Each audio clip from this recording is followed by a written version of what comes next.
Welcome to Billionaire Romance Audiobooks. Please subscribe to this YouTube channel. It helps more than you know and is the best way to stay up to date on our latest releases. When you subscribe, you'll also get notified when we release new videos.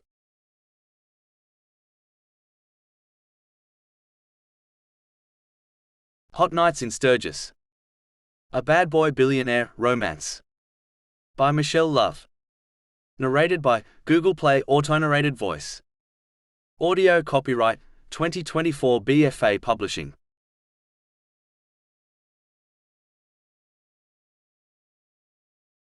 Blurb. I thought I'd never fall for another biker until I met Blaze. A tatted-up, dangerous alpha who knew how to sin. My heart was broken from my last relationship. I was left dumbstruck and thought I would never fall in love again. I was over guys in general, and I thought this bad boy was probably like all the other men I've met in my life. I tried my best to get him away, but he found out where I lived, and when he showed up at my house, he was too much to resist. After a wild night together, I left without even saying goodbye. Being with him was one of the best nights of my life. But now I have to do whatever it takes to get away from him. Because I promised myself never to let another man hurt me again.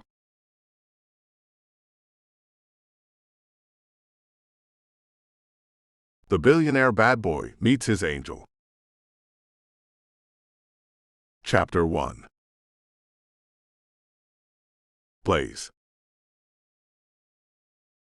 Vibrations filled the air as the 15 of us made the last leg of our journey to the motorcycle mecca of the world, Sturgis, South Dakota. After our gang met up at the Ohio headquarters of the Brothers of the Scarlet Dragon, the motorcycle club I belonged to, we headed out for the 3-day trip to the rally, which beats all motorcycle rallies. This is the 3rd year that I've made this trip. I have to fool my entire family each year to be able to do this. I'm a business lawyer. That means I push papers for the law firm that my grandfather started way back before even my father was born. Thanks to that man, we all are stinking rich. That alone was good enough reason for me to be able to flake off my entire life. But one of the stipulations of being able to receive one's trust fund is that you have to show my grandfather your college degree. Oh, and it must pertain to the law in some fashion. So I had to keep my grades up in school. I had to be able to get into Harvard, and that is where I stayed until I successfully completed my master's degree in business law. A thing that I hate with every fiber of my being. I'm the youngest in my family. My father's an only child. So the billions upon billions of dollars my grandfather has managed to make with my father's help and now my oldest brother's help too, keeps us in our fancy mansions, cars, and motorcycles in my case. After 6 years of college, I was placed in the family firm. That's where I've been the last 6 years, and I'm going to be completely stir-crazy in the New York office. Only a mere 30 now, I'm ready to sow a few wild oats. My family has kept me so damn busy, I've had little to no time for extracurricular activities like chasing women. Those snooty East Coast tramps just don't do it for me anymore. Especially the ones that my family approves of. That's another reason I hate my life revolving around the law firm. One must always keep the family name of Worthington in good standing. My name is Benjamin Franklin Worthington of the Manhattan Worthingtons. That's how I am introduced at all functions, and do you think anyone is ever allowed to call me anything other than by my full first name? No. I am to be called Benjamin at all times, according to my stuffy grandfather, who insisted on naming my brother and me. He got saddled with Theodore Roosevelt. Poor man. But my older brother is different than I am. He actually likes to be stuffy, just like our father and grandfather. Mom's okay, but when father is around, she has to act a certain way, or he belittles her. I really hate it when he does that. Thankfully, Mom has her act down pat. I can only call her Mom when no one else is around. Other than that, I must call her Mother.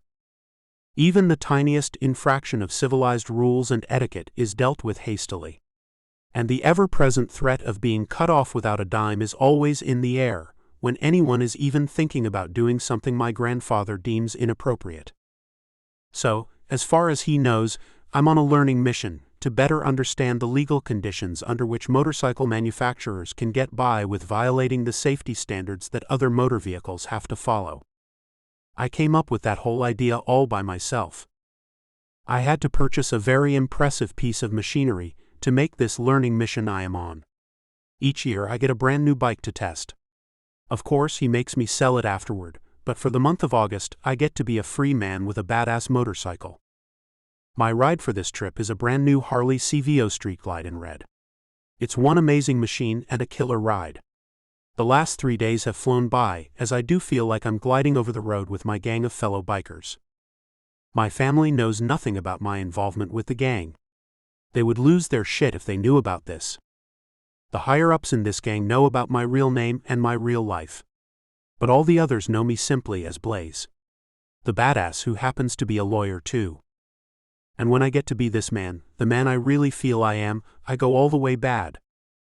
Drinking, smoking, cussing, womanizing. You name it. I do it. The day after Labor Day marks the end of Blaze, and back I go to the slightly depressed version of myself, Benjamin Worthington. But those first few weeks after I go back still have me feeling kind of high from all the fun I've had. And I know that this trip will be the same. Attractive chicks are everywhere in Sturgis with the bike rally. And they are ready to go at all times. You can get laid just about anywhere in the town that overflows with bikers for a limited amount of time. And I plan on getting a different one every single night I'm there. I had already booked myself a private motel room and had a whole box full of clothes and assorted devices sent up to the motel where I was going to be staying.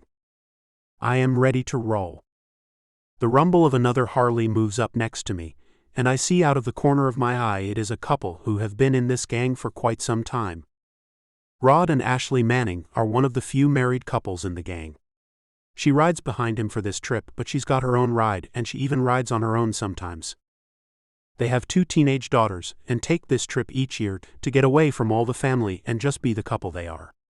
It's cool, I suppose. But I wouldn't want to take a chick to this babe fest. No way. As they move ahead of me, another couple pulls up and I see it's the newest couple, Paco and Phoenix. From what they said when we were camping last night, they met only 3 months ago and hit it off so well, they've been together non-stop ever since. Paco's going to surprise her by going through Vegas after the rally and marrying her to make it all good and legal. I told him he should keep it easy to get the hell out of if it goes south. One never knows how a relationship is going to work out. If I would have married the first woman I got, then I'd probably be dead right now instead of cruising down the highway on a cool August morning. Sandra Moore was my first love when I started college. We dated all through college. I kept her around mostly because she made the cut with my family. She was from an upscale family and a law student. So much money no one can count it all, just like our family.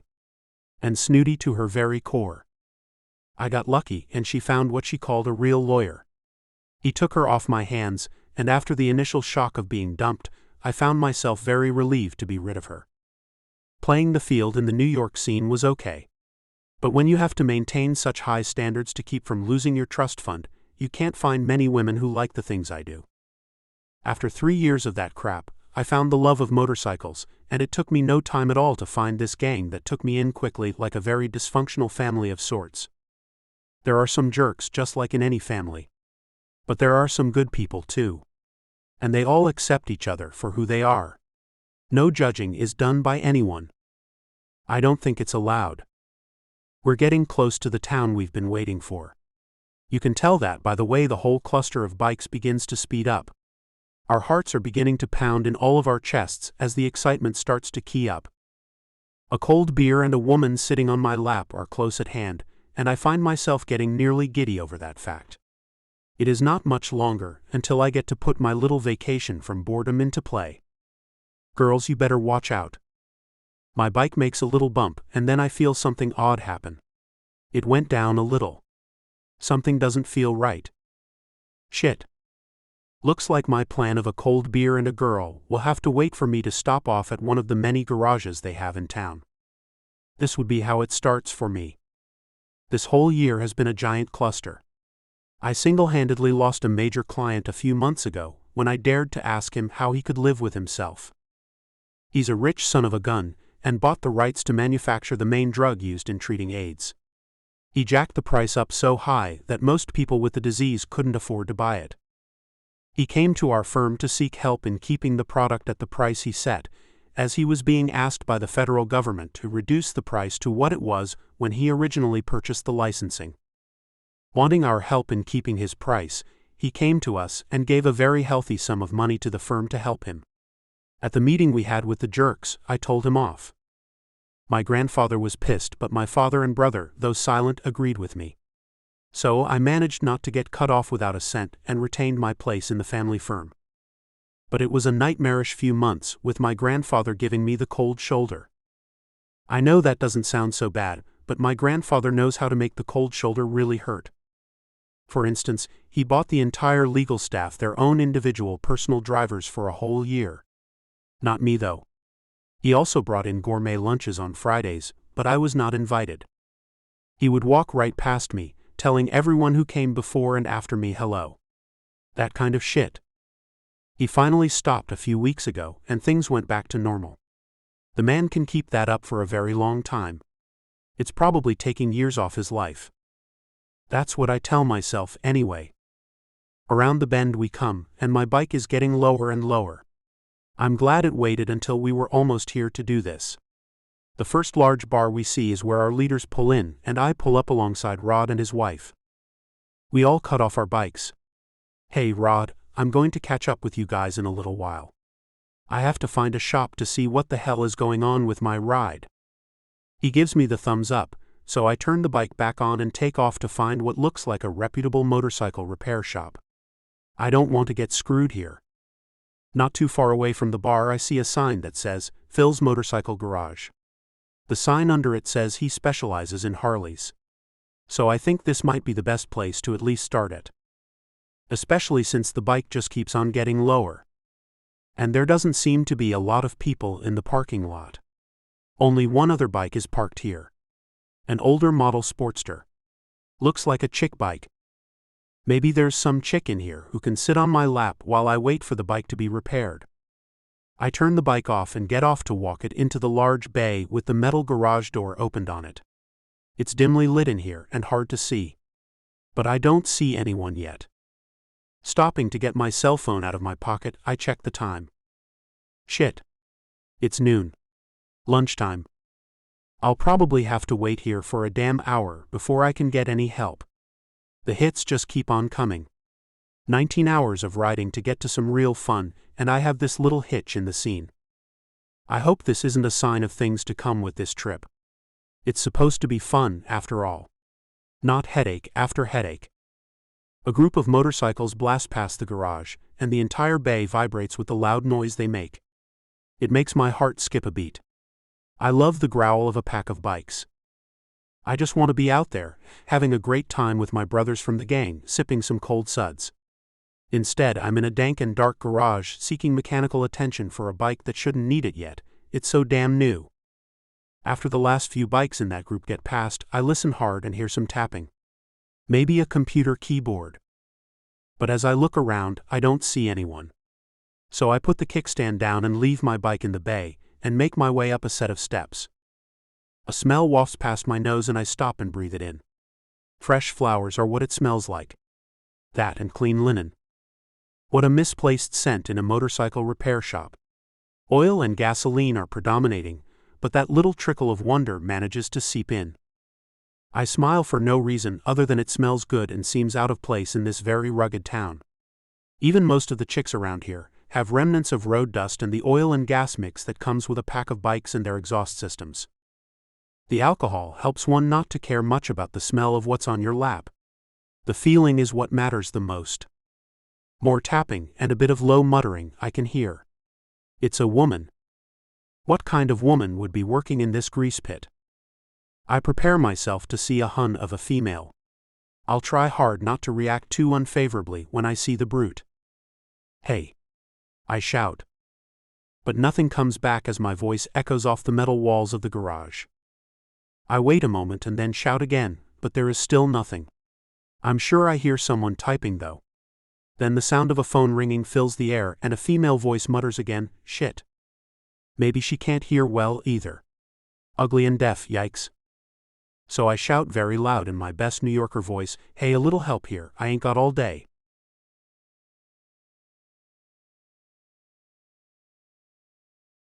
Chapter 2. Angel.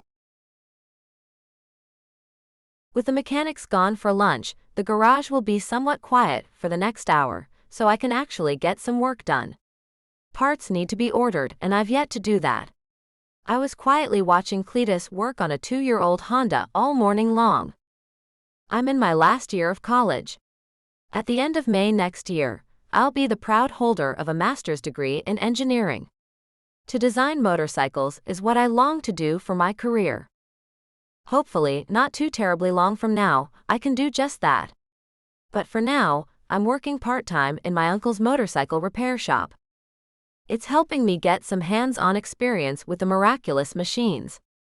It's not that the mechanics let me actually touch any of the customers' bikes.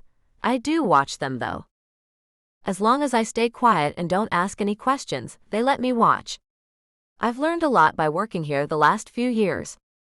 I grew up on the outskirts of Sturgis, South Dakota. Motorcycles kind of come with life here. I got my first one when I was 15. Uncle Phil gave it to me. He was married when he was younger. No kids though. His wife died when she was only 32. They had a real love, and he never saw fit to take another wife. So my sister and I became like his kids in a way. He managed to get me interested in bikes, but my younger sister is much too girly. The latest bike he gave me a few years ago is a Harley Sportster XL 883L in black. It's cool enough and runs great. My parents moved off to California last year, leaving me alone here as my sister married a Marine, and they now live in France. What they're doing over there is top secret, or so she told me when I asked what the hell they need our Marines in France for. Uncle Phil keeps an eye on me. I don't get into trouble though. I stay out of the many bars here. I don't really date, as I think men all suck and make you think they love you but then leave you with no reason why. Yeah, I have men's issues.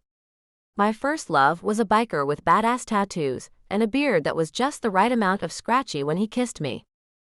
I thought what we had was real. He made me believe I was the girl for him. We were together for 3 years before he told me one day he wanted to see the world. I was all for it.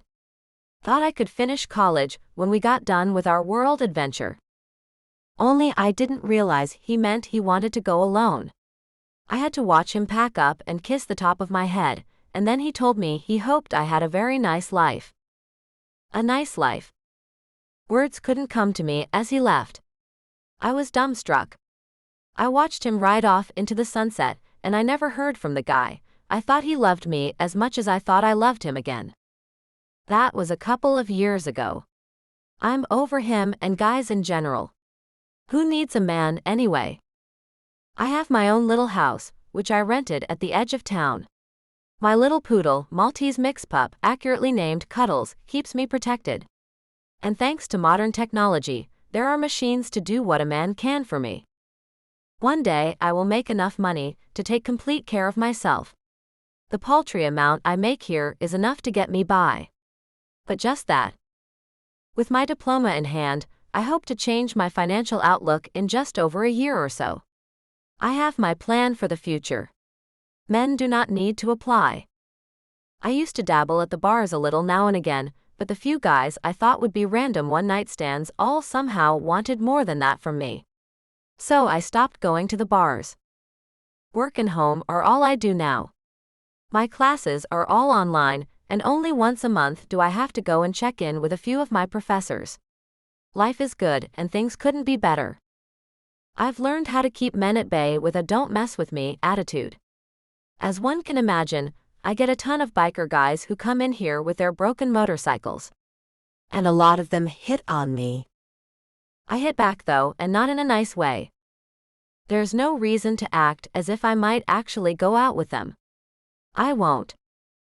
When what's his name left me, I refused to say his name ever again. I kind of broke down. He taught me some things. First, never let yourself fall into a deep love. You lose some of yourself in that person. When they leave, as they all do, eventually, you lose that piece of you too. The second thing he taught me is how to be tough as hell. You have to be, or men will come in and tell you nice things.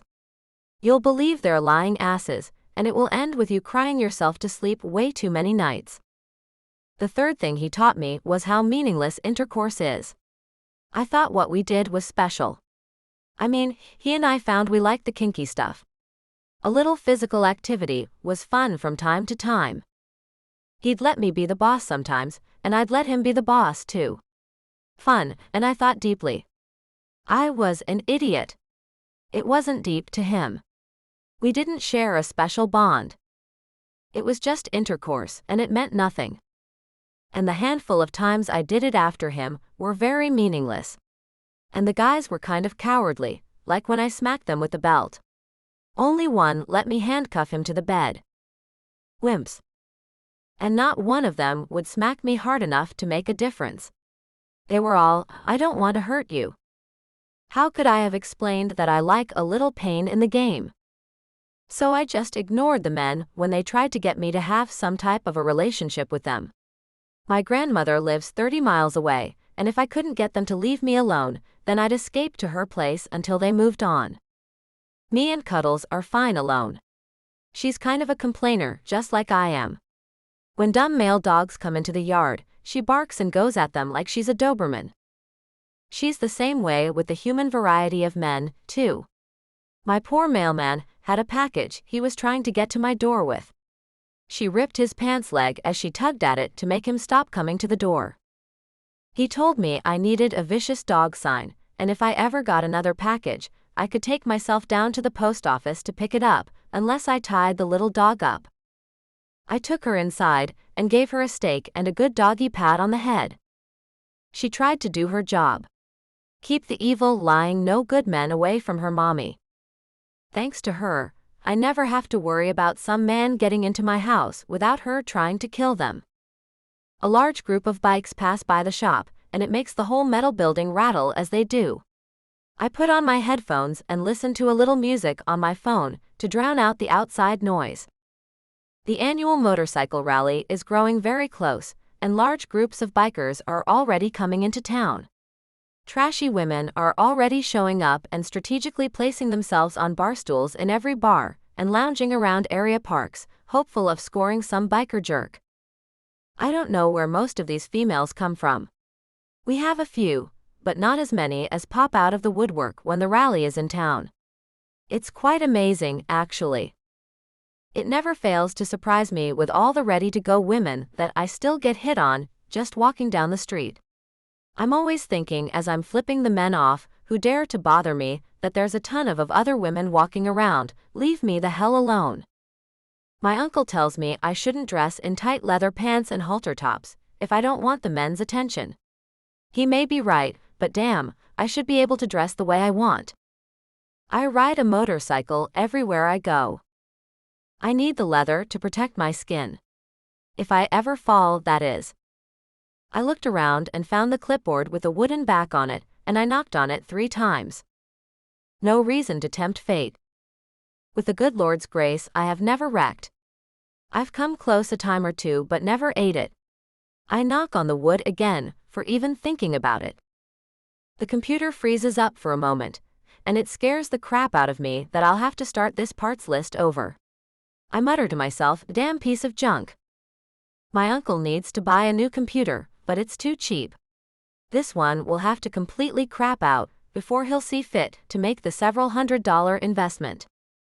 And I'll be stuck having to use my own laptop to order parts until he does. The man is a notorious penny pincher. Another thunderous bunch of bikes pass the shop, and it has me looking out the glass door at them. It's a gang all wearing matching leather jackets and looking all cool. I've never been in a gang. Not that I haven't thought they looked kind of cool. I'm just a real loner, and loners don't belong in groups. Loners like to be alone. Do some stormy nights have me wishing for more than my puppy as a companion? Sure. Does watching a love story on television have me searching for someone to love and love me? Sure. That's why I don't watch that shit anymore. Does the sight of a well-tattooed bearded man with mountains of muscles get me hot? Of course, I am only human. But will I give a man a chance to fill those voids? Hell no. That leads to heartbreak again, and that's a place I'm never revisiting. But as I watch the pack of bikers ride past the garage, I see chicks riding behind their boyfriends or husbands or whatever. And I secretly wish I could do that. Maybe just one time. Maybe I wouldn't fall in love with the jerk. Maybe I could keep things light and easy. Then the phone rings and it comes through on my headphones since I have them plugged in, and it scares the crap out of me. Crap. I scream out loud as I pull the cord out of the phone. It's a damn 800 number, so I'm not even going to answer it anyway. Man, what a way to ruin a little daydream. Hey, a little help here, I ain't got all day, some man shouts from the bay. His voice is all gruff and he sounds like an East Coast jerk. I want to yell back that I ain't got all day either, but Uncle Phil talked to me just this morning about not being rude to the customers. So I don't yell anything and get up off the tall stool and go see what the jerk wants. Just as I get to the stairs that lead down into the bay, I see a tall figure standing in the shadows as the mechanics turned the overhead lights off when they left for lunch. His broad shoulders stand out against the dim backlighting. As I look past him, I see a bad-to-the-bone Harley just inside the bay and it looks brand new. A rich jerk, I bet. As he turns to look back at his bike and hitches his thumb, gesturing to it, I can see his long beard. Got some bike troubles. I need to see a mechanic, he says with a gravelly, deep, sensual voice. But I'm sure he's a sucker like all men are. He steps forward and I step back. He keeps walking forward and I keep stepping backward. All the way, until we're inside the lighted waiting area and then I see him. His hair is dirty blonde and cut so close to his head on both sides it looks almost like it's shaved. The top is a long flop of waves. His aviator sunglasses are so dark I can't see the color of his eyes. He pulls them off and some piercing blue eyes look at me, running over me as he looks me up and down, and it sends chills through me, quickly followed by heat. Damn, he's hot. His black leather jacket has red letters stitched into it. Seems he's a member of a gang called the Brothers of the Scarlet Dragon. And there's a name stitched in red just over his nicely defined pec on his left. Blaze. Bet it's because he's like a flash of fire. Hot and then gone. Tight black leather pants hug some massive legs. The defined muscles make the leather bend to conform to them. They must be hard like steel. His motorcycle boots are dusty from the road. He must have ridden quite some ways to get here. He and his gang of motorcycle riding hellions. I'm sure he's looking for some action while he's in town. A wealthy banker on a little retreat from a wife and kids. Cheater. The form-fitting white tee is sheer enough to see his six-pack of abs, and the lines are all so defined it almost seems unnatural. Most likely all steroid muscles. No real work. I'm sure he's a bunch of lies all wrapped into a nice-looking package. I see no visible tattoos from which to gauge his realness. I'm an avid tattoo advisor, and very critical of ones that don't mean anything or lend beauty to the owner. His caramel lips part, and I can see a nice set of white teeth behind them. Then I realized I'd pulled my lower lip between my teeth and was in a hurry to let it go. Damn girl.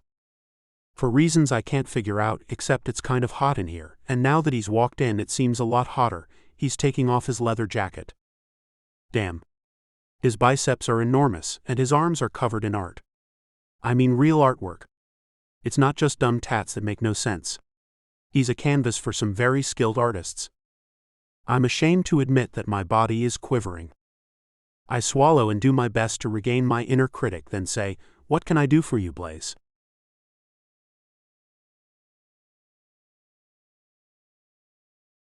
Chapter 3. Blaze. I seem to be looking at my first conquest, and man is she smoking hot. It's so hot, in fact, that I'm having a hard time forming words. How do you know my name? With a nod, she gestures to the jacket I've taken off and tossed it on the little beat-up sofa in the waiting room. Oh yeah. My jacket. So my bike is Her dark brows arch up as she asked, making a strange noise. She runs the tip of her tongue out just a hair to move over her plump bottom lip. A plum-colored lip gloss covers them and makes them look delicious. I shake my head as that's not the problem with the bike, but damn it, I can't recall what the problem is as she's so completely distracting. Her hand moves to her hip and she shifts her weight to her other leg. Her long black leather-covered leg looks so long and lean. A pink sheer top she has on and a dark pink silk bra she's wearing peeks out underneath it. She turns around and goes back behind the tall counter and sits back on the tall stool there and looks back at the old computer on the top it. She has a pair of angel wings on her back I can see underneath the sheer shirt. Her deep gorgeous blue eyes peer at me over the top of the old grease-stained monitor as she asks, "Is it vibrating too much?" Huh? I ask, as I was looking at how pretty she has her black hair braided. The long braid lays over her right shoulder, and the end of it rests on her breast.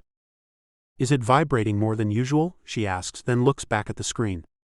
"It's a new Street Glide, isn't it?" I know the answer to that one. Yes, it is. But it's not vibrating any more than usual. I just got it a few days ago in a Harley shop in New York. Have you ever ridden one before? I could take you on a ride. I stop myself because I'm coming off way uncool. If you want, I mean. I don't need you to go on a ride with me. But if you were wondering what a beast like my bike rides like, I could take you on a ride, that is. I could take you on a ride. Not take you. You know what I mean. I shut up as she looks at me with her mouth slightly open, then she says, "I know what you mean. No, I don't want to ride it. I mean, it's a cool machine and I'm sure I'd enjoy the ride, but not with you." "Why not with me?" I ask as I lean on the counter and try to catch another glimpse of that sweet tattoo on her back. "Those wings on your back, any significant reason for them?" Without looking at me, she answers, "My name is Angel, hence the wings. And it's nothing personal. I just kind of hate men. That's why not you." Of course. She's a lesbian.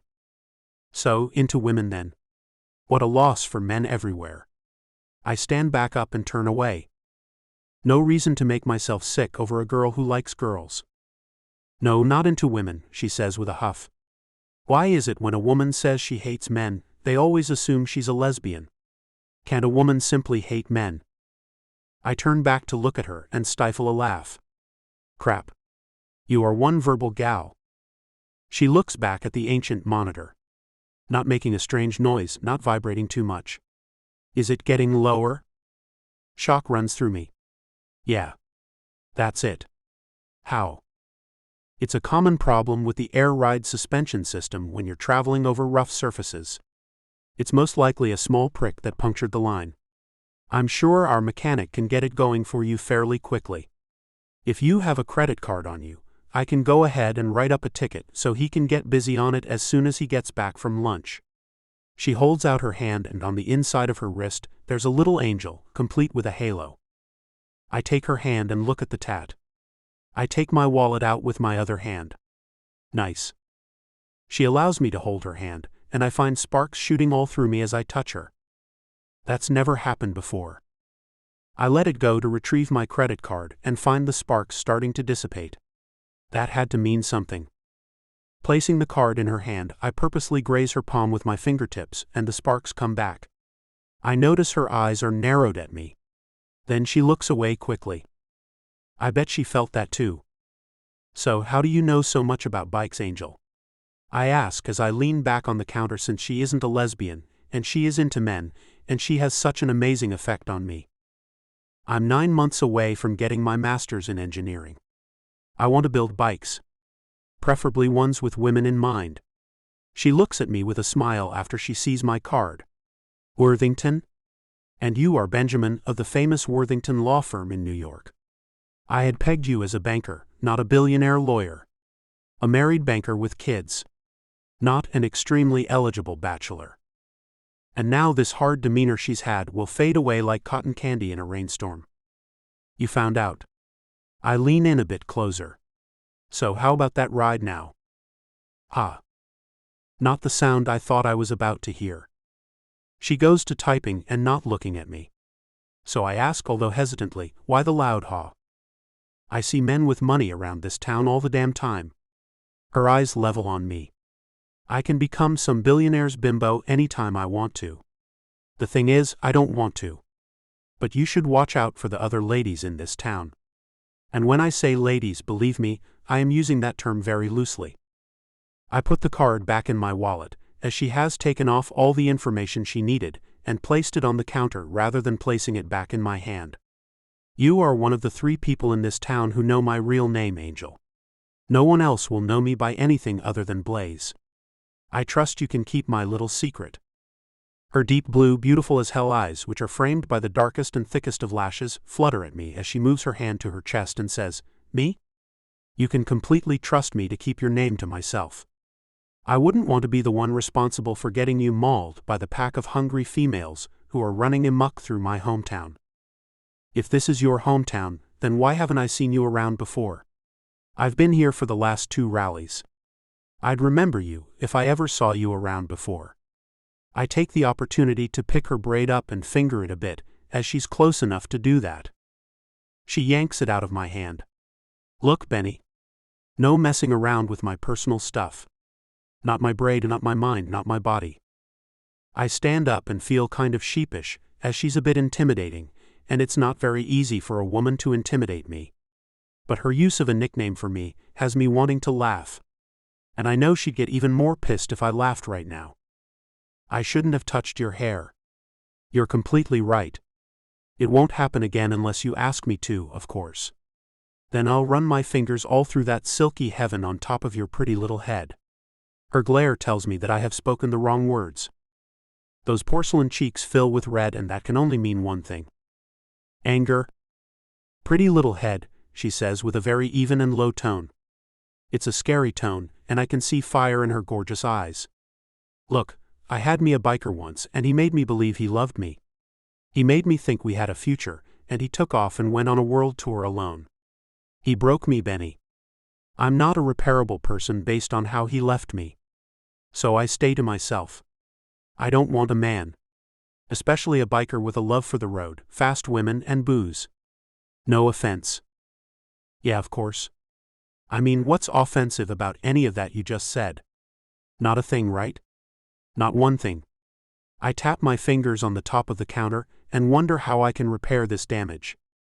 She pounds at the poor keyboard in front of her as she finishes writing up the ticket. Muttering indiscernible things as she does, I decide to take a walk around and look out the glass door as a group of bikers ride along the roadway in front of the garage. "Hey," I hear her say, so I turn back around and see a little smile on her face. "I'm sorry. I know you aren't just a biker in some gang. I know you're this high-powered lawyer who likes to ride once a year. I shouldn't have said all that to you. I'm a little high-strung at times." With slow steps I walk back toward her. "I have a feeling you don't apologize often." She nods. "Try never." She smiles again. It's a wide and genuine smile. "Please don't tell my uncle I was so harsh to you.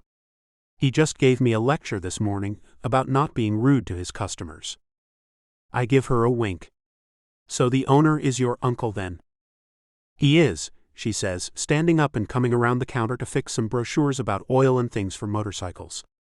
"I'm working here part-time until I finish college, and hopefully move on to working for some motorcycle manufacturer. Uncle Phil was nice enough to keep me employed these last few years." I lean on the counter and watch her as she leans over to straighten up some magazines on the old-as-shit coffee table with all kinds of stains on it. So I lean a little lower to help make that not so obvious. She seems to be calming down nicely, and I'd hate her to turn back around and see me all huge for her and get mad again. "So you stay home and never go out? Is that why I haven't seen you around before?" I ask as I look away and try to think of things to make the boner go away. Kids playing baseball. Eating ice cream cones. Riding on a merry-go-round. Damn. None of those worked. She turns back around and says, "That's why. I'm a homebody. Work and school take up my time. The crazy bar scene is not for me." "So, how about dinner then?" I ask as she goes back to sit on the stool behind the counter again. She shakes her head and laughs. "No. No dinner. No date. Nothing. Look, Benny, I don't want you to take this personally. It's not. It's just that I'm done with love. A loud laugh comes out of me. Damn. Who said anything about love? I was talking about getting some food and eating it. Not running away to Vegas with me to get hitched. Her cheeks go pink, and now I've embarrassed her. Crap. She won't look at me as she shakes her head and looks down. No. I know that. I didn't mean for you to take it that way. Sorry. Just no thank you for dinner. I think I hear them all coming back from lunch. Your bike will be looked at soon if you'd care to take a seat. How old are you, Angel? I ask, as I find her way too young to be so cynical and set on a life of being alone. Her blue eyes shine as she looks back at me. 24? And you're around 30, right? I nod. I am 30. And I'm in no rush to settle down. I'm here to sow some wild oats. So I get it. Why don't you want to date anyone who comes in with this crazy rally? Good, she says with a smile. A burly man comes in from the back with a stained-up blue uniform on. What you got, Angel? His voice is all messed up from years of smoking and being around harsh fumes. She gestures toward me with an open hand. This gentleman has an issue with his bike. It's the red one in the bay. He looks me up and down. In town for the rally? I nod. He looks back at Angel. He hit on you? She shakes her head. No, Uncle Phil. He was a complete gentleman. Good, he says, then turns his large body around and walks out of the room toward the bay. Once he's out of earshot, I give her a wink as she looks at me. Thanks for that.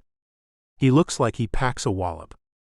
With a laugh that sounds like heaven to me, she says, he does. And I've seen the mess it leaves. I didn't want your first night in town to be with a shiner and a busted lip. The tramps would just hate it if your pretty face got all messed up. I lean over the counter again and smile at her. So I have a pretty face, do I? She blushes and shakes her head. You are incorrigible. I'm smitten is what I am. I've never been smitten before, but this has to be it. Come on, Angel. Just dinner. Just one dinner, and if you hate me, then I'll never bother you again. Nope. She gets up and walks out of the waiting room, leaving me there alone and wondering how the hell this chick has gotten under my skin so damn quick. I drum my fingers on the counter until she comes back. She's beaming as she goes back to her chair. Well, what has you all smiles? I ask. Oh, just the fact I was right about your bike. Just a little pinhole. It'll be ready in about an hour. Cool, I get to hang out with you for another hour. I go take a seat on the very uncomfortable old sofa and grab a magazine and sit back. Seems so. Or if you want, I can give you a ride to wherever your gang is and drop you off with them. Someone can give you a call when your bike's ready, she says. Nah, I'm going to hang out here with you and hopefully talk you into dinner tonight. I give her my $1 million smile. That won't happen, Benny. We'll see about that.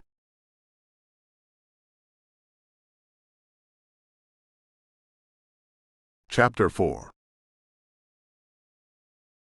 Angel. Oh yeah, I forgot to offer you anything to drink, I say as I recall Uncle Phil's speech this morning on how to treat his customers.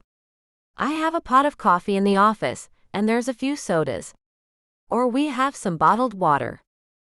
I was craving a cold beer, he says with a lopsided grin that's really adorable. Sorry, we can't keep beer anywhere inside the shop or Cletus will find it. He's got a nose like a bloodhound for anything that contains alcohol. But I make a mean coffee with caramel and chocolate. I get up and head back to the office. I'll get you one. I'm making me one anyway. I need a drink myself as this man has my insides all wiggly. It's a thing I find quite annoying. And I happen to have a secret stash of alcohol hidden in an ordinary milk carton that Cletus would never touch. After I fill 2 disposable cups with coffee, I open the milk container and pour some Baileys into each cup and give them a stir with my finger. I don't think Mr. Beg Me for a Date will mind. As I walk back into the waiting room, He looks up from the magazine he's holding, and his eyes roam all over me. It makes my insides wiggle even more, and I hope this drink knocks the wiggles away. I lean in close to whisper so Cletus won't hear. There is some alcohol in here, but don't say anything about it, or my secret stash will be history. Now we both have secrets to keep, he says with a smile. That we do, Benny, I say, then tap the side of my cup to his and we each take a sip. I watch his expression as he pulls the cup away from his very firm lips. They're as chiseled as the rest of his face is. Hard corners are in some places, soft curves are in others. The man is a mixture of hard and soft all over his body. And from what I've seen so far, his personality is that way too. You like it? I ask and wait. He nods and runs his hand up my arm. Thanks, I've needed something to knock the edge off. His touch is making my wiggling insides go into a full roll, and I take a step back, trying hard not to let him see how he's affecting me. I turn and walk back to my seat. You're welcome. I don't know what's wrong with me. It's not like I don't see guys every single day. He's just another one. After another sip, I found myself very curious and asked him, so being a lawyer, how have you managed to keep that beard you have there? He gets up and brings his coffee with him, then leans on the counter. I started growing it a year ago just for this trip. It was difficult to get to keep it. Until I came up with the reason I needed to. His finger moves in a circle around the top of his cup, and I find myself wondering what that finger would feel like as it moved in just that fashion around my nipple. Damn it. I look into his eyes to stop myself from daydreaming such dangerous dreams. So, what was your reason? Beard products and potentially harmful effects of them. I'm supposed to be writing a legal report once my research is finished, he says with a smile. Is the gang a part of your legal research too? I ask, then take a sip of the coffee I wish was straight whiskey. As he's doing such a number on me, it's making me seriously think about accepting his dinner invitation, and a whiskey would remind me that I don't date. No. No one knows about my involvement with them. He smiles and winks. Now you know another big secret about me. It's time for you to let me in on another one of yours, so we can stay even here. Looking into those piercing eyes has me feeling a bit freer than I usually do, and I just say what's crossing my mind. Pain excites me. His eyebrows raise and he laughs. He says, I'll bring my whip then. But I never give in, Benny. Sorry, the answer is still no. He sighs, picks his coffee cup up and walks away, going back to sit on the sofa. Have you ever heard the expression, cut your nose off to spite your face, Angel? I nod and look back at the computer screen that's blinking like crazy, so I hit the side of the old monitor and it goes all the way black. Damn. Did you break it? He asks as he gets back up and comes right back behind the counter and looks at the black screen. Maybe, I say and take a step back. He looks the whole thing over, then looks at the back of the monitor and pushes the cord that's connected to it in a bit, and presto, the screen is back. He looks over at me with a huge smile, like he's saved the damn day or something. There you go. Computer repair services are not my usual thing, but I will accept a dinner date in lieu of cash. His hand rests on my shoulder, and I have to fight the urge to lean in and kiss him. His eyes hold mine for way too long before I manage to say, how about you give me this one repair job for free? You know, to keep me coming back for more. No. I want to take you to dinner. I'm done taking no for an answer, Angel. He stares hard into my eyes. A shiver runs through me as I see it there in his eyes. He has the ability to make me do things. Bend me, form me, rule me. You have to take it, Benny. That's all I'm giving you. No, thank you. My uncle walks into the waiting room and looks at us with his small dark eyes narrowed. What's up? Shaking off the ominous vibe this man is giving me, I answer, I thought I had broken your computer, Uncle Phil. But Blaze here figured out the cord was just loose. He saved you a few $100, as I don't think I would have ever thought of that, and I would have told you it was time for a new computer. His eyes go back to normal, and he reaches out to shake Blaze's hand. Thanks, Blaze. Is that what she called you? I thought I heard her calling you something else. She's made up a nickname for me, it seems. But Blaze is what I'm called. And you are Uncle Phil. It's very nice to meet you. I was just asking your niece out to dinner this evening, he says as he cuts his eyes back at me. So I finish for him and say, but I told him no. I know how you don't like me to date the customers, Uncle Phil. My uncle looks at Blaze for a good long moment and then he shocks me as he says, this guy would be okay, Angel. You have my approval to accept his invitation. What? I say and take a couple of steps back. No. Rules are rules after all. Blaze looks back at my uncle and asks, what's her favorite type of food? Italian. Anything Italian, my backstabbing uncle says. Your bike is just about ready. He walks away, leaving us alone again. He likes me, Angel. What do you think about that? Maybe I'm not so bad after all, he says, then goes back to sit on the sofa. You are bad. You are leaving. And you are not getting me to go with you anywhere. I'm not the kind of girl who likes to become a notch on any man's bedpost. I go back to typing in the parts one have to order, as this guy has been keeping me off task for over an hour now. You sure do jump to some massive conclusions there, Angel. I asked you to dinner, not to join me in my motel room. He laughs and picks up the magazine he's been pretending to read. Right, Benny. Getting me into your bed isn't on your mind at all, I say as I roll my eyes. He lowers the magazine with a Harley like mine on the cover. All I can see are his eyes. His dangerously intriguing eyes. It's not. But it seems to be all you can think about. My cheeks heat with embarrassment. How did he get me on this end of this deal? I've told the man I like pain, and now he knows I'm thinking about him and me in bed together. Damn. I walk out of the room and go to the bathroom to readjust myself. Looking in the mirror, I see the reflection of a young woman with a lot going on inside her head. Maybe it's been too long since I was with a real man. Maybe I should get laid. But not by that guy. Not him. I think he has the power to break my heart. I know he does, as a matter of fact. But maybe some other random stranger is going to be necessary to get myself back under control. If this guy can get me so inflamed with so little effort, I must be a walking time bomb, waiting to explode all over some poor schmuck. With a crack of my neck and my knuckles, I walk back out to find my uncle chatting it up with Blaze, who has his jacket back on and is signing the bill. This is a very reasonable bill, Phil. Thanks for the break in the labor cost, Blaze says as he barely looks up at me when I walk in. You want to run that transaction for me real quick, sweetie? Sweetie. I don't say a word though, as my uncle disappears back to the garage with a smile on his face. I simply punch in the price, send it to the merchant services site, and wait for an approval code. His hand is resting on the bill, and I need it to write the code down on it.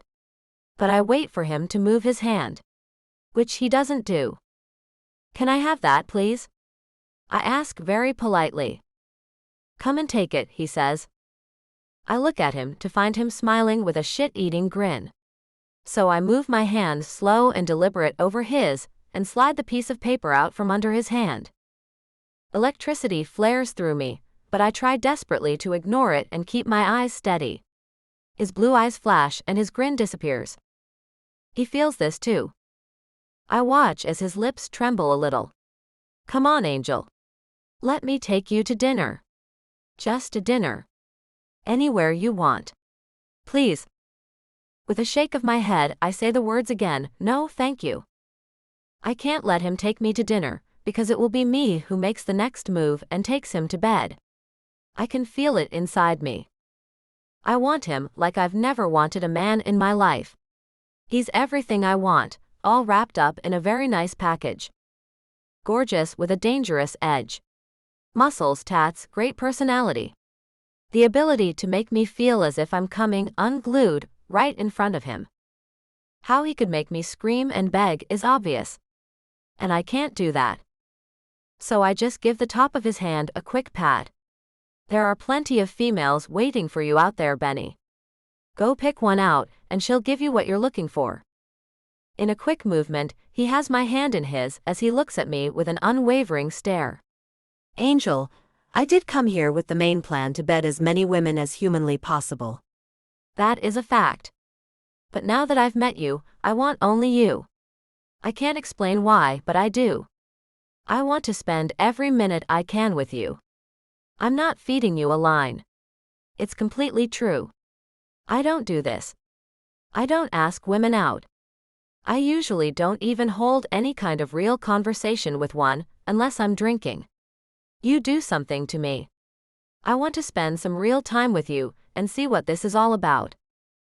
He seems so genuine. And it's hard not to give in to him. But he's a walking heartbreak for me. You seem like a good guy, you do. Benny, I am broken. A piece of china held together by only a bit of Elmer's glue. I have to guard myself. I know you don't understand, and I don't expect you to.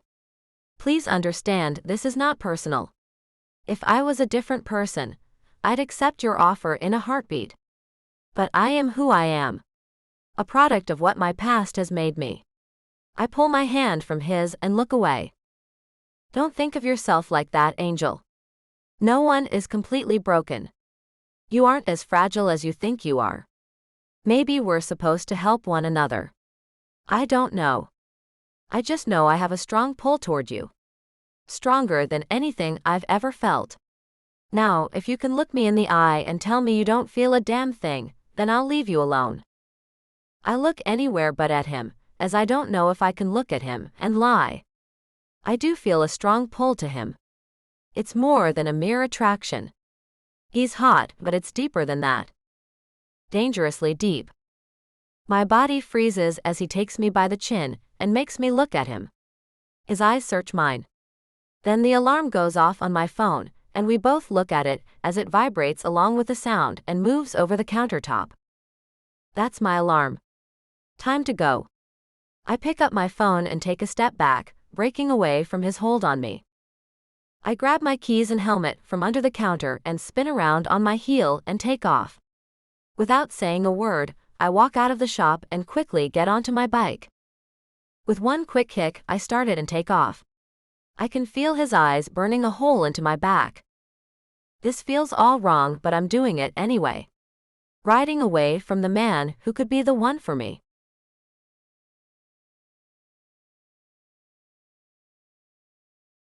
Chapter 5. Blaze. I watch her ride away as I stand at the glass door of her uncle's shop. She leans over a bit as she leaves the parking lot and takes a right. The sound of someone clearing their throat has me turning back around and finding her Uncle Phil standing there, looking at me. Is she still saying no? He asks me as he rummages around behind the counter. Yep. I turn back to watch her until she completely disappears. Do I have a chance in hell? I turn back to him. He shrugs his shoulders. The girl isn't into bikers. Now, if you were a doctor or a lawyer, you might stand a chance. His words perk me up. I am a lawyer. She knows that. And still no, huh? He asks with a little shake of his head. Maybe it's the clothes you're wearing. You may be reminding her of the guy who broke her heart a couple of years ago, when he up and left her to travel the world or some shit. Do I look like him? I ask as I'm wondering if that's why she's so dead set against getting to know me. No.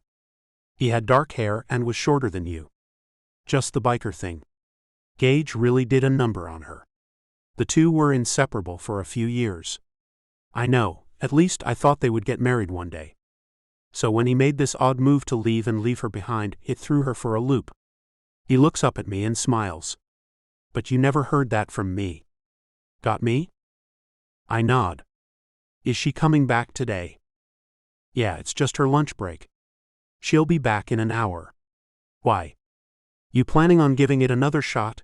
He asks as he picks up the empty coffee cup she left on the counter and tosses it in the trash. I'm certainly thinking about it. I step away from the counter and go to the door. See you in a little while, Uncle Phil. Bye, kid. Good luck, he says as I leave. Getting on my bike, I start it up and find it feels normal again, and head over to the motel to change clothes. If she wants a lawyer, I can give her that.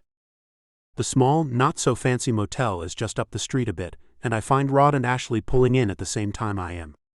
We get off our bikes and all go inside the main lobby to get the keys to our rooms. You booked a room here too, I see, I say as I hold the door open for them to go inside first. Rod's hand on Ashley's butt has me wondering how they've managed to keep a spark going between them for as long as they have. After we all check in, the desk clerk tells us that there are free cocktails in the little lounge next to the office. Never ones to not partake of free anything, we three head that way and find some beers on ice in a large silver bucket. I grab 3, handing them each one. I've been needing a beer since before I got into town, I say, and pour the golden miracle down my parched throat. We all take seats, them on the love seat and me in the chair near them. Rod takes a drink and then says, "So what was wrong with your ride?" Air suspension leak. The girl who works in the garage diagnosed it very quickly, with no help from me at all. I actually forgot what the hell was wrong with it when I laid my eyes on her. I take another long drink, drain the can and get up and grab another. She rattled you, huh? Rod asks and looks at his wife. I know that feeling. She gives him a dark look and then smiles. Me too. Taking a seat again, I open the cold beer and ask, "So, how did you know you were meant to be together? Was it love at first sight, or did you grow on each other?" Rod's smile moves over his entire face as he looks at his wife. I went looking on the internet for a woman who was into the same things I was. It was a thing the girl I was hung up on told me I should do. She was right, and I found this one after only minutes of looking over the various profiles. I knew she was it the second I saw her picture. Ashley takes up the story as she runs her hand over his thigh and looks into his eyes. He sent me a message, and when I saw his picture I knew I was very interested. When I read his likes and dislikes, I knew we'd get along. And man, did we get along, he says as he squeezes her thigh. Ashley looks at me with a grin and says, "From the moment this man touched me, I knew he was the one." I take a drink and look at Rod. Was that the same for you? He nods. And every day has been the best of my life. So you two believe in love at first sight then? I ask, as I find this very interesting. They both nod and then they kiss for only a moment. Rod looks back at me. Why so interested, Blaze? The chick at the shop got my plans for this trip all going out the window. There's something about her that makes me feel crazy. When our hands met, it was like electricity shot through me. When she laughed, I found my heart beating harder. The thought ran through my head that I couldn't live a day without hearing that sound. That wonderful sound. I pull the can up to my mouth again, then set it back down without taking another drink. Ashley watches me and asks, "So when are we going to meet her?" With a sigh I answer, "Not sure you will. She told me no when I asked her out to dinner." Damn. Rod says, then laughs. You sure she's on the same page you are? I nod. She is. I could see it in her frightened eyes. She was hurt by a biker a couple of years ago. She thought it was the real thing, but one day he told her he was out of there and never came back. He left her behind, and I think she thinks all men are like that. Ashley nods knowingly. And you're only in town for the rally, then you're gone too. I see her point. Me too. But I also think if she'd allow us to spend some time together, things could be worked out if we are the ones for each other. But she isn't about to even see what happens between us. I pick up the beer and take the drink I put off a second ago. This all seems so hopeless to me. I should forget about her and go to the bar and pick up some loose chick and forget about her. Forget about Angel. Forget about what might be. Rod stands up and pulls Ashley with him. We're off to get cleaned up and rest a bit before tonight's crazy activities. If you want my advice, I'd say to turn up your inner alpha and don't give her a choice. I nod as they walk past me, then look at Ashley, who runs her hand along my shoulder. Blaze, you can get through to her. If it's real, you can break that barrier she's set up to protect herself. I know you can. See you later, brother. Later, I say, finishing the beer and then making my way to my room. As I walk inside, I see the box that was delivered. I open it, take the clothes out and hang them all up. Then in the bottom, I see the shitload of rubbers and the padded cuffs. I take them out and put them in one of the drawers, then I take the small whip out and the edible strawberry panties, and add them to the drawer. The tube of antibiotic ointment with painkiller I put in the bathroom, and then look at myself in the mirror. Who are you? Benjamin Franklin Worthington of the Manhattan Worthingtons. The tattoos on both arms have remained hidden from my family for the last 3 years since I started getting them. Suits successfully keep them hidden from judgmental view. And for a moment, I think about not giving this chick what I think she wants. A successful man who she can have faith in, build trust in, fall in love with. That man is me, but not exactly the real me. But neither is Blaze. I'm this man who seems to be searching for a middle ground, somewhere between rogue gang biker and billionaire lawyer. The way she calls me Benny has me thinking that she just might be the one to help me pull my two worlds together in some way. Angel is this smart woman who's about to hold a master's degree in engineering, something that my family would respect. But she is also a motorcycle-riding woman with no financial stability, something my family would hate. She'd definitely be a woman in the middle of the two worlds that I'm a part of. Smart and spunky, but also fragile and afraid. Maybe I could help her close the gap between her two worlds. Show her that there's no reason to think of herself as broken just because some numbnuts who was not meant for her anyway left her to roam the world on his own. She was meant for someone else. She was meant for me. After a nice hot shower to remove the grime off the road, I put on a nice pair of black Armani slacks and a light blue button-down shirt that I think accents my eyes, and I hope Angel notices that. Back into the shop, I go in with a bouquet of flowers I stopped and bought for her. The bell dings as I enter the waiting room and find no one around. Before I can call out, she comes up the stairs out of the bay and stops when she sees me. The way her mouth hangs open has me bubbling on the inside, as I know that my new appearance is affecting her in all the right ways. Hey Angel. I walk toward her, holding out the flowers. I brought you a little something for your desk or counter or whatever you call this place you work at. She takes them from me and walks behind the counter, placing them on it and leaning in to smell them. These are nice. Thank you. Not really knowing what else to do, I stuff my hands in my pockets. I thought she might get all gushy and realize she should let me take her to dinner. But she's just being really quiet. You're welcome. I felt like you helped me out earlier with my bike and helped me not get screwed over on the price. I owed you something nice for the nice thing you did for me. She smiles but doesn't look at me. It's my job, Benny. Not entirely, it's not. So how was lunch? I ask as I'm going nowhere with this woman. Fine. I had a turkey on wheat at home. She starts tapping at the computer keyboard in an effort to act busy, I bet. I thought I'd try my hand at dinner again. I thought I'd show you what I'd look like when you and I go somewhere nice.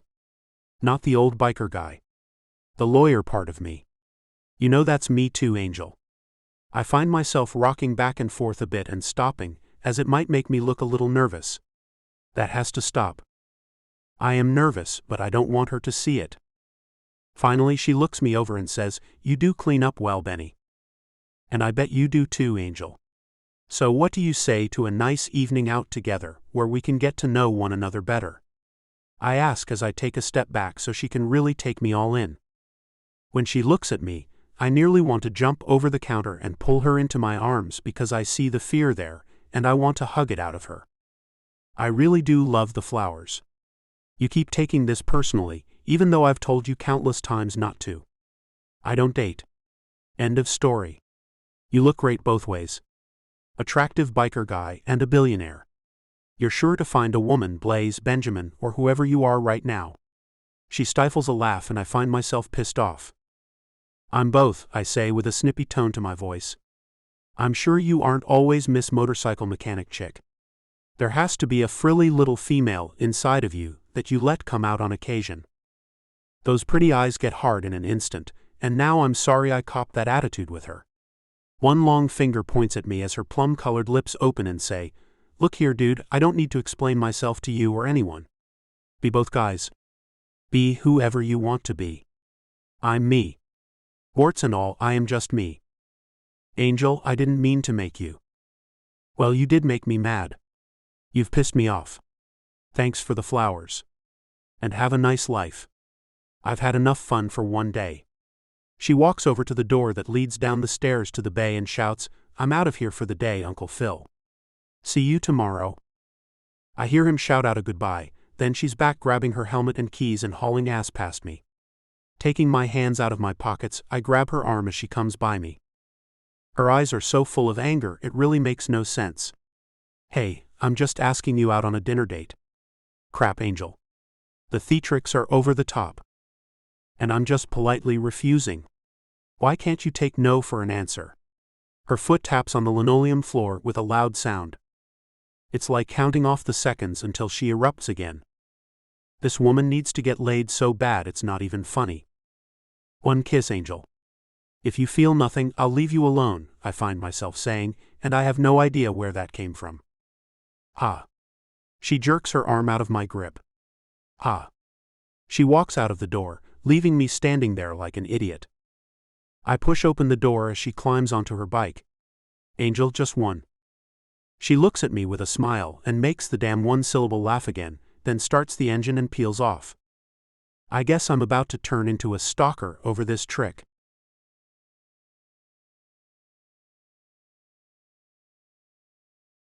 Chapter 6. Angel.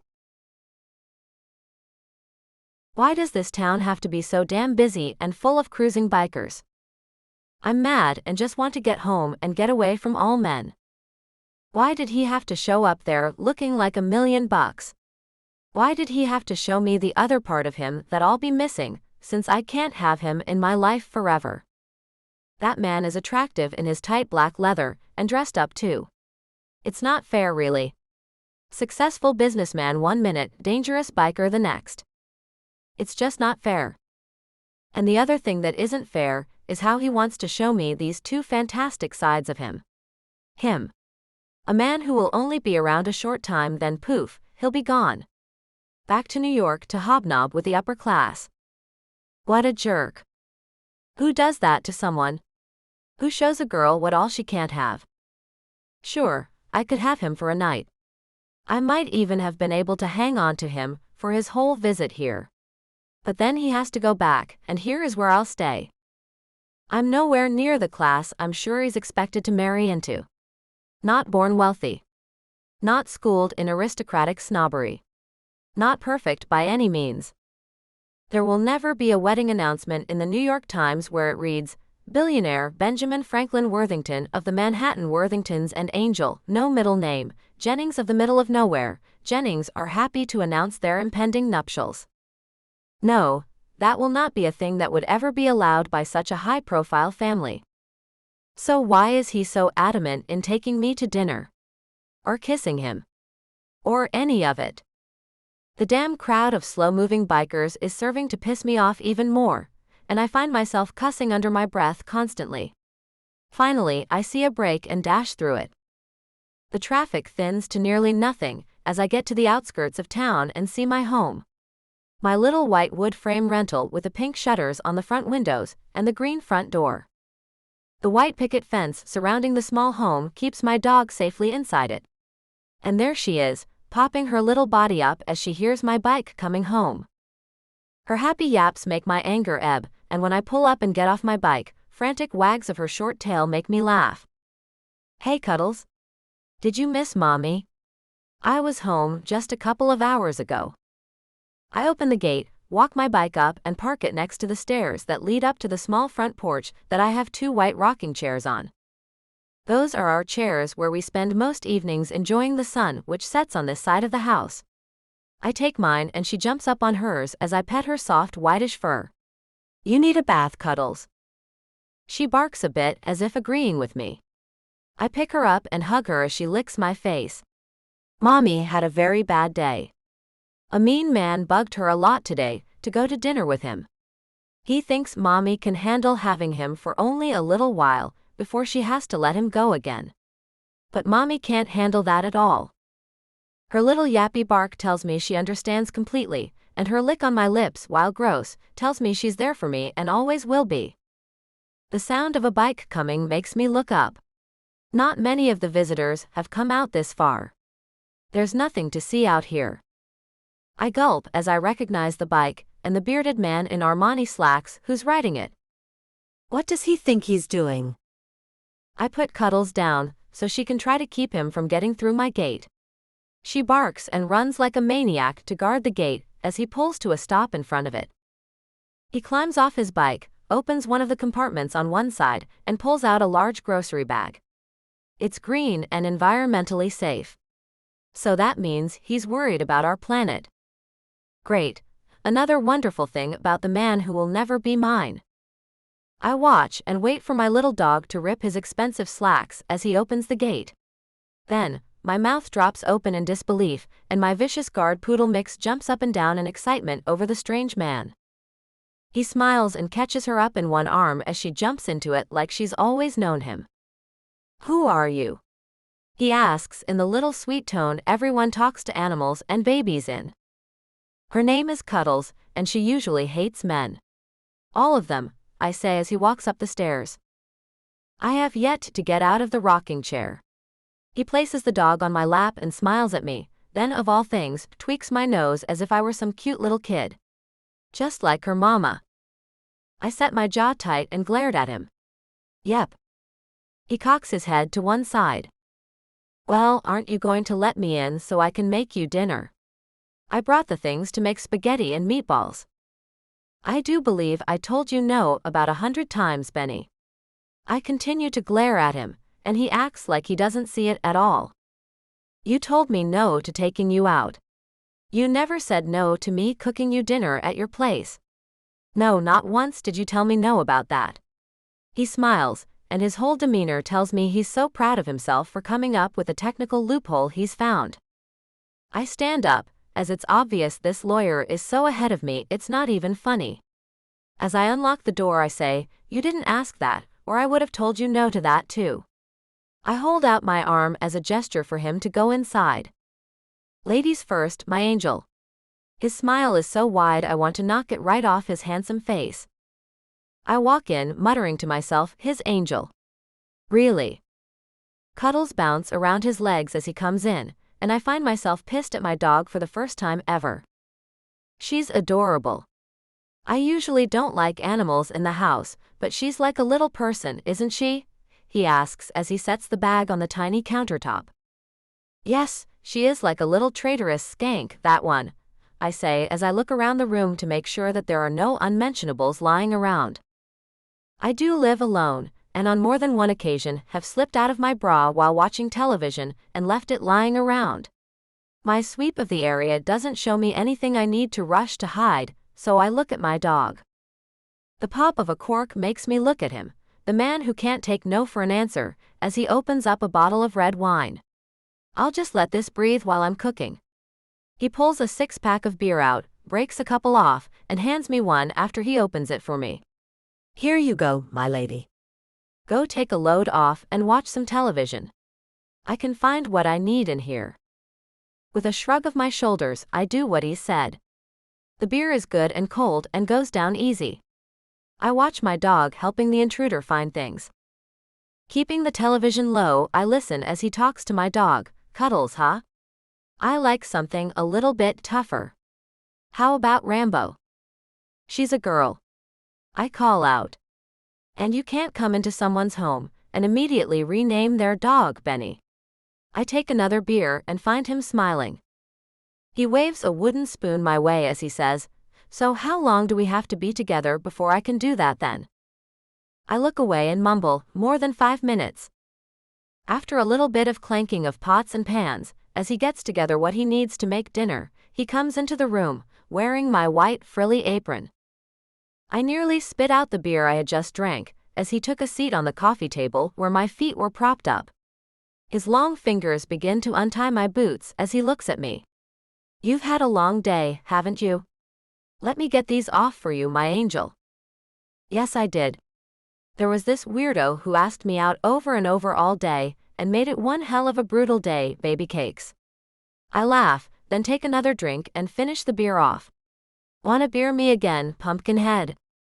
He pulls off both boots, then holds his hand out for the empty can. I do want to beer you again. And I will after you shower. He takes my hand and somehow leads me right to the little bathroom that's just outside my bedroom door. In he goes, pulling me along behind him. Reaching into the small stand-up shower, he starts the water. Then he turns to me. Dinner will be ready in about a half hour. So don't stay in here forever, my angel. The bathroom is very small, and his body grazes mine as he walks past me to leave. I have to hold myself steady using the sink, so I don't fall into his arms. He closes the door, and I fall to sit on the closed toilet as my knees give out. What is he doing to me? Pulling my clothes off, I climb into the shower and put it on straight cold water. I have got to calm down. After a quick shower, I get out, wrap myself in a towel, and head to my bedroom to find something to put on. I settle on a pair of cotton shorts and a little pullover t-shirt with the only clean bra I have left, a black lacy thing that can be seen through the shirt. It's sensual but not over the top. I could go out there in overalls and army boots. Giving my freshly shampooed hair a nice scrunching, I make my way out to the living room with a freshly washed and makeup-free face, and find him sitting on the sofa, petting my dog and sipping on a beer. His eyes go all over me, and his mouth hangs open a bit. Wow. I roll my eyes. Come on, Benny. I have no makeup. My hair's a tasseled mess. My clothes are 5 years old. What's to say wow about? Unless it's like, wow, what a mess. He gets up and walks toward me, but I hold up my hand, stopping him, as he looks like he's about to pick me up into his arms and hug me. He stops and says, "It's a wow, you're really gorgeous. Even without a stitch of makeup or your hair in that pretty braid, you're still attractive, Angel. I swear it's that kind of wow." I look at him and shake my head slowly. Like I said, I could have come out in anything, and he'd have acted this way. It's just an act. He'll say all the right things in order to get to the goods. Whatever. So, are there any beers left? I ask as I start to walk to the kitchen. He turns and hurries in front of me. Sit and I'll get you one. I can. He stops and turns back. He's too close and I feel my heart speed up. I step back and shut my mouth. I know you can, he says. But tonight, I want to wait on you. I wanted to take you out and let someone wait on you. But you refused, so now it's me who will be your personal servant for the evening. Walking around the other way to sit on the sofa, I say, I see. I sit down and look at the television to find he's put it on one of my all-time favorite shows that makes me laugh even when I don't want to. He comes back and hands me a new beer. You can change it if you want. I just put it here because I love this crazy show. It's hilarious. I look up at him and want to slap the crap out of him because he is perfect for me. Instead, I say, it's one of my favorites. A grin spreads over his face. Cool. See, we like the same things. I also happen to love spaghetti. And it's nearly ready. I'll bring our plates in here so we can watch the show together and laugh our asses off while we eat. 'Kay. I nod and sit back, then watch his fine self walk away. You know, you're going to make someone a great wife one day, Benny. He laughs and says, thanks. And you'll make someone a great hubby who comes home from work all grumpy and has them jumping through hoops to cheer him up. And then he goes and makes me feel bad about how I'm acting. Jerk. He's done so many nice things for me today, and I've been unreasonable the whole time. So I take a drink and get up and go to the kitchen to find him plating up the food. Hey, I say, and he looks at me. Hey, what do you need, Angel? I take 3 steps to close the gap between us as he turns toward me, and I run my arms around him and hug him. His arms move around my body and hold me in a nice, loose hug. I'm sorry about being so ungrateful. I really do love those flowers. They're the first ones I've ever been given. And no one has ever gone out of their way to do all this before. You're a great guy. I'll rein in the attitude and make this a lot better evening for you. I feel a wet tongue on my toes as Cuddles licks me and gives me kisses for doing the right thing. I laugh as it tickles and let him out of the hug. I find his expression full of sincerity. Thanks, Angel. I know that took a lot for you to say. Let's just have a nice time then. That's all I ever wanted, was to show you a nice time.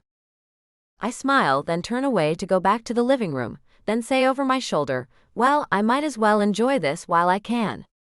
You'll be gone soon. Yeah, I won't be in your hair for too long, baby. Then he gives my butt a swift smack.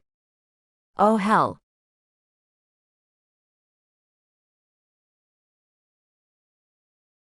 Chapter 7. Blaze. The change in her attitude lets me know the girl I'm so attracted to is in there somewhere. Trapped behind the walls she built because of that idiot who left her. I have patience though. And when I see something I want, I have a phenomenal amount of it. Taking our plates to the living room, I place them on the coffee table and then go get the wine and a couple of glasses. As I fill the glasses, I catch her gazing at me. Not quite the guy who came in the shop this afternoon. That cool biker was searching for some easy chick to play with his ding-a-ling. I sit down next to her. Close but not so close our legs touch. Holding up my glass, I gesture for her to pick hers up.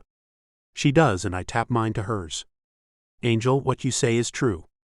I came to Sturgis for all the wrong reasons, but then I found you, and now I know why I was called to this Mecca in the middle of nowhere. It was you I was always drawn to this place for, and nothing else. She looks at me for a moment, and her eyes go soft, then she smiles and nods. And you, my sweet prince on a bike from heaven, came to find this lonely wretched woman who longed for you to find her and take her away from the lonely existence she had placed herself in. We tap the glasses once more and take a drink. She places her glass on the table and then pats the top of my leg. Let's eat. It looks great, Benny. I know those words we each said may have come out kind of like we were making them up and joking. But I think we both meant what we said. I stab a meatball and hold it to her lips. She smiles, then opens her mouth and takes it. A growly sound comes out of her and she nods as she chews. It's good. Did you make these in my kitchen? There's no way. You're right. There is no way, I say with a laugh. I bought them already made and simply heated them in the oven. She laughs and bumps my shoulder with hers. At least you're honest. I'd have accepted the compliment and lied about making them. Nah, you wouldn't have, I say as I take a bite of one myself. Yes, I would. At last year's Christmas party at work, I didn't make anything, and when Uncle Phil told me I had to bring a pumpkin pie, I went and bought one. I put it on a pie plate from home and took it. Everyone was talking about what a great pie it was, and what my recipe was. I told them it was a secret my grandma had passed down to me. The secret was it was made by Mona from the local bakery. All I added was a tub of store-bought whipped cream. Her laugh makes me want to kiss her, and I wish it didn't. I want so badly to just hang out with her tonight. Let her know I really want to get to know her. The real her, not the front that she puts on to scare away pursuers. Flirt, I say instead and tweak her cute little nose. She wrinkles it up as I do and smiles. I'm not a little kid. No, she is not. I know. But you're adorable, and your laugh makes me feel good inside. You're sweet when you want to be. I take another bite as she watches me. She takes a large forkful of spaghetti noodles and crams them into her mouth. A thing my family would find appalling. I find it funny, as she just can't figure out when to stop twirling them around her fork. So instead of showing her how it's done, I load my fork up and take a huge bite too. She quirks one brow up and says, "Want to see who can get the most meatballs to fit into their mouths?" I nod. Bet I beat you. Bet you don't. She stabs one and places it in her mouth. I do the same, and then she places the second one in, and so do I. A third one goes into her small mouth, and I find a knot slipping down her throat. I quickly chew mine up and swallow. I point at her. Cheater. I saw you let one slip down your throat. She chews the others up and swallows. Damn. You're the first to catch me doing that. I want to kiss her long, slender neck so damn bad it hurts. But I don't. So now I know no more food challenges with you. She shrugs her narrow shoulders. I'm a sneaky one. You have to watch me. I can see that. I take a sip of wine and find we're both trying to grab the remote as one of the funniest parts of the show is coming up. This is funny, I say. At the same time, she says, have you ever seen anything so hilarious? We stop reaching for the remote and look at one another. Her lips are halfway pulled up to the left, and her deep blue eyes aren't droopy like they were when she was at work. Then she turns her head and looks at the television, and I can't stop looking at her. She watches the show and bursts out laughing, and all I can do is look at her. Watch her erupt into laughter. Watch her light up like a firework on the 4th of July. Why on earth would that fool leave her? I'm glad he did though. Because now I can make her mine. All mine and forever if she'll have me.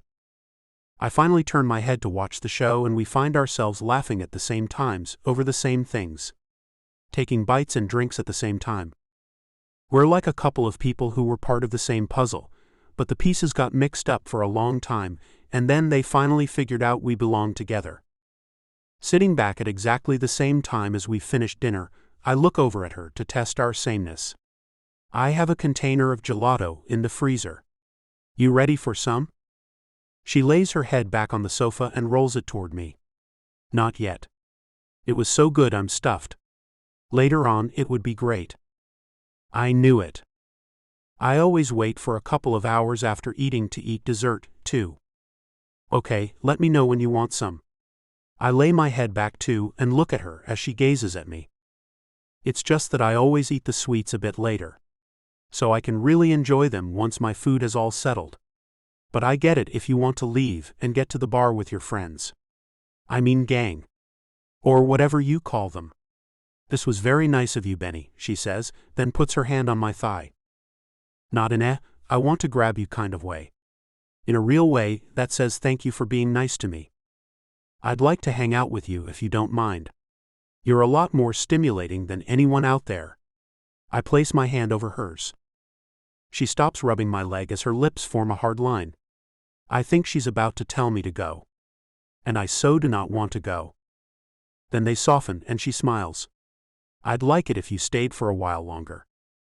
Inwardly I'm hoping up and down with joy. Outward I say, cool. Let's see what else is on tonight.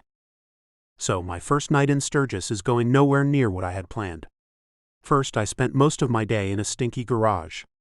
Second, I cooked for a woman who made sure I knew she didn't want to spend any time with me. And third, I will not be getting laid tonight. It should feel like it all has gone wrong. But instead, it all feels more right than anything I've ever felt in my life. She picks up the remote and searches for a movie, and when she stops on my most favorite movie of all time, I don't say a word to let her know that. With a look like she knows I'm about to make fun of her, she asks as she shakes her head, "You probably don't like Johnny Depp, Willy Wonka, right?" I do. Her face blossoms. Want to watch this then? I nod. Want to scoot over here and lie your head on my shoulder? She looks very wary. Do you really like this movie? Like you aren't just telling me yes, and you secretly hate it. When I saw you stop on it, I was about to ask you if we could watch it. It's my absolute favorite. I shit you not. With a press of the button, the movie comes on and she moves over next to me as I throw my arm along the back of the little blue sofa. Her body is close to mine. Her head is against my shoulder, and I feel more at home than I have ever felt anywhere. Including my own home. I want to kiss the top of her head but don't. Her hand moves over my chest, then she looks up at me. Benny, do you really want to be here, watching a silly movie rather than down at the bar having a crazy badass time? I nod. She just keeps looking up at me for the longest time. Then she places her head on my chest near my heart. Moving my arm, I wrap it around her and hold her tight to me. Then I kiss the top of her head. I like being here with you so much more, my angel. She sighs and turns up the television. An hour into the show, she sits up and stretches. I'm getting kind of tired, Benny. Shit, she's going to send me away. I see. Okay, well. She places her hand on my chest. I don't mean you have to go. I mean, can we stretch out on the couch? Lie down on the couch together. Oh. Yeah, of course. I say as I kick off my shoes and get up so we can get more comfortable. She stands up and looks me over. You got underwear on? I nod. Why? You could get more comfortable. You know, get out of those clothes. They'll get all wrinkled if you don't, she says as she walks away. I have to pee. Get as comfortable as you want. I'm going to grab a blanket I cover up with when I'm watching television on the sofa. Hey, I call out, making her stop. If I'm stripping down to my underwear, I want you to as well. I don't want to be nearly naked all alone. She hesitates, then nods. As soon as she disappears into the bathroom, I jump up and down and do a few fist pumps into the air. A very soft yes comes out of my mouth as I quickly undress. Right down to my tight black show-it-all-off boxer briefs. I lay my clothes out nice and neat on the chair and lie down on the sofa on my side, waiting for her to come back and slip into my arms. Nothing has ever sounded more enticing than knowing I'm about to hold her as we watch the ending of Willy Wonka. I know it sounds lame as shit. I know this. But damn it, I've never been more excited about anything in my life. Nothing. The light in the hallway goes off, and she comes back with only the television giving off any light. My heart feels like it has stopped beating for a moment as I see her in underwear. She tosses a little purple blanket over me, then I fold it back and she lies down in front of me. I pull the blanket over her and cover her, then drape my arm over her body. Nice lingerie set, I say, very matter-of-fact like. I saw it in a Victoria's Secret catalog. You're pulling it off much better than she did. She giggles a bit, then says, I didn't know Armani made underwear. I give her a little squeeze. If one can wear it, Armani makes it. I lie my arm out and she lays her head on it. I love this part when the girl gets fat and purple, she says. Me too. She's such a brat. Aren't they all? Except poor little Charlie. Her skin is soft against my chest and stomach. This was an awful idea. I don't know why I said it was a good idea. It was a terrible idea. My feet are cold, she says. Mind heating them up for me real quick? She puts her ice-cold foot between mine. Whoa, that is cold. I pick up one leg. Stick them both between my legs here. They'll be warm in no time. They will, I'm sure, because she's making me hot without even trying. Thanks, Benny. She puts her feet between my calves and they're cold, but it's like the best cold ever because she needs me. She needs me to warm her up in more ways than one. I run my hand slowly up and down her arm as she lies on her side in front of me. She turns her face back a little. You're very nice. You know that? No, I'm not. You bring out this part of me that I really don't have normally. She turns over. Her eyes are right there, looking up at me. Benny, do you have any want at all to kiss me? I do, I say, probably admitting way too quickly. But it's the truth. She licks her lips and I lick mine, and then I ease down until our mouths touch. It's amazing as sensations zip through me as if I'm being turned on for the first time. Parts of me buzz that have never done that before. And I'm not what you'd call inexperienced. I ease the kiss and look at her. She makes me so damn happy as she says, Benny, you want to watch the rest of this in my room? Heck yes, I do. If you really, really want to, I do, I say as I run my hand over her cheek. She gets up and takes my hand, then leads me to her bedroom. The door opens and there it is. Pink curtains and a fluffy pink carpeting. And a canopy bed with a black sheer cloth hung over it and a black bedspread with pink pillows at the top. That is when I spot a set of silver handcuffs off the metal headboard. Who are you inside, Angel? She says with a grin, a little bit of heaven and a little bit of hell.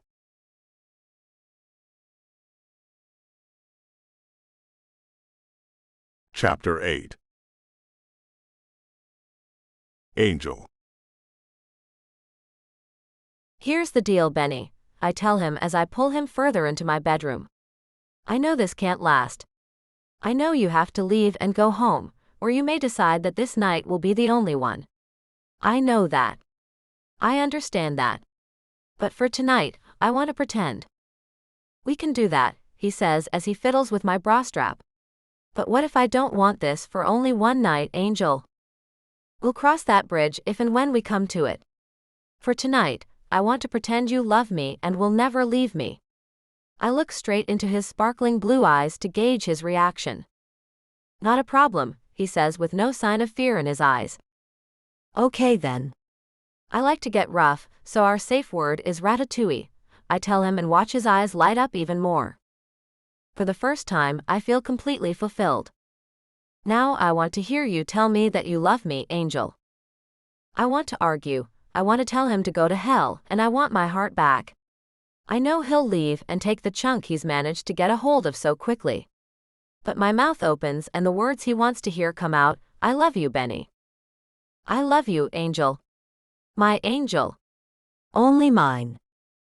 He rolls off me, and my body already aches to be back in his arms. My brain is screaming not to want that. Those arms will leave me aching, hurting, and yearning to feel them again. Before I can even get cooled off, he's on his side and pulling me tight into his arms again. His lips touch the side of my head. Can I stay the night? I don't see why not. Do you want me to? He asks. I snuggle into his wide chest and it feels so cozy. Yeah, I want you to. He leaves a kiss on my cheek and lies back. Then I realize I'm making more out of his words than he really meant. It was me who told him to tell me he loved me and would never leave me. It was me who told him I wanted to pretend this was real. I got myself all worried for no reason. He doesn't really love me. He's not serious about me being his. With the knowledge that I got too much into the pretend game, I snuggled into his chest and felt a lot better that he would go away tomorrow and leave me alone. I can go back to my life and live it as usual, with this sweet little session to think about now and then. No big deal. But man, this guy would be so damn easy to fall in love with. Luckily, his snooty family would never allow him to be with a commoner like myself. I have nothing to worry about. It was all just an act. An act one asked him to do. His arms tighten around me and he kisses the top of my head and mumbles, "My angel. Always mine." My heart pounds as his breathing is slow and steady, and he's obviously asleep. So does that mean his words were real? Does that mean he's going to hold me back from the things he said? Does that mean he really expects me to be his? I can't let this happen.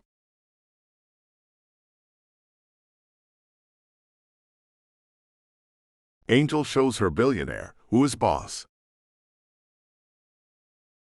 Chapter 1.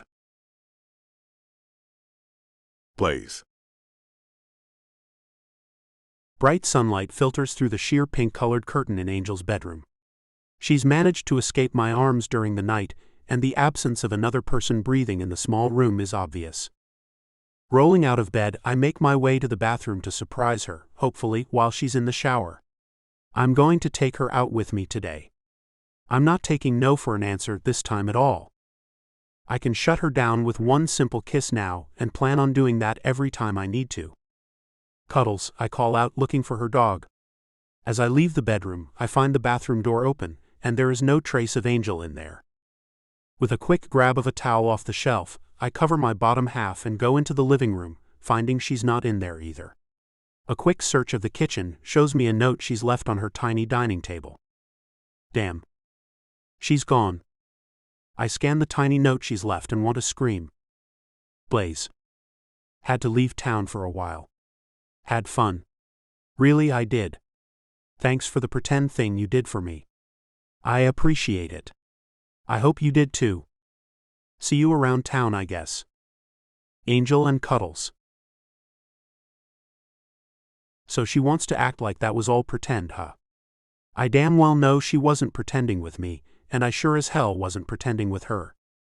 I've never felt anything more real than what we did. Nothing. She's scared. Afraid she's really falling for me, and that I'll leave her like the jerk did before. But I won't. I can tell she might well be the one for me. And I'm not about to let her go just because she has issues. Pulling my clothes back on, I leave her house and find another note taped outside the front door that tells me to please lock it behind me. Before I do that, I go back inside and get the pen that's lying next to her minuscule note, and write my phone number down at the bottom with an order to call me as soon as she gets back, or I'll come hunt her down. I used several exclamation points, then added, "I love you, my angel. Yours always, Benny." Then I leave, lock her door, and feel so damn angry inside that she didn't use the nickname she gave me on her note. Blaze is what she used, and last night I noticed her saying Blaze at times and Benny at others. Each time she used Blaze, I felt like she was pretending in her mind that she felt nothing. When she used Benny, I could feel the emotion in her. Real deep emotion. And we just have to get to the place where she knows I'm not a runner.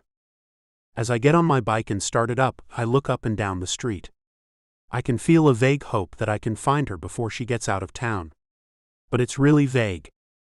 There's no sign of her at the garage she works at. But I stopped in anyway to see if her uncle knew where she went. The bell rings as I walk in, and Phil is sitting at the computer with a pair of old horn-rimmed glasses.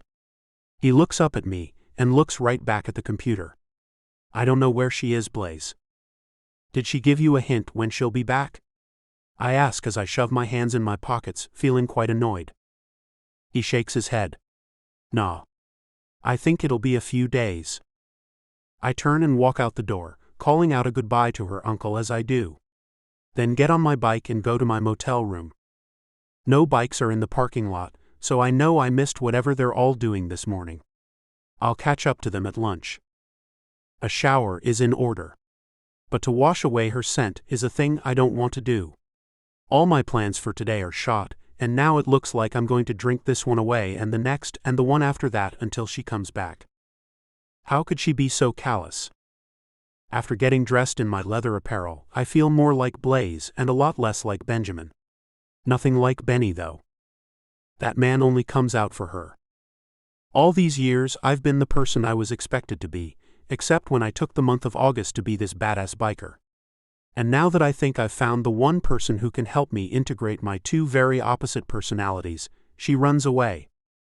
I cruise down the main street and in no time at all, I find my gang's bikes in front of a bar.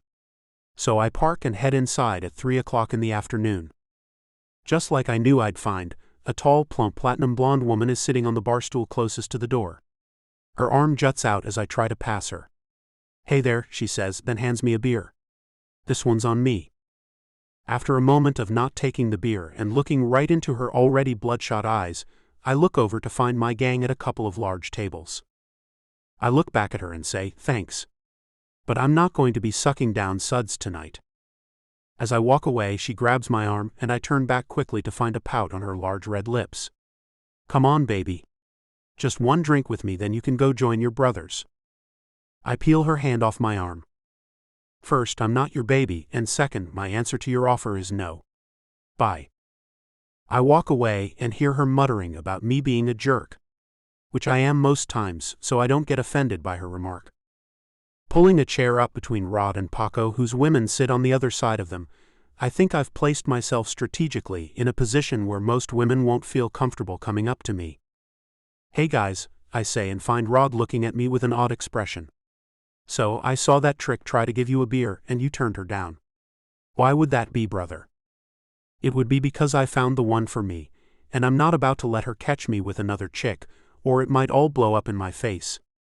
Paco handed me a shot glass and the bottle of Jack that everyone was drinking from. I fill the tiny glass up and drink it down. It burns and reminds me I'm alive and at the most badass bike rally in the world, and need to loosen up. But only just enough. I don't want to be plastered if Angel comes to her senses and comes back and calls me. Rod taps the tabletop and looks me over. "The one?" I nod. Only she has very bad men-related issues. I refill the glass and pick up the dark liquor, looking at how the light is filtered as it runs through it. She left me at her place alone this morning. Not a word to me. She just took off like a scared rabbit, leaving me a note that said what we did was fun. Rod smiles and pushes a tall bottle of beer to me. "Maybe she isn't on the same page you are, my friend." She is. I know she is. It's electric when we touch it. We like the same things. You know what this badass did last night with her? I ask as I look at him.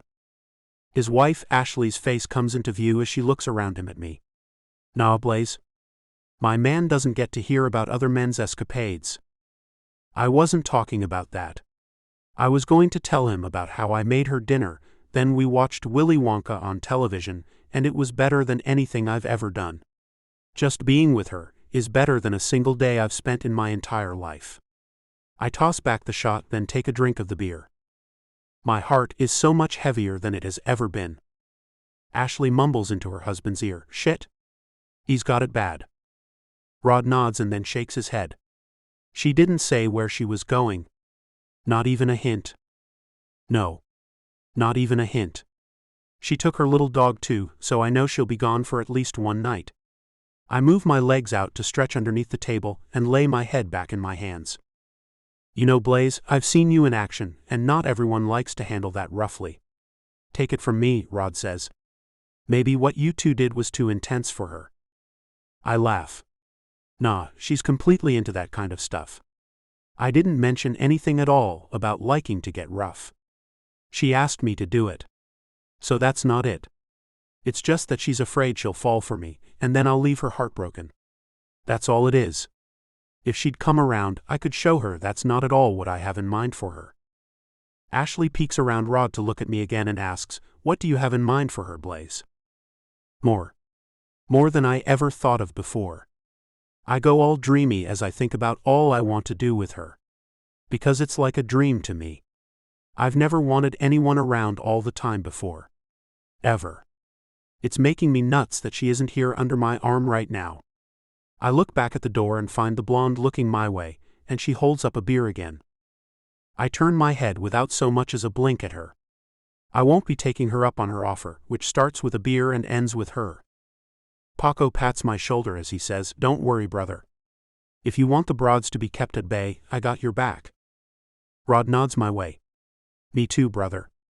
If you want to stay pure for this woman, then we'll make sure the ladies leave you alone." I knocked the crap of a chick for taking the seat on the other side of my man before. Granted, I gave her a chance to realize her actions were dead wrong and politely asked her to move. Rod's eyebrows go up high as he says, "Politely?" I don't think the phrase, "Hey tramp, get away from my man," is considered polite. In some circles it is, Ashley corrects her husband. Anyway, the dumb broad rolled her eyes at me and maintained her seat. To which I promptly got up and removed her, and left her with a busted lip. I chuckle and take a drink of my beer. Bet she never tried to sit next to Rod again. Ashley shakes her head. Never again. And she apologized to me on top of that. I level my eyes on Rod and say, "You got a pistol there, don't you?" He looks back at her with hazy eyes and says, "I do. And that's just how I want her. Perfect for me." Then Paco clears his throat and we all look his way.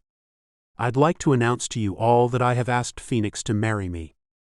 Cheers ring out, and shouts of congratulations are heard as Paco holds up his new fiancée's left hand with a single diamond on a gold band. I pat the man on the back and say, "I know I told you getting hitched was a dumb idea. But in light of my newfound feelings, I know it's the right thing to do. I'm happy for you too." "Thanks, brother," Paco says as he leans over. "We'll be leaving at the end of the week and heading to Vegas to do the deed. It's going to take everything I have to do it, but I'd give all I have for her anyway. And just like that, I know what I want to do for them. Let me get your room in Vegas, Paco. I'll set you up in one of the penthouses there and put the whole thing on my bill. Let me do that for you guys. For a wedding present. A week in Vegas on me. What do you say?" I say, "Hell yeah, brother." He turns back to Phoenix, whose eyes are glistening with unshed tears. "Blaze is giving us one badass wedding gift, my love. The entire week in a Vegas penthouse. What do you say to that?" Her face lights up and she looks at me with such appreciation. "Blaze, that's beyond amazing. Thank you so much. I hope you decide to join us for the happy occasion." Then she looks around the table. "I hope you all do." More cheering and hollering acceptance of the invite fills the large bar, and then I feel a hand on my shoulder. When I turn back, I see the very tenacious blonde is there looking at me with such a smirk on her face. "I need a light, you got one?" I don't have to say a word as both Ashley and Phoenix get up and, without a word, escort the woman away from me. I laugh and get back to drinking with my buddies. I owe them, I say as I look back and forth at Rod and Paco. Remind me to buy them something nice before we leave. It's nice to have backup when you need it.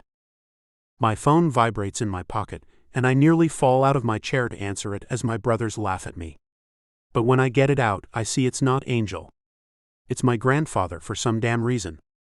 I shake my head and say, not her. It's work.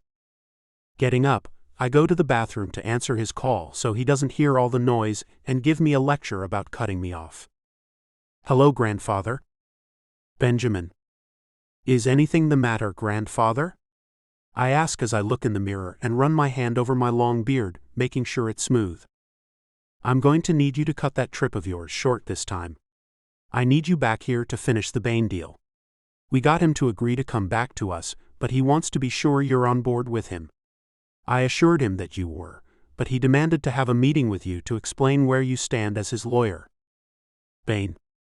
The jerk who's selling the AIDS drug for more than people can afford? The man who is selling the product he owns for what he thinks it is worth.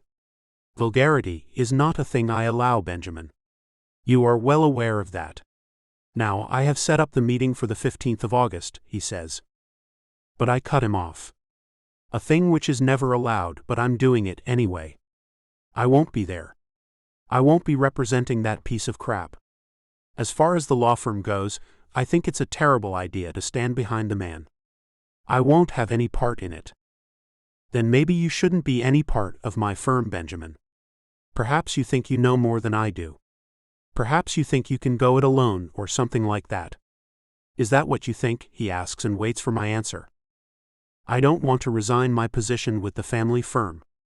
I will not be a part of any team representing that jerk, Bain. Take that how you want, grandfather. Goodbye. As I end the call with a swipe of my finger, the tiniest bit of fear runs through me. What would I do if I had to start over on my own?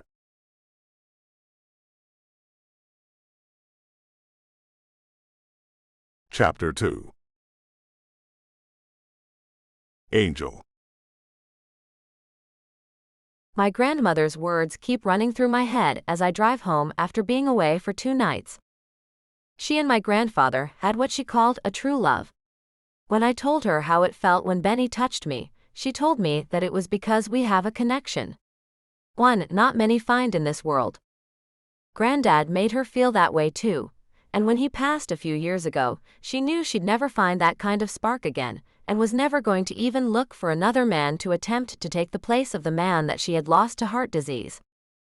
That alone made me think I need to stop being afraid and see what happens.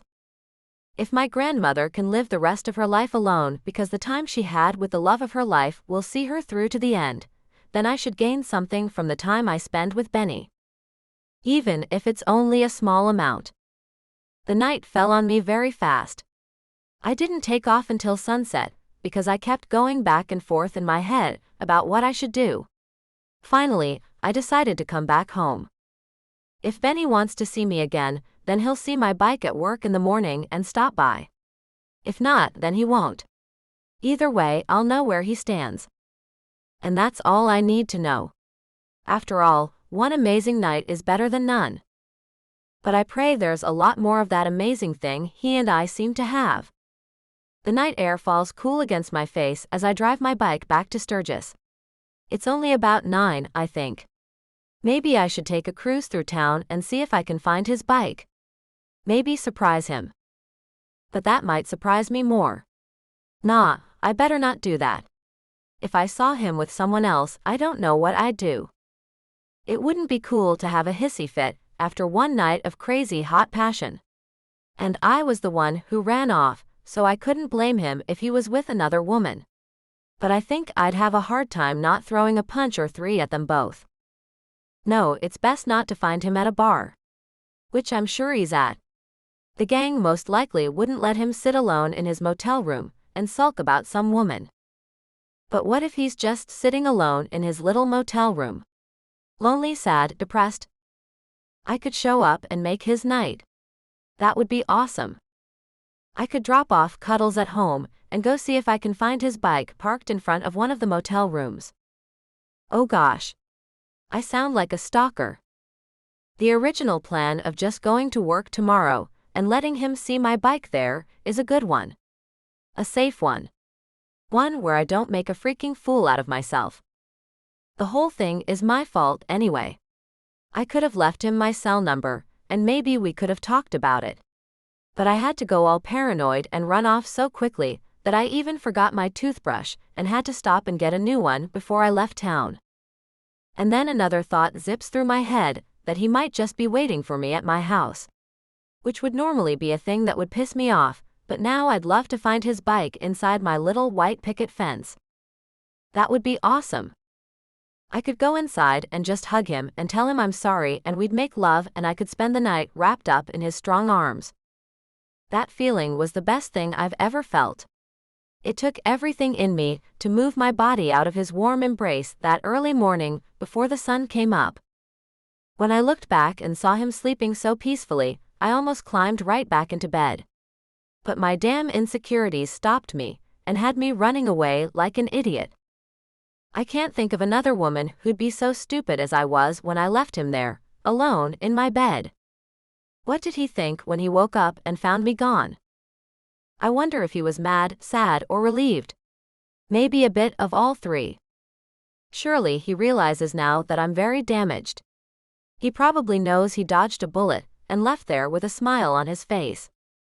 The headlight hits the white of my little house, and my heart starts really banging hard in my chest. If he's there, it'll be great, and if he's not, then tomorrow will have to suffice. As I pull up, I see no other vehicle here. So he didn't wait for 2 days for me to show back up. It kind of hurts that he went on. But what did I expect him to do? Letting Cuddles out of the doggy carrier on my back, I watch her run around the yard, sniffing like crazy. It's almost as if she's looking for something. I wonder if it's him she's sniffing around for. The two certainly hit it off like she's never done with anyone else. I wonder if she's sad he isn't here, too.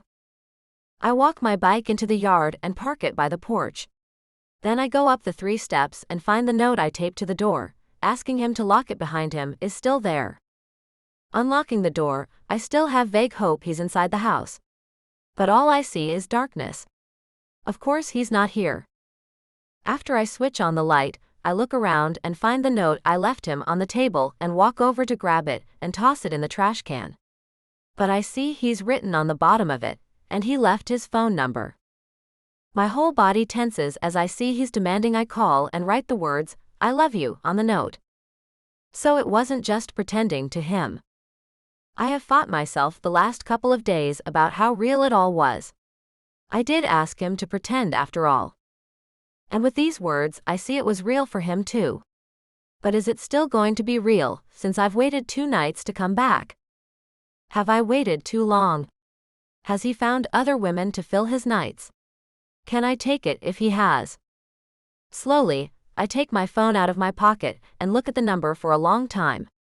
There's a lot of exclamation points on the note. It does look like he really wants me to call him.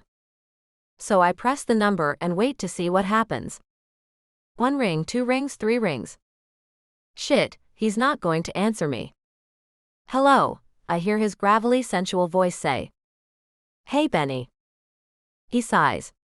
"Angel." His voice is so quiet, and all the noise fades away, as he must be walking out of the bar where he's definitely at. "You're back." "I am." "It sounds like you're at a bar," I say as I go and plop down on the sofa, thinking he's having a good time and might as well stay there. "Yeah, my friends are here. But I'll leave right now and come to you." "No. No, Blaze. You stay there. Do whatever it was you were doing. I don't want you to leave your fun time to come here. That would be stupid. I want to be with you, Angel. I've missed you more than I thought humanly possible." "Didn't you miss me at all?" he asks with a certain amount of sadness in his voice. Should I tell him I did miss him like crazy, and could only think about him these last 2 days? "Blaze, we barely know each other. How could you miss me? How can you say we barely knew each other? I think we got to know one another pretty damn well. So you're saying you didn't miss me at all, Angel?" I hesitate, then say, "I don't know, Blaze." "Stop calling me that. I know what you're doing when you call me Blaze. You're not allowing yourself to like me. Or love me. Love is a bit fast, don't you think? I mean, you're going to have to leave soon anyway. Why bring love into this thing we have? Whatever it is, I say and run my hand through my hair in frustration. I am coming over, he says with an air of authority. We can talk all about this in person. Face to face. While we hold each other skin to skin. No. No. Then why did you call me Angel? Your note was very demanding. I suppose I thought you might want to know I was alive and made it home. I didn't call you to drag you out of a bar where you were probably having a great time with random bimbos and make you come and talk to me about what this is we have or don't have. I get up and go to see what kind of alcohol I have in the fridge, as my nerves are bristling. I was not messing around with anyone. I haven't touched a girl since you. Not once. Not at all. I've waited for you. I wanted to. I want you to know I think you're special, Angel. My angel. I'm coming over, he says with a slight whisper in the last words. I'll see you tomorrow. It's late, I say when I find no alcohol to numb me. I'm going to bed. Stop, he says with aggravation in his voice. Just stop this. I'm going to come and see you. If you want me to leave after I take you in my arms and kiss you one time, then I'll leave. But you have to let me kiss you and hold you. I've ached to do that for what seems like forever. Have you really? I ask as I walk toward my bedroom, peeling my clothes off as I go. His reminder of holding me and kissing me has my body heating up quickly. I have. I've barely slept, and when I did manage to sleep, it was restless, with dreams of you and me making love in your cute little pink and black bedroom. My gosh, how I've missed you, baby. Please just. Tomorrow, Benny. I promise tomorrow. Angel, how could you not miss me? He asks. I don't know what to tell him because I missed him. Benny, it's just that this is intense. I need time to understand this. It's enough for me to know that you still want to see me. I've struggled between thinking it was all a pretend game and something real. So now I know it's real. I lie down on my bed, naked now, and climb under my blanket as Cuddle hurdles herself onto the bed, taking her position at the foot of the bed to guard me through the night. Okay, since you know what we have is real, then why not let me come over and at the very least hold you for a while? I need to see you, baby. I need to smell you and taste you. I need you, Angel. This is a thing I've never done before. I feel as if I'm pleading with you, and this isn't me at all. This is the me I am with you. Am I making you weak? I ask as I find myself biting at my fingernail, then stop as that was a thing I did when what's-his-name left me. I chewed all of my fingernails off, and it took me some time to stop doing that. Not weak. It's not weak to know you love someone and know you need to be around them. That's not a weakness, Angel. That's being human. I'm coming over. I need you and need to be with you. His words are getting quieter, and I know this is wearing him down. You sound tired, Benny. I am. I'm so tired. You have no idea. Then rest. I'm tired too. I haven't slept well either. Tomorrow I'll see you. If you want to, that is. I close my eyes and wait to hear what he says. No, I don't want to see you tomorrow. I open my eyes and try to understand what that means. Then I hear giggling in the background and a woman's voice says, Blaze, are you coming back inside? Not messing around with any women, huh? Go back inside, Blaze. And don't even worry about tomorrow. I don't want to see you. Goodbye. I end the call. Tears burn my eyes, but I don't let them fall. He calls me right back and I send it to voicemail. I knew he was too good to be true. I knew it. The liar. Lucky for me, that chick got tired of waiting for him to go back inside and came out to get him, or I'd have never known what he was really doing. Jerk. Making me believe he's been waiting for me all this time.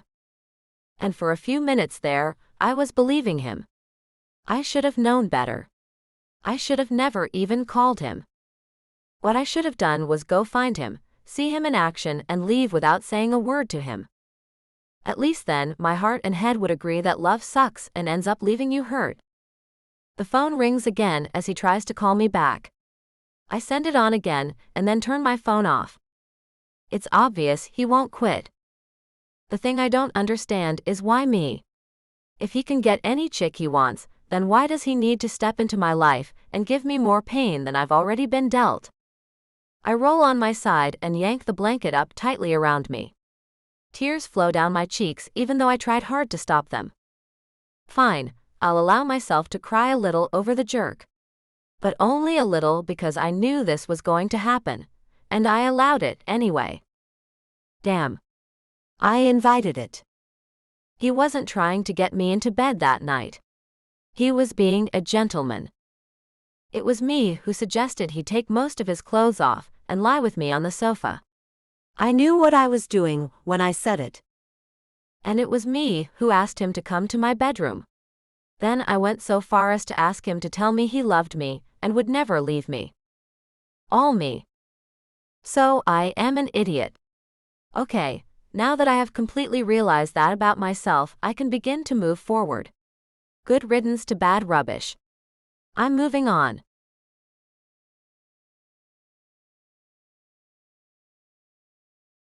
Chapter 3. Blaze. Poor Phoenix is beating herself up for interrupting my phone call and making Angel hang up on me when she thought it was some chick I'd been hanging out with at the bar. I promised I'd bring Angel around tomorrow so she could back up my explanation that Phoenix was only looking out for me. She wanted to make sure some woman wasn't trying to hit on me while I was outside. But Angel jumped to conclusions and hung up on me and turned her damn phone off. So I'm on my way over there now to talk, or rather kiss some sense into her stubborn, insecure self. I thought the conversation was going pretty well up until that moment, even though she kept telling me no to coming over. But my plan is to bang on the door until she has no choice but to open up or call the cops on me. I'm a little worried she might take off again, so I'm hurrying to get to her house on the outskirts of Sturgis. My headlight reflects off her white picket fence, and I also see the reflection of her bike near the front porch. Even though the house is all dark, I bet she's home. I turn the engine off and coast in so she doesn't hear me, and barricade herself inside. I park the bike and go up the sidewalk, being careful to be quiet so the dog doesn't bark and alert her. And suddenly, I realize that I have a lot of stalker tendencies. Oh well. When in love. Slowly, I go up the stairs, trying hard not to let the steps creak. I twist the handle to see if by some miracle it's unlocked, and find it is. Damn. Doesn't she know enough to lock her damn door? I lock the door behind me, then sit on the sofa, take off my boots and everything but my underwear, and head back to her bedroom. As I push the door open, I hear a low growl from her dog. Hey Cuddles, I whisper, and she gets up, wagging her tail, and jumps into my arms with lots of puppy kisses. Ah, she missed me. I'm putting her outside in the backyard so she won't bark when I shut her out of the bedroom, because she thinks the bed is hers too, and I don't need any company for my reunion with her mommy. I grab her a handful of doggy treats that are in a cookie jar in the kitchen and place her little panting happy ass out the back door. She wags her tail at me as I close the door. In the living room, I ditch my underwear, leaving them with the rest of my clothes, and go stealthily back into her bedroom. Her tiny snores are still going, and she has no idea there's been anyone in her house, much less her bedroom. I'm so jumping her about leaving that damn door unlocked, but that can wait until tomorrow. Sliding under the blanket, I can feel her warm body as I face her. She's lying on her side, and her long dark hair covers her beautiful face. She might try to hit me when she wakes up, so I gently run my hand down her arm to hold it down if need be. Her body shivers with my touch, and mine has little shots of electricity shooting around it. I can't stand not to do it, so I press my lips to hers. A little sound comes out of her, and she scoots in close to me. Instead of hitting me, she moves her hand up my arm, over my shoulder, and all the way to the back of my neck, where she pulls me in to kiss her harder. The sweetness of her breath is a thing I missed more than the air itself. She throws a leg over me as I run my hands over her body. Seems she was most likely getting in bed and getting ready to let me come over. Until she went crazy, that is. Her soft breasts press against my chest and her head pulls back a little and she ends the kiss. Those deep blue eyes are open and looking at me when I open mine. Her voice is soft and raspy as she says, "I missed you, Benny. I missed you. I hope you're not mad I came in anyway. And you left the damn door unlocked, making it easy. I plan on explaining that woman to you, but it can wait until tomorrow." I pull her back to me and kiss her neck as she makes a little purring sound. "I'm sorry," she whispers. Now it's me who has to pull back and look at her. "You're sorry? I bet you don't say that often." She shakes her head a bit. "Not often enough. But I am sorry, and I want to be different from you." Leaving a soft kiss on her cheek, I say, "I want to be different with you too. I'm not the same man when I'm with you. I think the world is made up of rainbows and butterflies when I have you in my arms." She giggles and bats her thick dark eyelashes at me. "You silly boy." "I am silly over you, my angel." "Damn it, Angel. Why? Why did you do this? All I wanted was to make you happy. I can't let myself be happy. It'll end and I can't take it." My heart stops and I fall to my knees beside the bed. She turns her head and looks at me with tears running down her cheek. Off the side of the bed they hit the pink shag carpet in large drops. Face to face, I look at her crying. "Let them all out, Angel. Let those tears leave you cleansed of your fears. Let the worries go with each one that leaves your body. I am not that man who hurt you. You must trust me. You must respect me enough not to run away. Or we have nothing. And I so want something with you." Her chest heaves as a sob comes out of her. I find it so hard not to hold her, not to try to ease her suffering. But she needs to release it. I stay close.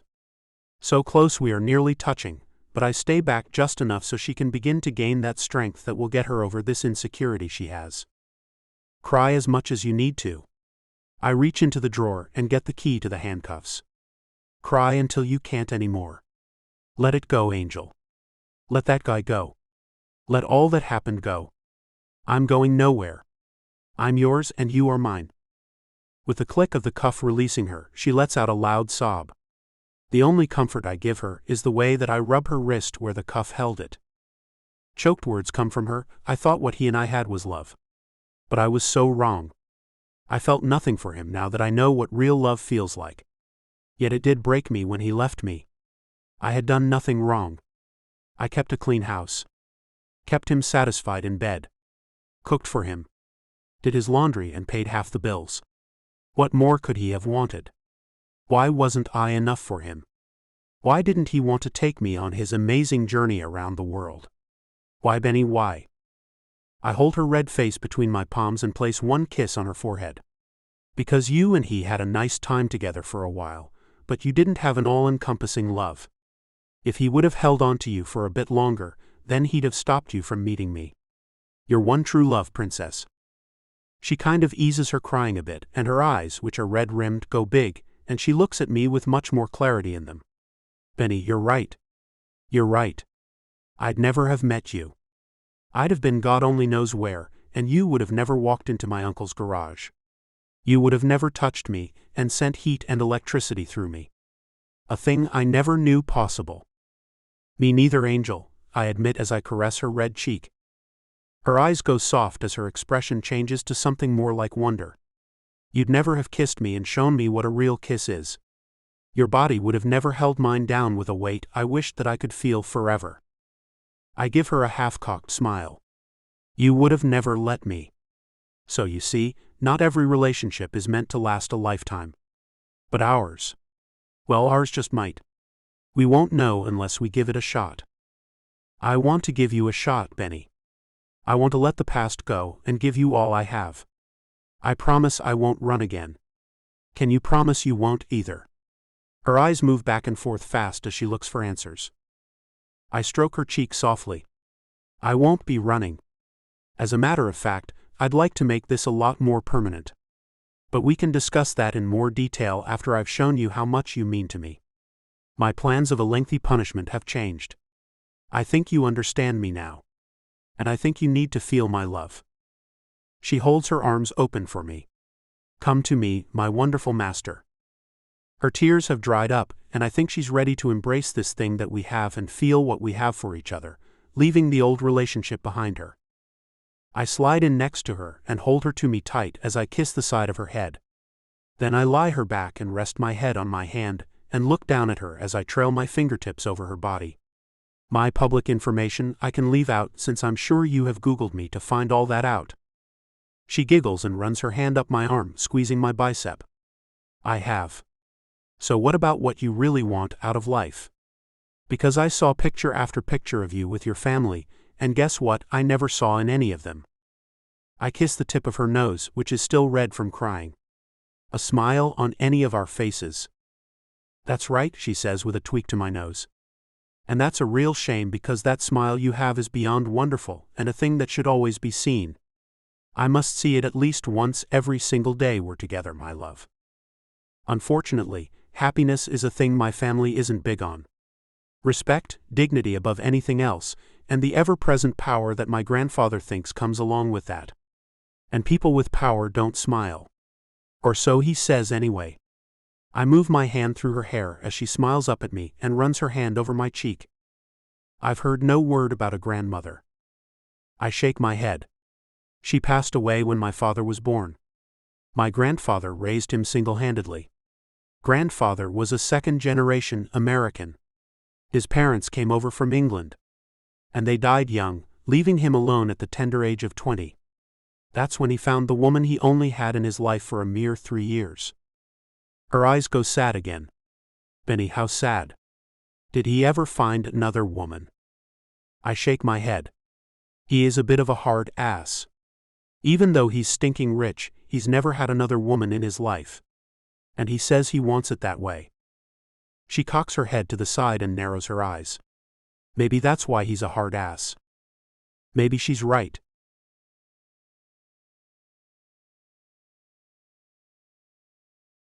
Chapter 4. Angel.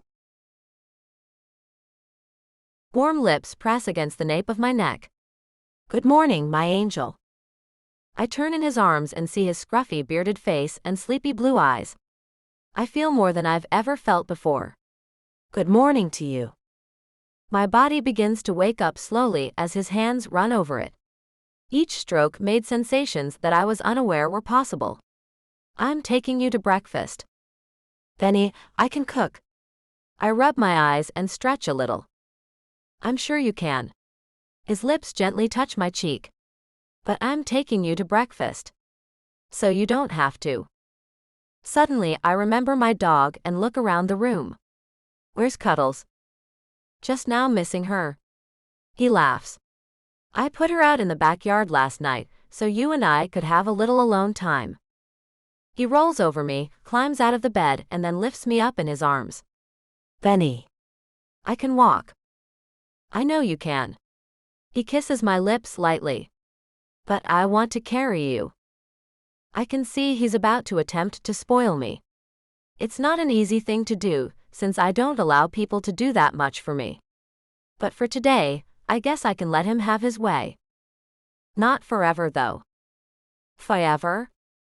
Will this last forever? I push the thought away so I don't jinx anything. Running my arms around his neck, I lay my head on his chest. That was nice last night. I'm glad you came. Me too. He puts me down in front of the bathroom sink. You got an extra toothbrush. I open the medicine cabinet and produce a freshly packaged one I bought just last week.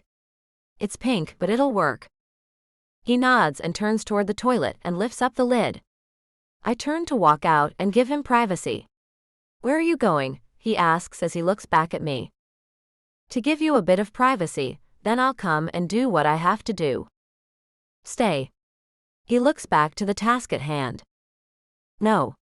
I take another step and then feel his hand on my arm.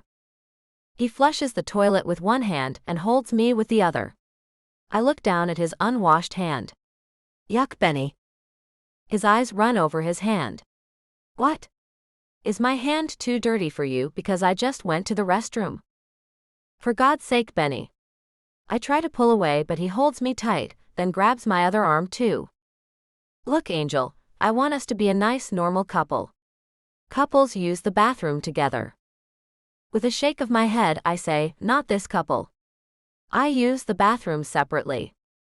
I'm not saying you can never use it alone. I'm just saying there's no reason to be shy with me. I'm not going to let you. He pulls me to the toilet and sits me down. Now use it. I know you need to. Geez, Benny. I can't go with you looking at me. At least turn around and brush your teeth. He smiles, turns away, and starts to brush his teeth. I'm pretty mortified, and it takes me quite some time to get things moving, but I hop off the toilet before he turns back around. I look up after I flush the toilet, as he makes some sound, and I see him tapping the mirror with his rinsed-off toothbrush as he smiles at me. I could see you through the mirror. I roll my eyes. Pervert. Only where you're concerned. He moves past me, raising his body against mine and sending heat through me. Starting the shower, he looks back. Climb in here when you get finished brushing your teeth. Yes, Master Blaze, I say as I grin at him. He winks at me. And make it snappy, wench. I give him a nod, brush my teeth, and listen as he sings, I've got you under my skin. After I rinse my mouth out, I get in the shower, finding his head and beard full of shampoo bubbles. He's still singing away as I step in, and he moves his finger in a circle, gesturing for me to turn my back to him. I do as the control freak wants and find him leaning me back, getting my hair wet. Then his hands move through my hair, massaging shampoo in. I want to be mad. I want to hate this. But I love it. I've never been the least bit pampered. I'm not big on it. Or wasn't, anyway. I could get very used to this. After he rinses my hair out, he ends his song, turns me back to face him, and kisses me. My body melts in his arms as he wraps me in them. Man, he sure knows how to make a shower fun. After getting dressed, which took some time as he kept grabbing me and kissing me, we're on our way out to go to breakfast. I hear Cuddles barking in the backyard, and I recall that I have a pet. Let me go feed her real quick, Benny. I completely forgot about the poor thing. I turn and go back in, and open the back door where she promptly runs inside. Jumping up and down with excitement, she goes right past me and jumps into Benny's arms. Hey there, girl. Not mad at me at all for putting you outside, are you? She yaps a little, which means she is a little mad, but she'll get over it. I put down the bowl of dog food and fill up her water bowl. How long are we going to be gone? I ask to decide whether I'm letting her stay inside or need to put her back out. I'm keeping you all day with me, so you better leave her and her food and water outside. He moves past me, picking up the bowls and putting them outside on the back porch. All day, huh?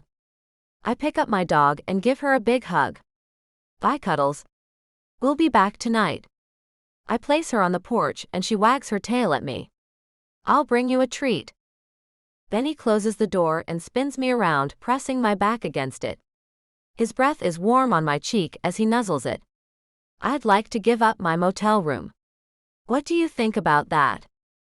You want to move in with me for the remainder of your stay in town?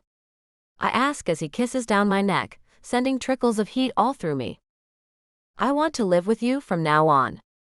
He pulls back and looks at me with sparkles shooting through his steely blue eyes. I don't want us to spend another night apart. My stomach tightens and my body tenses. That sounds very serious, Benny. Because what we have is very serious, Pumpkin. His fingertip moves over my lips, tracing them. I want to wake up every morning and be able to open my eyes and look at your sweet face. I want to close my eyes each night with you being the last thing I see. My heart speeds up. This is so quick and so unlike me. But when my mouth opens, words come out without me thinking, me too. Good. He steps back, taking my hand in his and leading me toward the door. And since we're talking about this, I want us to get something more my speed. A larger place. We can ride around and scout several out and decide what we like. A larger place? Like you want me to move? I don't know, Benny. That's a little, no, make that a lot scary. What if we don't work out? Then I'll have to move and that'll be. He stops and pulls me into a tight embrace. His forehead touches mine. Let's don't say things like if we don't work out. Let's keep things positive. I'm not saying this will be some relationship made in heaven that never has a problem, or a rough patch, because that's not reality. We'll have our fights, we'll have our troubles, but we will get through them. I don't know what to say. This is all so sudden. That's all. I pull back and look at him. We're kind of rushing into things. I've never been a man who rushes into things. And I know you aren't one to rush either. But this feels right. You have to agree with that. I do. It does feel right. But rushing is just stupid. His fingertip moves along my jaw. Do you want to slow things down? I keep my room, and we can act like we don't want to spend every night together. Deny ourselves that. And for how long would you like to do that? My body aches with a need for him, as only his fingertip moves over my skin.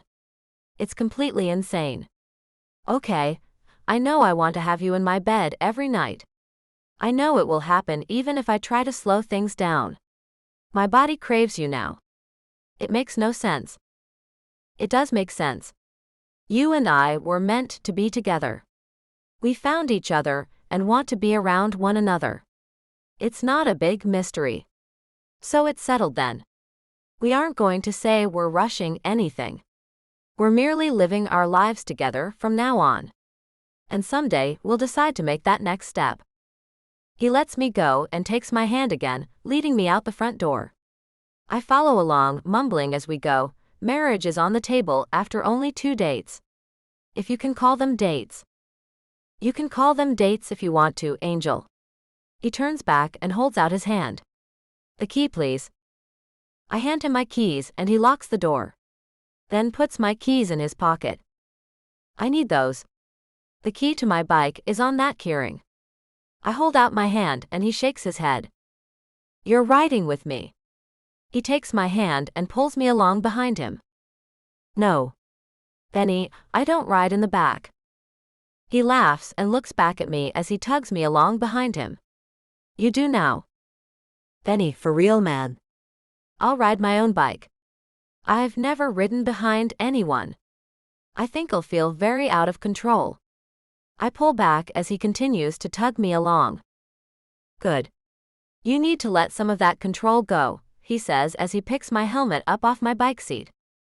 As he's placing it on my head, I say, said the control freak. His grin covers his entire face. You're going to have to trust me. And I'm not a control freak. What would you call yourself then? I ask as he tightens the chin strap. He looks as if he's pondering, and then his eyes brighten. I'm a man who cares about you. So, instead of thinking or saying I'm a control freak, you can say I'm a caring man. Who you love. He tweaks my nose, then kisses it. I have to laugh as this rugged-looking biker man in black leather, sporting a long beard and tattoos, is so sweet, and no one would believe me if I told them the things he says. I do love you. I kiss his lips for only a second, and his whole face changes. Sincerity is how I would describe his expression. And I love you, kitten. My heart goes all pitter-patter in my chest. I feel heat in my cheeks as I know I'm blushing. What he does to me is awesome. He reaches into one of the side compartments and pulls out 2 pairs of dark shades. He puts 1 pair on my face. I bought these for you the other day. For when you come back. They match mine. So now we can match, I say with a laugh. How thoughtful. Thank you. He puts his on and gets on the bike, and then I get on behind him. Hold on tight, he says. Why? Do you drive crazy? I wrap my arms around him, beginning to get nervous. No. I just want to feel your front against my back. So hold on tight, he says. Then he starts the bike, and it vibrates underneath me. I place my chin on his shoulder and turn my head to kiss his neck. You're very sweet, Benny. Yeah, I didn't know I could be sweet. You bring it out in me, sugar. He takes off, and I hold on tighter because I've never ridden behind anyone before, and I'm kind of in between shitting bricks and trying to enjoy this. It's something I had only recently daydreamed about, after all. Now, here I am behind my handsome biker, clinging to him as the wind blows over my face, feeling him take me away. And it feels just as amazing as I imagined. I just might enjoy riding in the back, after all.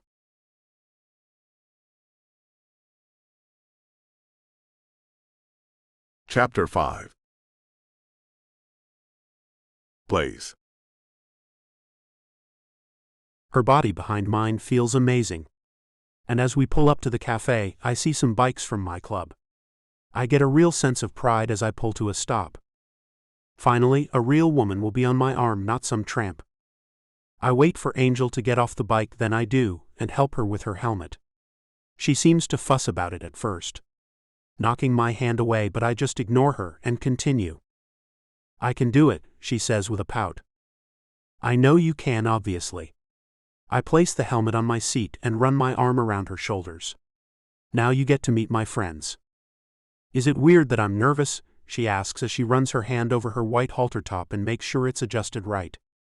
I run my arm down to smooth out her backside, which doesn't need it. But her butt covered in tight black leather is a thing of magnificence, and I just have to touch it. No, it's not weird at all that you're nervous. They're all cool. You'll like them. I know you will. She looks at me with a little frown on her gorgeous face. But will they like me?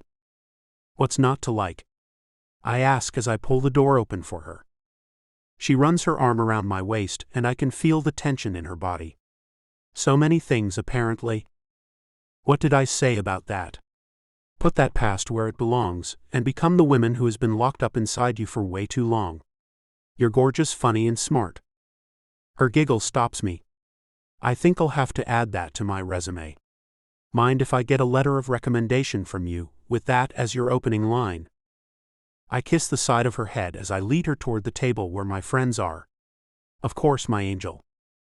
All eyes are on us as we walk up. Phoenix stands up and extends her hand immediately. I am Phoenix. The woman you heard talking to Blaze last night was me. I'm really sorry about the trouble I caused. I was only checking up on him to make sure no women were bugging him. Ashley and I have been keeping the tramps at bay because he was dead set on staying sin-free for you. And now that I see you, I know why. Thank you, she says as she releases Phoenix's hand. I had a bout of insecurities and ran like a frightened kid. I'm over it now. It's nice to meet you. My name is?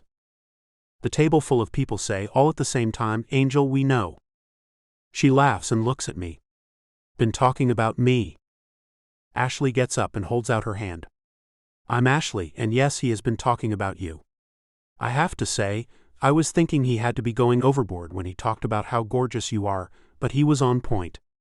You're stunning, Angel. Angel's deep blue eyes go really big. Wow. Thank you. I mean, you're gorgeous yourself. That's quite a compliment. Then she looks at Phoenix and nods. You're also stunning, Phoenix. Is it a prerequisite to be pretty if you're to date a man in this club? Rod laughs. It helps. We take seats. I sit Angel next to Ashley and take the one between Angel and Paco. The waitress brings 2 coffee cups and places them in front of us.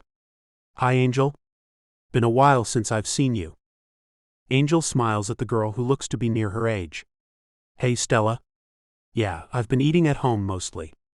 Does the cook still make that mean Denver omelet? She nods and says, yep. So you want that and the wheat toast? And I'll get the cream you like too. She turns to me. And for you, sir?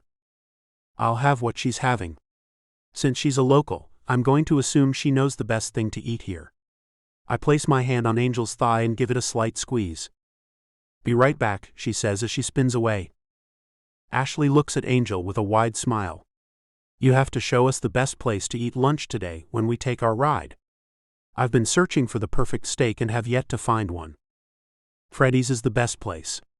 Flame-kissed magic is what they do over there, Angel says. You'll love it or it'll be free. I went to school with the cook. Well, he likes to be called a chef, but I knew him when he made mud pies, so I still just call him a cook. Freddy's it is then, Ashley says. So glad to have a local to show us around. Tell us what the others don't know, Angel. I want to see things only the locals know about. The whole table leans in, looking excited to find hidden treasures.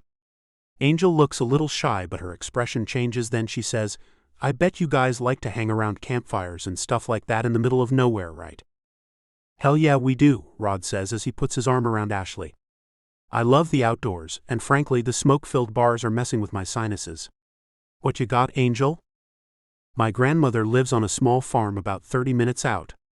Way off the beaten path. She wouldn't mind letting us kick back at her place for the night. I'm assuming you guys have tents and stuff. As most of the bikers who come for this rally do, Angel says, as the waitress places the enormous plate filled with all kinds of delicious-looking food in front of us. Paco looks at Phoenix.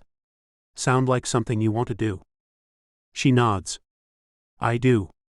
We can stop at the store before we head out and get weenies and roast them over the fire. It'll be fun. I kiss Angel's cheek. Looks like you're stealing the show, baby. Her cheeks go pink and she looks down at her plate. Nah. Everyone chit-chats and things feel comfortable.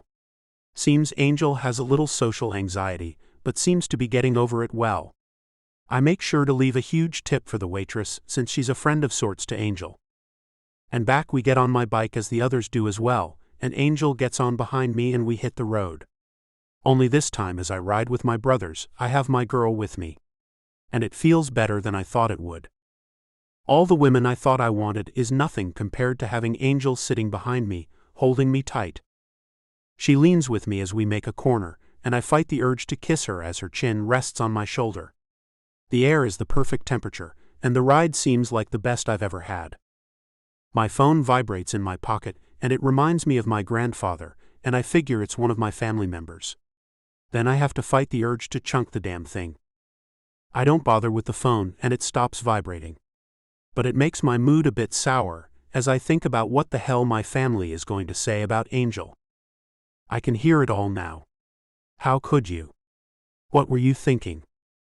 You're cut off without a cent. Her lips touch my cheek, and I stop thinking about anything but her.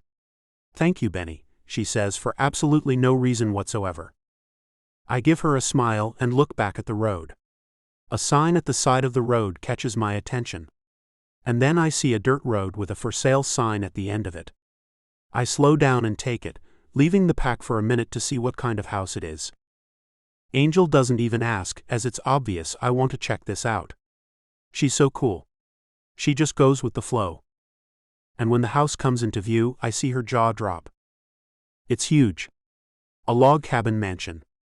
A horseshoe drive leads us to the front of the massive home. I stop the bike. What do you think of this, my angel? No way, Benny. This is too much. And it's for sale. Not rent. But man, it's gorgeous, isn't it? I climb off the bike. The sign said open house. Come on. I hold my hand out to her, and she takes it and gets off. She waits patiently for me to take her helmet off, then we walk up the stone pathway to the hickory wood set of double doors which make up the front entrance. I don't rent, Angel. That's throwing money away. I lead her up the stairs and open the door. The wood interior is amazing and it smells fantastic. Benny, can you imagine calling this place home? I mean, I know you live in a mansion already and have your whole life, but this is something, isn't it? It is something. It's beyond compare to what I live in. Mine's nice but so generic in the mansion sense of the word. This is real living. Real things make this place up. I gesture to an enormous fireplace. Awesome to think about cold winter nights and that thing fired up. You and I curled up next to it. What do you think, Angel? We stand there in front of it and gaze at it, and the mahogany mantle over the top of it. Her hand squeezes mine. Benny, this is too much. Angel, look at me, I say, and she turns her head. I have the money. I'm not going to get something average when I can get above average. So all I want to hear is if you like it or not. Don't even talk about the price. She laughs. Benny, what's not to like? I don't know. Let's walk all around and see. We have to come up with something we aren't 1,000% happy with, so I can talk the seller down a few million or so. I pull her along and we find the kitchen. Well, I can't find a damn thing wrong with this, she says. 3 sub-zero fridges, a massive stove and 2 wall ovens. Wow. I've only seen this kind of stuff in magazines. Not even sure what some of these things are. We could hire a cook and staff to keep it clean. I pull her along and look out a set of French doors. A huge swimming pool with a slide and a diving board, along with a waterfall, is out there. Staff. For a home. Benny, it's too much, she says as she leans into my side. No, it's what people who have money do, baby. Do you know how hard you'd have to work to keep this place clean, even with my help? It would be a full-time job just doing that. I pull her around in front of me and pick her up, giving her a quick kiss. Now let's find the master suite and see if that's something we can live with. Benny, what about your job? She asks as I put her down and lead her out of the kitchen toward a staircase. Then, I see a set of papers on a table at the bottom. Great, look the layout of the house. Good thing they have this here or we might get lost. Benny, how about you answer me about your job, she says as she stops and holds me back from walking up the stairs. I don't think I want to be part of my family's law firm anymore.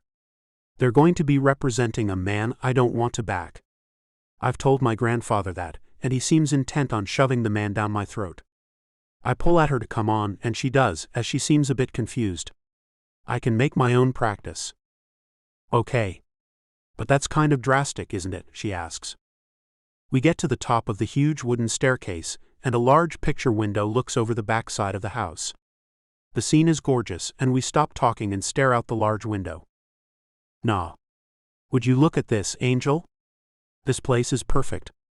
There's a tennis court and a basketball court. She takes up where I left off and points out the window. An entire playground, Benny. She looks at me. This needs to be a home for a family. Not us. Wrapping my arms around her, I pull her close and rock her back and forth as I hold her. Baby, what do you think I mean for us? I mean for us to have a family. We'll become a family, and this place is perfect for that. Kids, Benny? She smiles and giggles. Our 3rd day together, and here you are talking about a family. Our family. I know I'm taking much too long to bring these things up, my angel. But I've put it all off long enough. I chuckle, and she runs her hands over my bearded cheeks. My hand moves over her shoulder and along her arm, until my hand rests on top of hers. I move it to my lips and kiss it. Her eyes sparkle as she looks into mine. Benny, you're amazing. You are, I say, then hand her the paper I picked up of the floor plan, and scoop her up in my arms and carry her. Now let's go find that master suite. She looks at it, and then points at the very end of the long hallway. That's it down there. Off I go, passing the rest of the bedrooms, counting off 5 on one side and 4 on the other. I turn the knob on the door that's larger than the rest of the bedroom doors, and nearly fall over as I see the massive room. Take me, Angel whispers. This is too much, Benny. No, it's perfect. As if on cue, an older blonde woman pops out of the bathroom. Hello there. My name's Annie, and I'm the real estate agent who has this home listed. How are you two on this very nice day? Put me down, Angel hisses. I do as she's asked. I look at the agent, and wish like hell she hadn't heard me say that. Hi, we're the Worthingtons. I know you overheard the word perfect, but I haven't seen it all yet, so don't go thinking I have to have this home or anything like that. She reaches out to shake Angel's hand first. Lovely to meet you, Mrs. Worthington. She lets her hand go as Angel is slack-jawed at being called that name. The woman grabs my hand in a nice firm shake. Nice to meet you too, Mr. Worthington. Now I know I caught you off guard there, not my intention, I assure you. I nod and ask, so what do we have going on here? Motivated seller, or someone looking to stick to the wealthy? Her smile tells me she has a little secret, and she leans in close and talks in a hushed tone as if anyone else is even around. Okay, here's the deal on this beauty. There was a mass murder here in the basement a few years ago, and the man who inherited this place doesn't want to live here. No way. Angel says as she looks with wide eyes at the woman. The woman erupts with laughter and claps her hands. No way is right. I love to open with a joke. Okay, this chick's a little loony.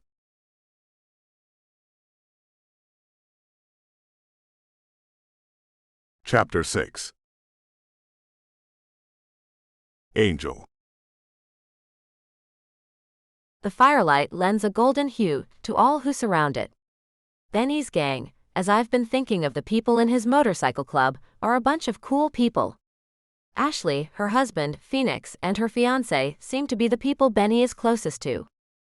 They came out to my grandmother's with us, and 5 more guys came too. The others preferred to stay behind in the hectic night scene of Sturgis, as the rally has gotten underway big time, making our town a circus of sorts. My grandmother took advantage of us being here to feed her animals in the morning, and made an overnight trip to see her sister, who lives 1 town over. So we have the place to ourselves. I'm going inside to grab a bag of marshmallows, I tell Benny, who has his arm hanging loosely around my shoulders as we sit on a large log by the fire. He gets up, takes my hand, and walks with me to the little farmhouse. You having a good time, baby? I nod. Yeah. They're a cool bunch. Easy to get along with. We walk inside, and I get the bag of marshmallows off the counter and turn to walk back out. He stops me and pulls me in for a kiss. It stops my heart, and I wonder if I'll always react this way to him. He ends the sweet kiss and looks down at me with glistening eyes. So the house, Angel. Can you see yourself living there? I laugh and shake my head. That place isn't a thing I've even fantasized about. I know that, he says, then kisses me again, taking my mind completely off the place I can't even think of as a mere house. He pulls his mouth away and looks at me. Bet you never fantasized about being with a billionaire either. I shake my head. Can't say that I have. But really, Benny, a nice big family should have that place. It has so much to offer. His grin is contagious, and I find myself grinning too as he says, and we will eventually use it all. Give me a minute or two, baby. He laughs. You know what I mean, I say as I gently hit him in the chest.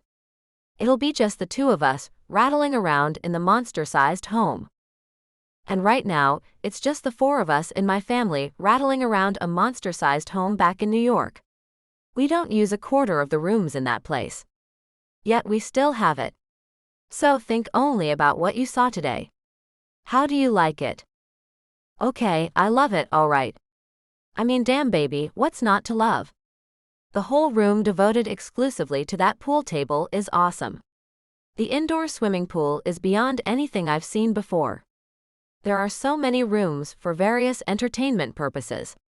My gosh, the thing has its own theater. I have to close my mouth as the whole thing is so overwhelming. I can see you fighting yourself over it. It's okay to be kind of freaked out by it all, but take it all in as well. You'll be with a man who makes a lot more money than most. Deal with it, pumpkin. He kisses me again, and I go limp in his arms and have to hold on tightly to him. When he ends it, I give him the answer he's been waiting for. Get it? I want it. I do. He picks me up off the floor and spins me around. Yes. We're getting our own place.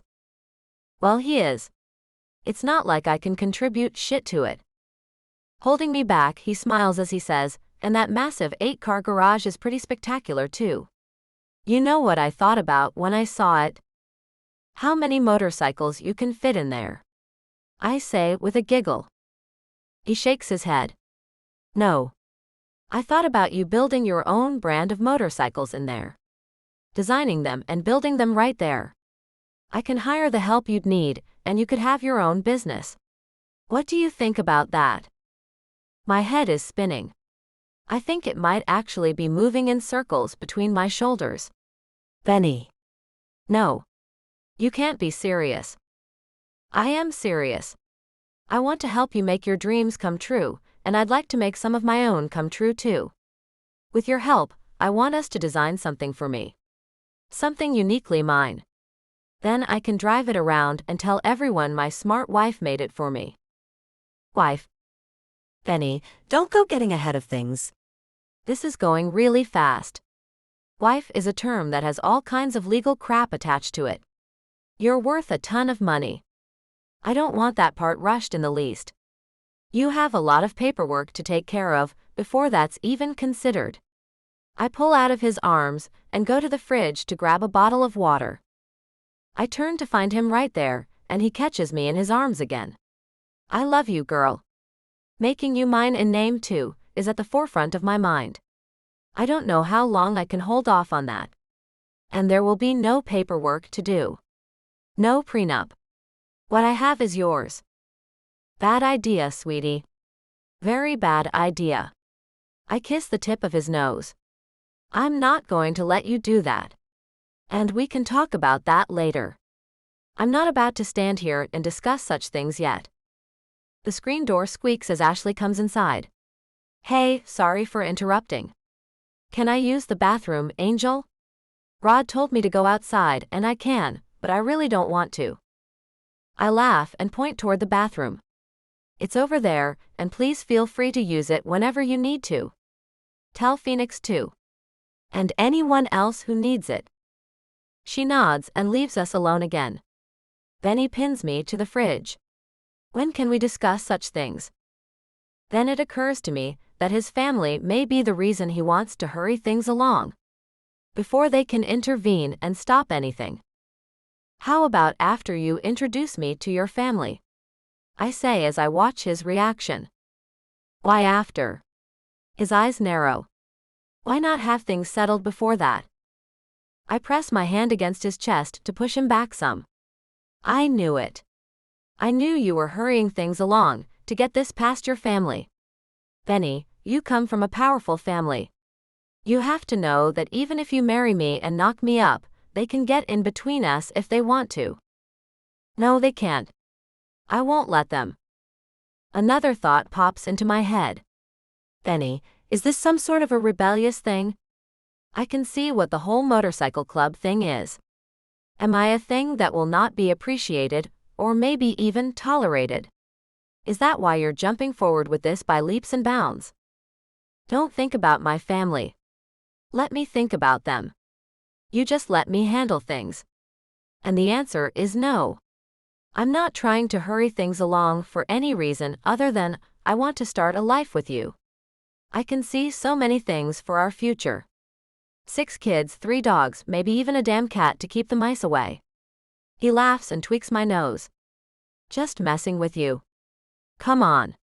You bringing up my family has me needing a drink. I let him pull me along and grab the marshmallows again.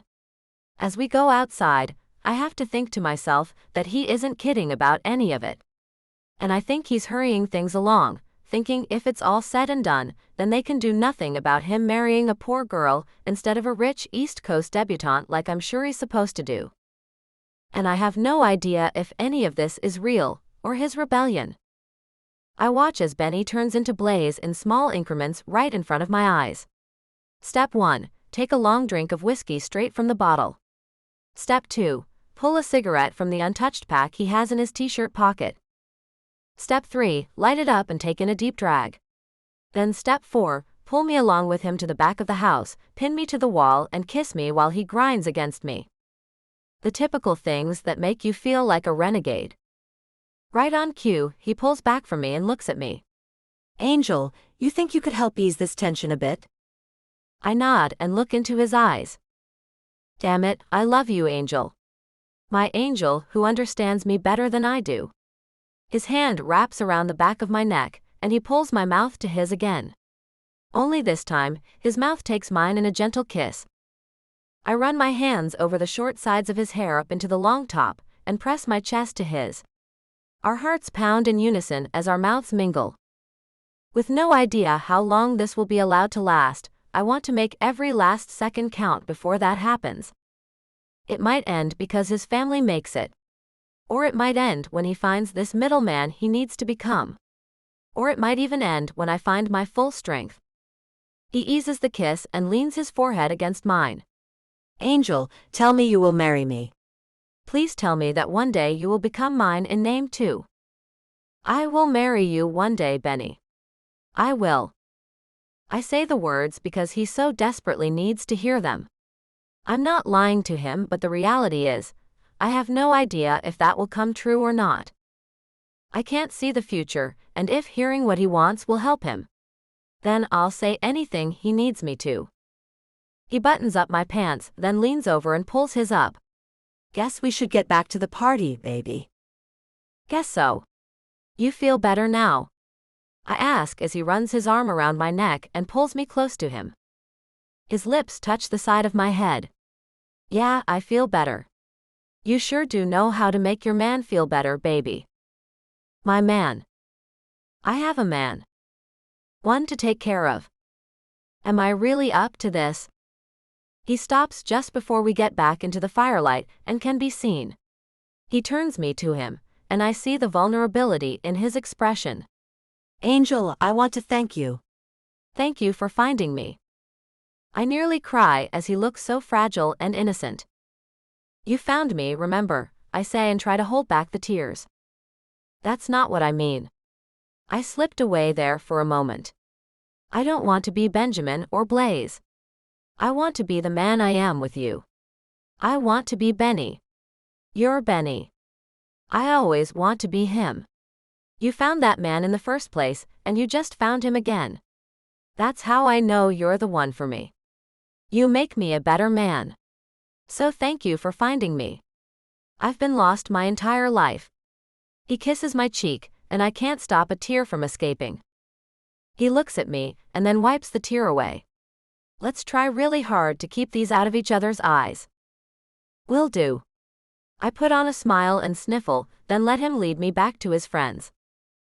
And now I have to be careful not to hurt this man, as he's as fragile as I am.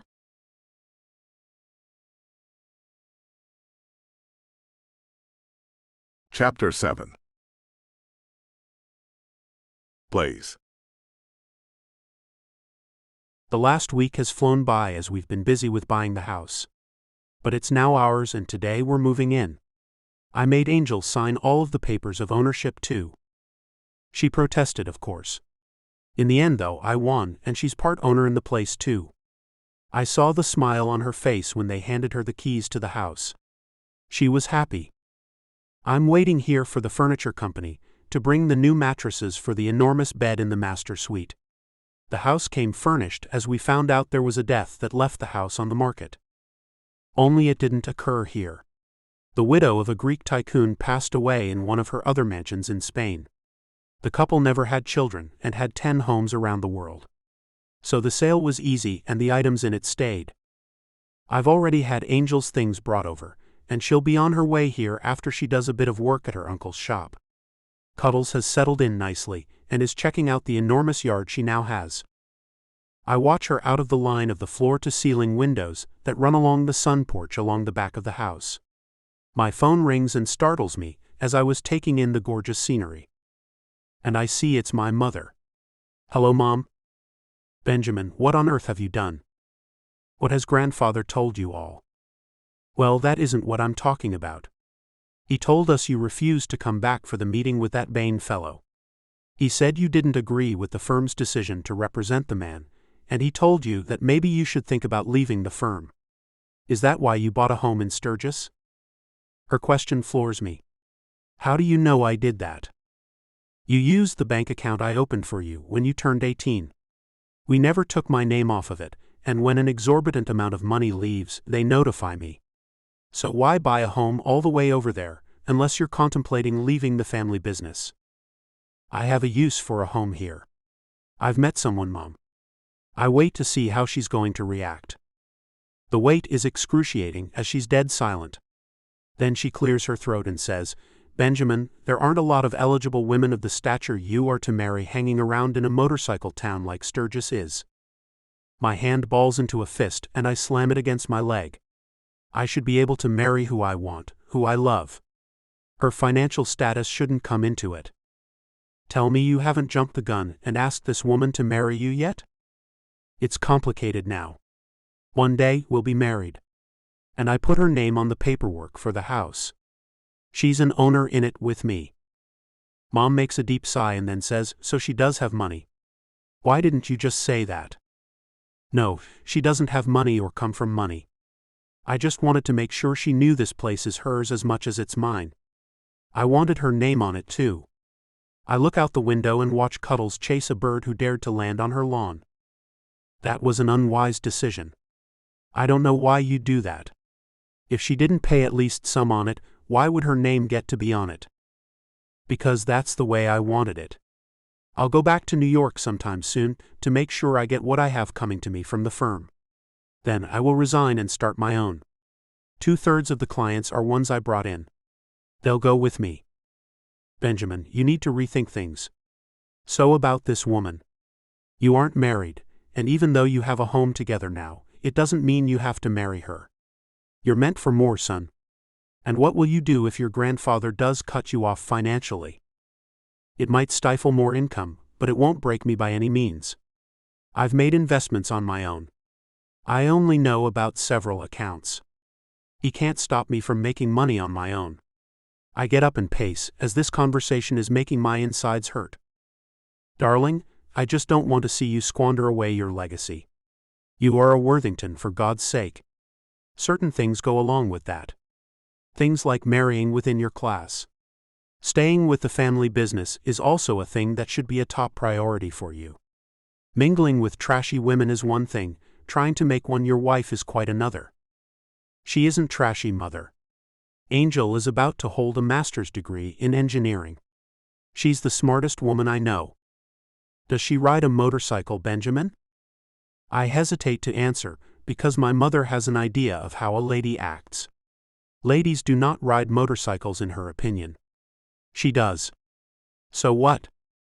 The sound of my mother sighing as she falls back onto what sounds like pillows on her bed I bet I can hear over the phone. Then she says, "Oh son? Why a thing like that? Next, you'll be telling me she drives a truck or some horrible thing like that.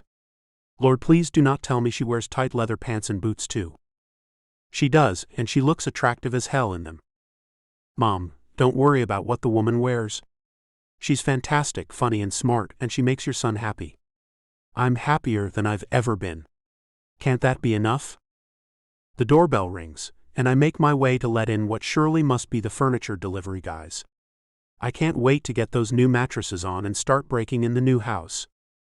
Benjamin, come home so we can talk. Bring the girl if you want. Let her see what's expected out of her. I bet she won't be so keen on marrying you when she sees how she's expected to dress and behave. Mom, I have to go. I have work to do. Love you bunches. What? Love you bunches? Who talks like that, Benjamin? The trailer trash girl? Son, please. Sorry, got to go. Bye, Mom. I end the call and open the door. Hi, come on in and follow me upstairs, guys. 2 burly men follow me up the staircase with the mattress. The one right behind me seems to be marveling at the house. He lets out a long whistle. Boy, I bet this set you back a bundle. You'd win that bet. I open the bedroom door. In here, guys? Gee, this room is bigger than my whole damn house, he says as they prop the mattress against the wall. He points to the mattresses that are still on the bed. What do you want us to do with those? Take them wherever you want. I walk over to the bed and look the clean and most likely barely used thing over. It looks to be in perfect condition. I just wanted brand new ones. You can have these if you want. The guys come over and both sit on the mattress. It's very comfortable. Sure, we can take this out of here for you. I give them a nod. I'll leave you to it then. I have to get some things going in the kitchen before the old ball and chain gets home from work. The local meat market had a couple of steaks I found to my liking earlier today, and they had a couple of lobsters that had been flown in by helicopter from Maine. I plan on making my sweet lady a feast for our first night in the new house. I want to get a bottle of red wine out and open it so I can give her a glass of it when she gets here. It's funny that my mother said something about Angel driving a truck because I just ordered her one online this morning. It's going to be delivered here next week as a surprise. The delivery guys come down the stairs with the old mattress and go out the front door, but Cuddles starts to scratch at the back door wanting in. I go over and open the door for her, and she zips inside jumping up and down, so I get her a treat from the cookie jar we brought from Angel's house. Who's a good girl? I pick her up and give her the little dog biscuit. The men come back through with the other mattress, and the little fur ball changes into Cuddles right in my arms. Cuddles, what the heck? She wiggles and almost gets away from me as she lunges to get at the men. They get up the stairs and she is still fighting me. I take her to the laundry room that's off the kitchen, put her in there and close her up. She is a bit on the mean side where strangers are concerned. I thought Angel was being a bit overdramatic about that.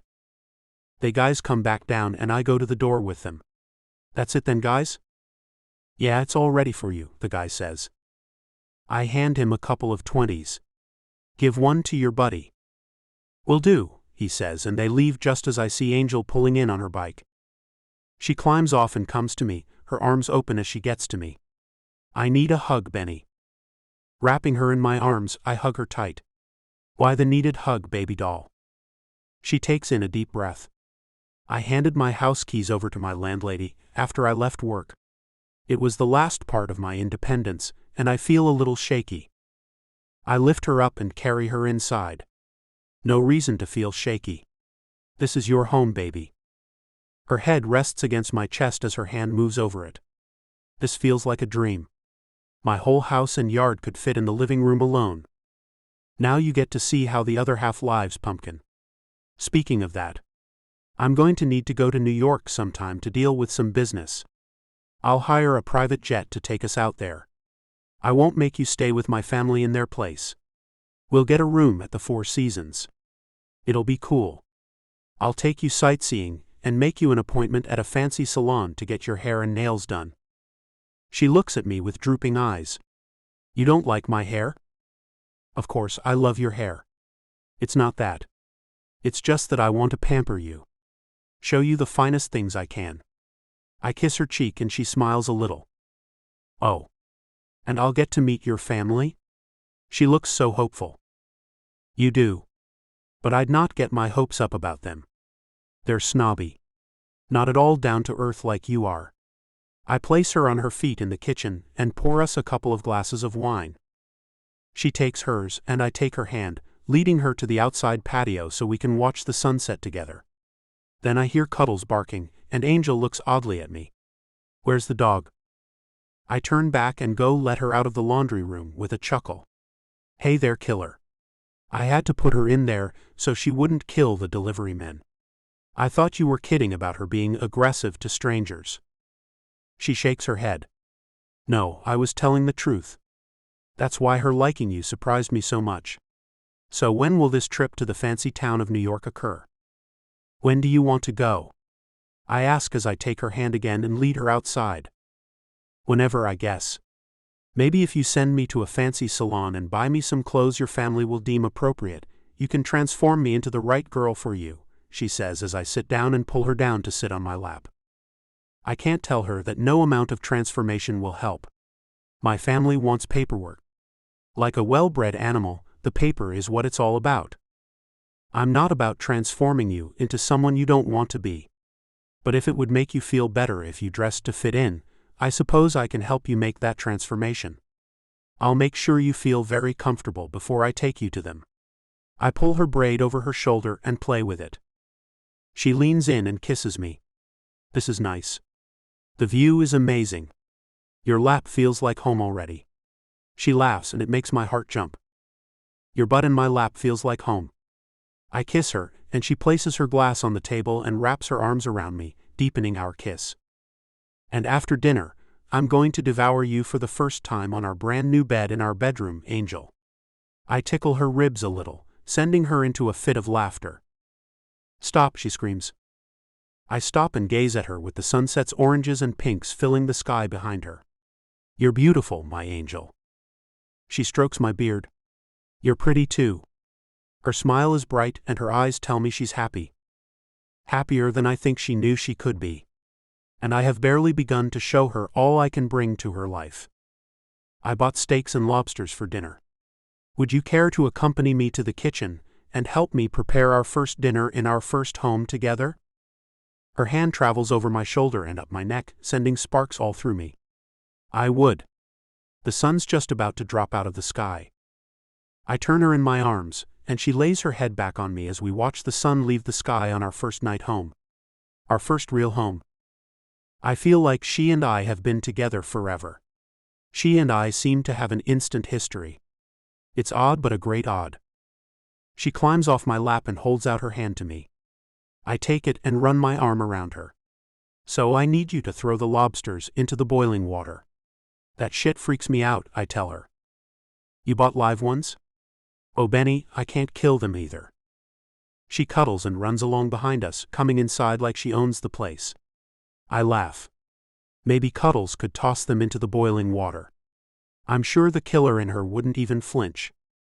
And now it looks like we're going to need an aquarium for our new pet lobsters.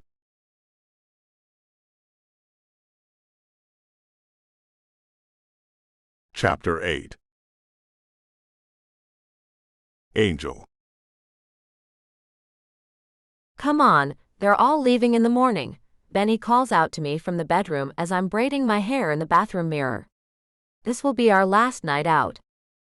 I like his friends, but hanging out in a noisy bar isn't my idea of fun. But for Benny, I'll do it for tonight anyway. Once they all leave, it's down to just him and me. Then, we can start to settle into our own routine. And bars have no place in it. As I walk out, he holds up a little box. Look what I found when I was in town this afternoon while you were working. What did you find? I ask as he comes toward me, taking the lid off the box. I see a set of earrings. In the shape of motorcycles. Very trendy and not my style at all. But he bought them, so I'll wear them. He pulls one out of the box and puts it on me. He kisses my neck just behind my ear. They're cute on you. I knew they would be. He puts the other one on and kisses the other side, and now I think he's ready for us to leave. Thank you, Benny. I'd never have bought these for myself. It's not a lie. He laughs and pulls me along with him. I know they're a little whimsical for you.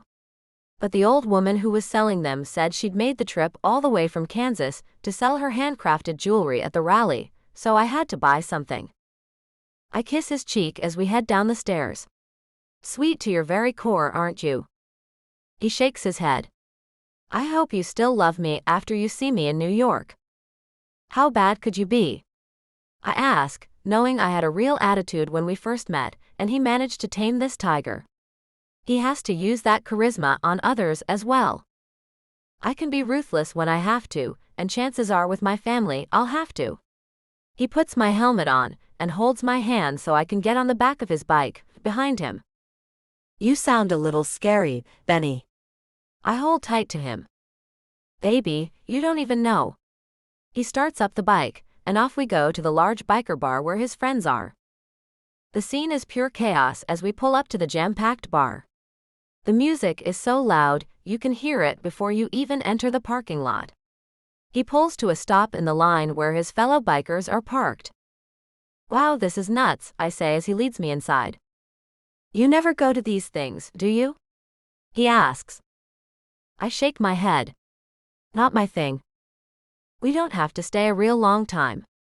Only until 2 or so. Mentally, I grimace. Staying until 2 in the morning sounds like torture.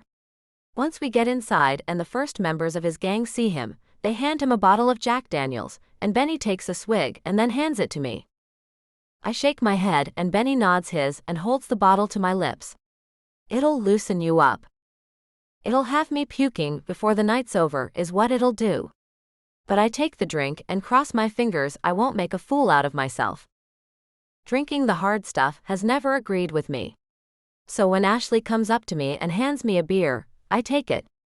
Grateful to have something to sip on, that's a lot weaker than the liquor. She shouts into my ear because the music is so loud and says, I like your earrings.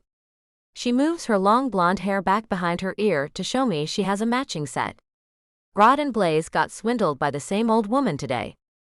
I laugh, and know I'm going to miss this woman when they leave to go back to their normal lives. Whatever that is. It occurred to me that it's been 2 weeks, and I haven't heard anything about any of his friends. I really am antisocial. Benny goes into blaze mode around his fellow bikers, and it's always kind of odd to me. The cigarettes get lit up, and if it's passed around, he does partake. He knows better than to even try to push that on me. I don't smoke at all. Never have and never will. Some hard song comes on, and the whole bar is full of people revving up their already loud noise. Benny turns back to me and pulls me into his arms, lifting my feet off the floor as he swings me around a little to the music. I guess to most this would be amazing fun. But all I can think about is how loud it all is, how crowded the place is, and how the hell we'd get out if a fire broke out in here. Yeah, I know. I'm a weirdo. Once the song ends, he places my feet on the floor and proceeds to drag me behind him through the crowd, and the next thing I know, we're in a ring of his friends again, and they're all yelling in each other's ears about shit I can't hear and wouldn't understand if I could. I feel like a foreigner in my own hometown. It's kind of awful. I feel a tug on my arm and find Phoenix and Ashley. Phoenix shouts, "We're going on a bathroom run, wanna come?" Anything sounds better than this. I nod and tug at Benny's hand and shout into his ear when he leans back, "I'm going to the bathroom with Ashley and Phoenix. I'll be back. Be good." He laughs and pulls me in front of him and gives me a quick kiss. I will. As I walk away, he lands a sharp slap on me and gives me a wink, to which I wink back. He makes my heart melt with just one look. I'm so smitten. The women's restroom isn't much of a reprieve from the loudness, but it is a little less deafening than the main area. I lean against the wall as we wait in line. "So you guys are heading out in the morning. I have to admit I'm going to miss you two." I nod as some woman wearing a ripped-up shirt walks past me and seems kind of pissed. But who wouldn't if someone ripped their shirt nearly off? Ashley laughs as she sees my face. I look the woman over as she leaves. "Rough crowd out there." I nod. "I'd say so." Phoenix pulls out a pack of cigarettes and Ashley waves her off when she offers, and so do I. She gets one for herself and lights it up. I try hard not to cough and act like a baby about the smoke. "We're going to miss you too, Angel. You're a real trip. Your humor will be missed," Phoenix tells me. "But we'll see you in Vegas for our wedding next week, right?" "Your wedding?" I ask, as I have no idea what she's talking about. Ashley looks a little surprised as she asks, "Blaze didn't tell you?" "No." I look at Phoenix. You and Paco are tying the knot then? She nods. "Yeah. Blaze is paying for us to stay there for the whole week. I really can't imagine why he hasn't told you. He said he was coming." I shrug my shoulders. Maybe he's not taking me. Anger starts to flow through me that he'd not invite me to the thing. Ashley laughs. "I'm sure he's taking you, Angel. The guy goes nowhere without you, after all.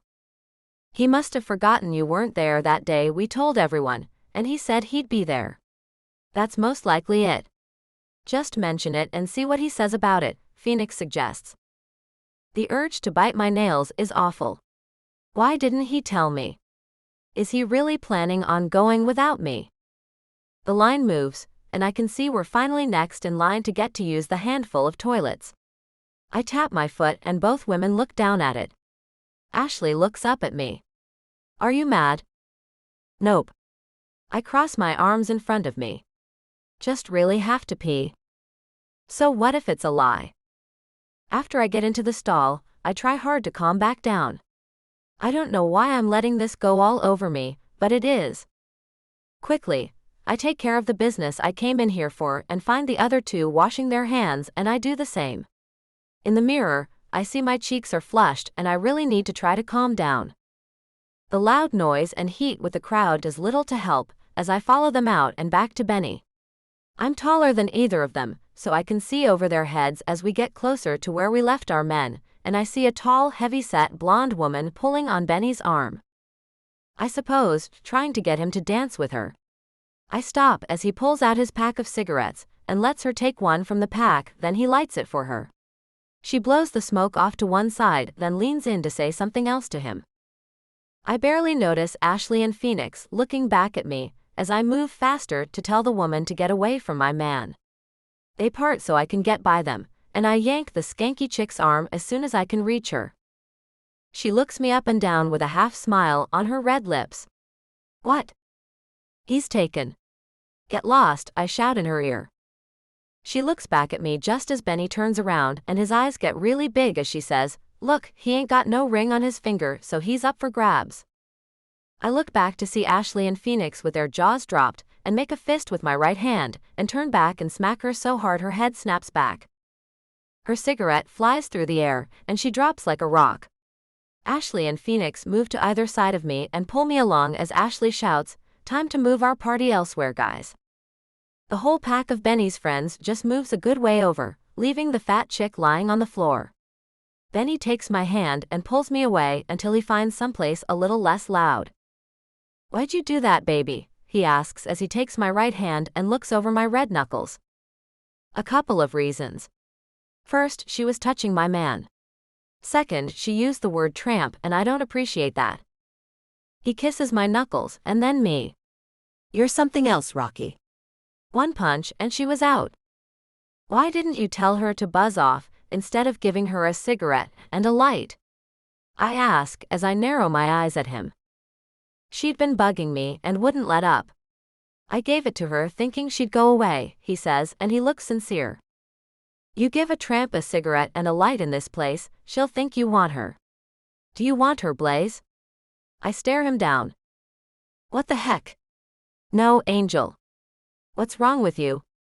He looks genuinely confused. Why didn't you tell me about Phoenix and Paco's Vegas wedding you're going to in a week? I cross my arms in front of me and tap my foot. His eyebrows go way up. That's what has you so fired up, damn baby. I forgot.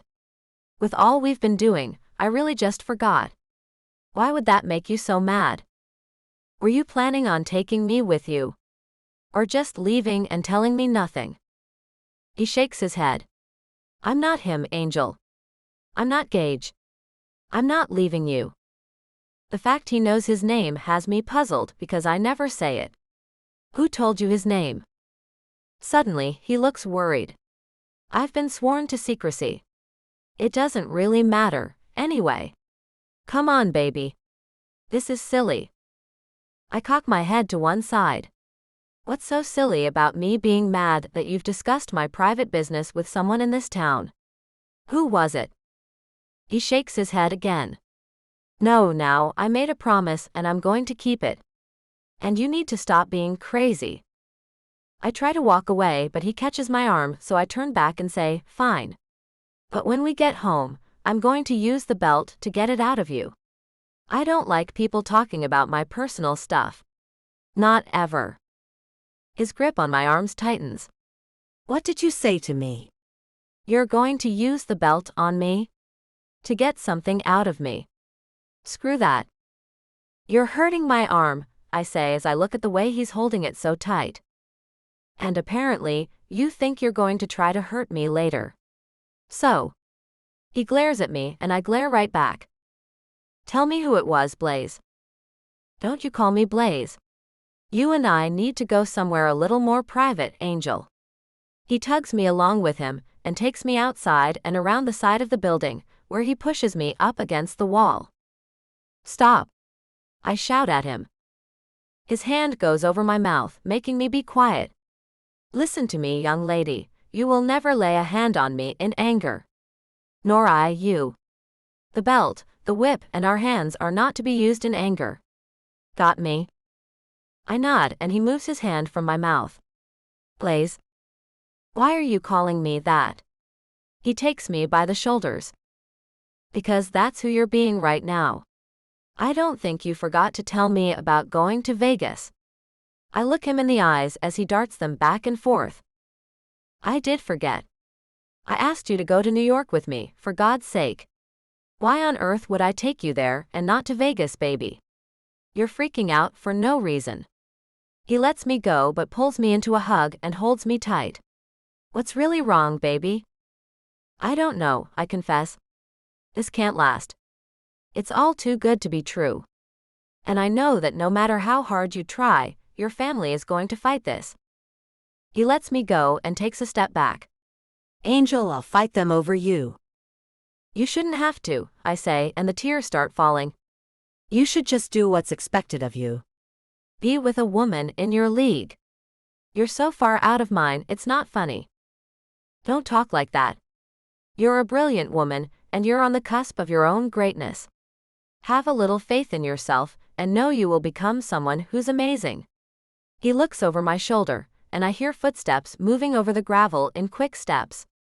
Who's this son of a gun, and why does he look like that? I turn around and nearly fall down. Gage.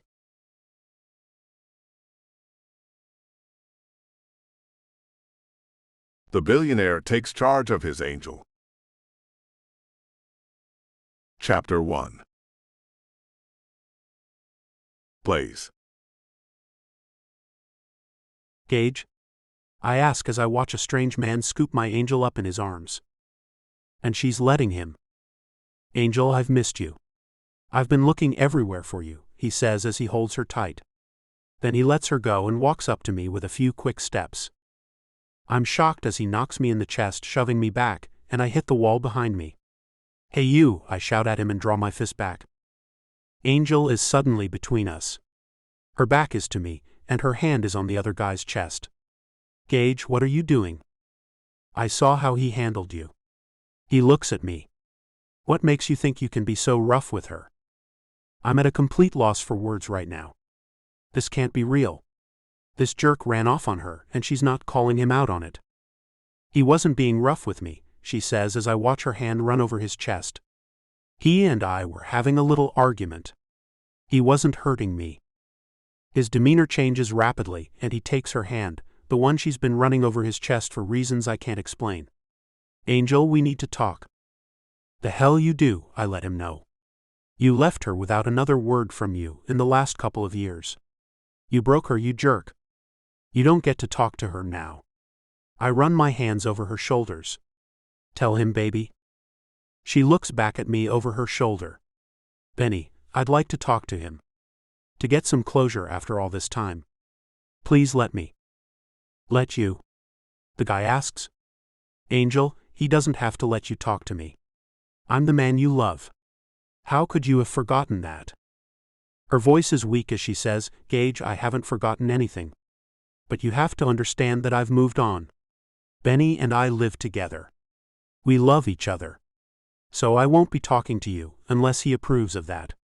I care too much about him not to have his approval.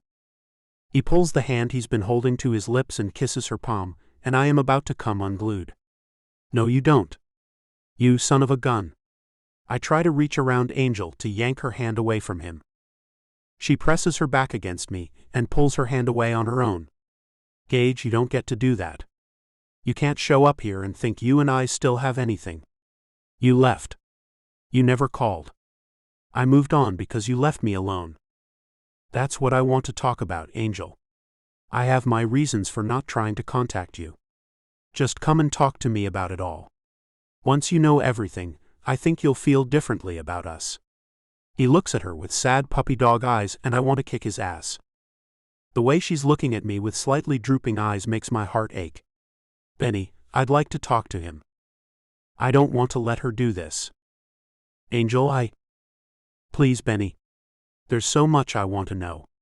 She looks so hard at me, it's as if she's looking into my brain for some compassion. I don't want you to be alone with him. You have to understand, I say as I run my hands up and down her arms. I do, she says. But I really need this. It takes me forever to decide what to do. I look at the jerk who's decided to show up at the most inconvenient time. Where do you plan on talking to her? With a nod, he gestures to a tall red truck that's parked behind him. In my truck. We won't leave the parking lot. Unless she decides to come with me.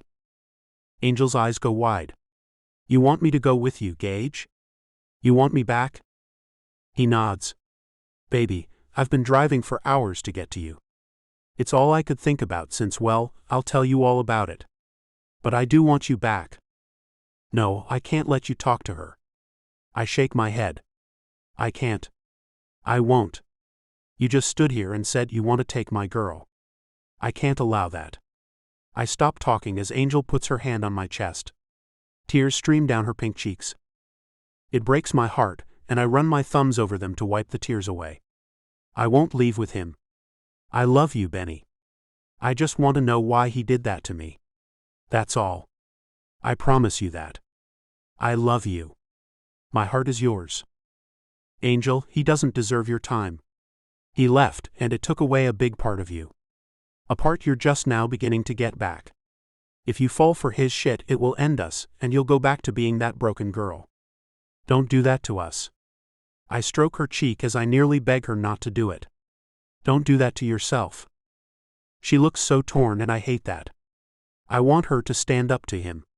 Be defiant, and not even want to hear whatever it is he has to say to her. She and I look at each other for the longest time, our minds connecting in a way mine can do with no others. I feel confident she's going to do the right thing for us. Then his voice breaks our connection as he says, "The reason I left was to see the world." Angel had college to worry about. She had a brilliant career ahead of her. I didn't want my yearning to see the world put her career on hold. Without looking at him as I try to keep her eyes trained on mine, I say, "How generous of you." "Look, I know it's hard to understand," he continues. "I lived in a tiny town my whole life. When I got out of high school, I bought a motorcycle and made my way to Sturgis to spread my wings like I'd wanted to do since I was a little kid. I met Angel, and it stopped my growing process. I met Angel, and it began mine," I say as I run my hand down her long braid. He shifts his weight to his other foot and groans. "Look, this is hard for me to take, watching your hands move over my true love like that." Angel's eyes narrow and she spins around and snaps at him. "Your true love? Gage, how can those words even come out of your mouth? Get him, girl?" Finally, the anger that should have come from her from the start. "Look, Gage, I'm not going to let you get by with talking in a way that's not true. I'm not your true love," she says. He interrupts her. "Yes, you are." She shakes her head. "Stop that. No one leaves their true love and never even calls to see if they're alive." "Funny you should say that." He frowns at her. "Why is it you never attempted to call me? Not once, from my understanding. You left me. Why would I call? To beg you to stop following your odd dream of seeing the world? I'm not selfish like that." I can feel her beginning to tremble. I wrap my arms around her from behind and kiss her cheek. "It's okay, baby." Her hand moves over my cheek and her body stops shaking. The man who left her looks at me with an expression that begs me to let her go. But I won't. He gestures to us. "This is hard to watch. Please let her go. Stop holding her at the very least. It's hard not to come at you and rip your head off with you all over her like that." She looks at me. I can see what he's saying. "Let me go, Benny." No. I'm not letting her go just because this jerk wants me to. I look him in his dark eyes. "Be uncomfortable, be very uncomfortable." He looks right back at me, and I have to give it to the man. He is persistent over a woman he left alone for 2 years. "Fine, hold her, but you need to know she and I had a special bond. I thought it was strong enough to allow me to pursue my lifelong dream, and be able to come back and pick up where we left off. We hadn't broken up. I was merely going on a trip." "Gage, you took everything you owned with you," she says in a despondent tone. "One bag, Angel. Everything I owned filled up one bag. You know, I hadn't accumulated much of anything while we were together. You and I moved into that little house, and the things we got, the furniture, the bed, the dog, and those stayed there with you in our home. I only took my clothes and toiletries." He looks at her with hurt in his eyes. "So how can you say I took everything when I left you, with what we had gotten together? Every last item of clothing, Gage. You needed the damn bar of soap that you used? Every bottle of your cologne you needed. There wasn't a thing left of you. Do you know how long I went without washing your pillow? Nearly a year, because it still had a trace of you on it." Her body begins to shake again, and I hold her tighter. With all she's saying, I know she did love this man. Maybe not with the same kind of thing we have, but she did love him. And by her actions, she still might have some of that love stored deep inside her. "I'm really sorry you thought I was leaving forever. I wasn't. How could you think I was walking out that door without a tear in my eye, if I was leaving you?" He shakes his head and looks confused. "Angel, I loved you.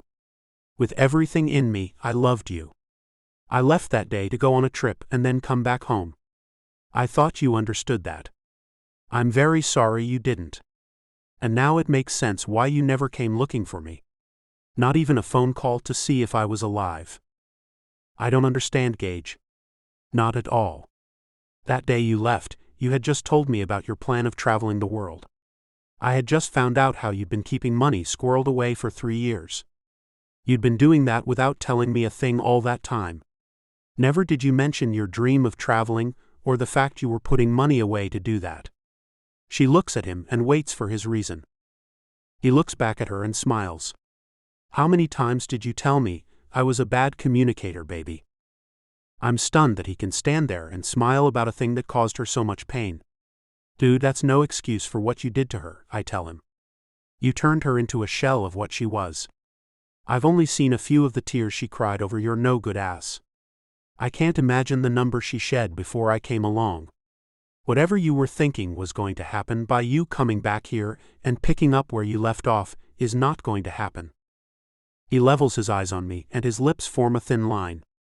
I'm sure he's biting back a string of curse words he'd love to hurl at me. Gage, he's right, she says. Lack of communication may be to blame here. But that's a thin excuse for 2 years of no communication. Are you willing to accept your part in this, Angel? You also stopped communicating, he says. She nods. I can accept that. I should have called, I suppose. I was hurt, though. I can look back now and see I should have called if only to get the closure I desperately needed. So yes, I am partly responsible, but a very small part. And can you admit that your school and work took you away from time you could have spent with me? He asks. He looks at her in the same way a parent asks a child if they understand what they did wrong. Dude, we're talking about work and school. You can't expect her to feel bad about taking time away from you to further herself. What a jerk you are, man. I let Angel go because now I'm shaking with anger. If you think I'm going to stand here and let you talk shit to my woman, you're sadly mistaken. I see right through your very selfish self. I'm not selfish. Tell him, Angel, he says as he glares at me. She doesn't say a word as she takes me by the arm and looks at me. It's okay. No need to get mad about anything. His words can't hurt me anymore. He cocks his head. What does that mean? She locks her eyes on him. It means you can't hurt me anymore, Gage. You used to try to make me feel bad because I had to study instead of playing video games with you. You told me I was more in love with my books than you. It made me feel bad. But not so damn bad that I'd stop learning and play games with you. A person needs attention, baby. I tried to explain that to you on many occasions. Interesting that you could take the time to let me know how I wasn't paying enough attention to you, but never the time to tell me you had a dream of traveling the world and was hiding money to make that happen for you. She crosses her arms in front of her. And part of the reason I had to work so much on top of going to school was because I had to pay for the majority of things because you never seemed to have any money. Only you did have money. Lots of it, if you managed to put away enough to travel the world. Her ire is up, and now I think this jerk is about to get ripped a new one. I watch from just behind her as he narrows his eyes at her and says, You worked because you wanted to be there to watch the work the mechanics did on the bikes. And you know that's why you were there so much. Since you were bringing in so much money, why not let you pay the bills so I could put my hard-earned money up and one day have my dream? She throws her hands into the air. And we're back to your dream. The one you never talked about. This is getting to be a circle, and I'm kind of sick of this circle stuff. You know what, Gage, this is over. I don't want to talk to you about anything. This is more than enough closure for me. She turns back to me and takes my hand, and we start to walk back inside. His voice is low as he says, I was in a wreck the day I left. I'd been on the road for 3 hours when something happened. I can't remember what because I was injured so badly that I was in a coma in a hospital in Sioux Falls, where I was halo-flighted to, apparently. I can't recall any of that. I just know I woke up 3 months ago and had to be retaught how to walk and talk. The only thing I could remember was you. This is not good news for me.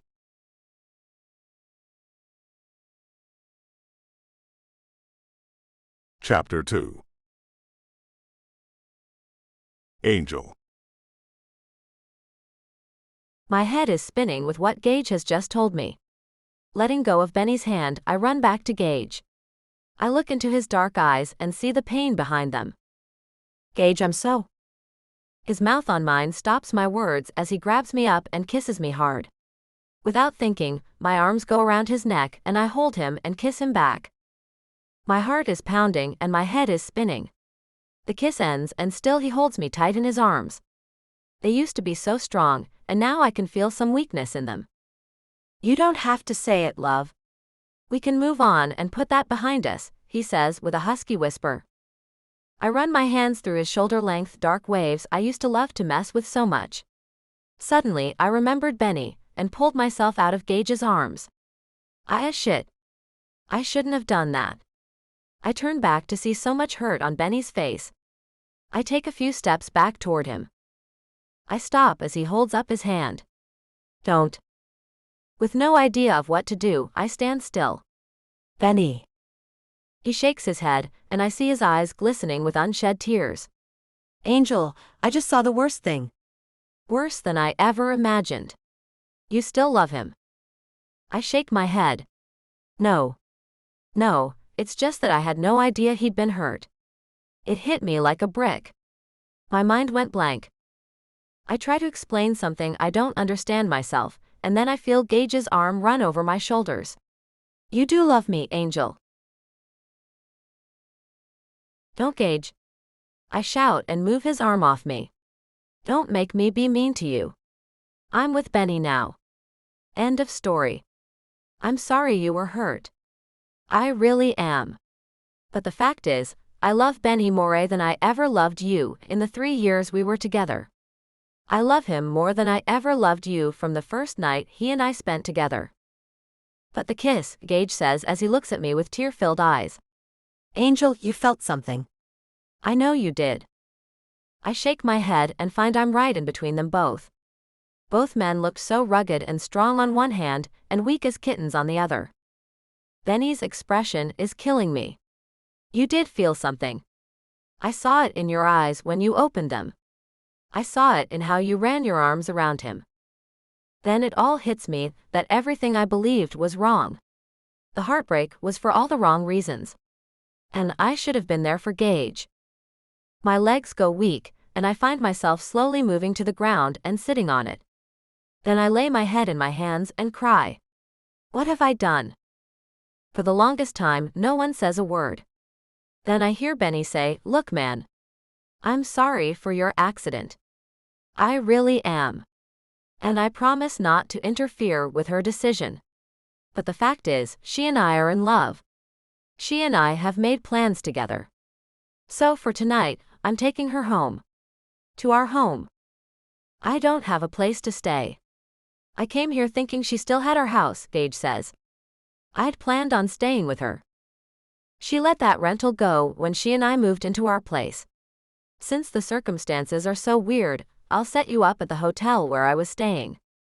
Tomorrow, maybe she'll feel up to talking to you about things. She and I have some talking to do as well. But right now she's breaking down, and I need to get her home so she feels safe. Agreed? Benny asks him. I feel like a spectator in this whole thing. One who is watching from very far away. This has to be a dream. This can't be real. Yeah, I can see she's not going to be able to talk tonight. Thanks for the motel room. I really appreciate it, man.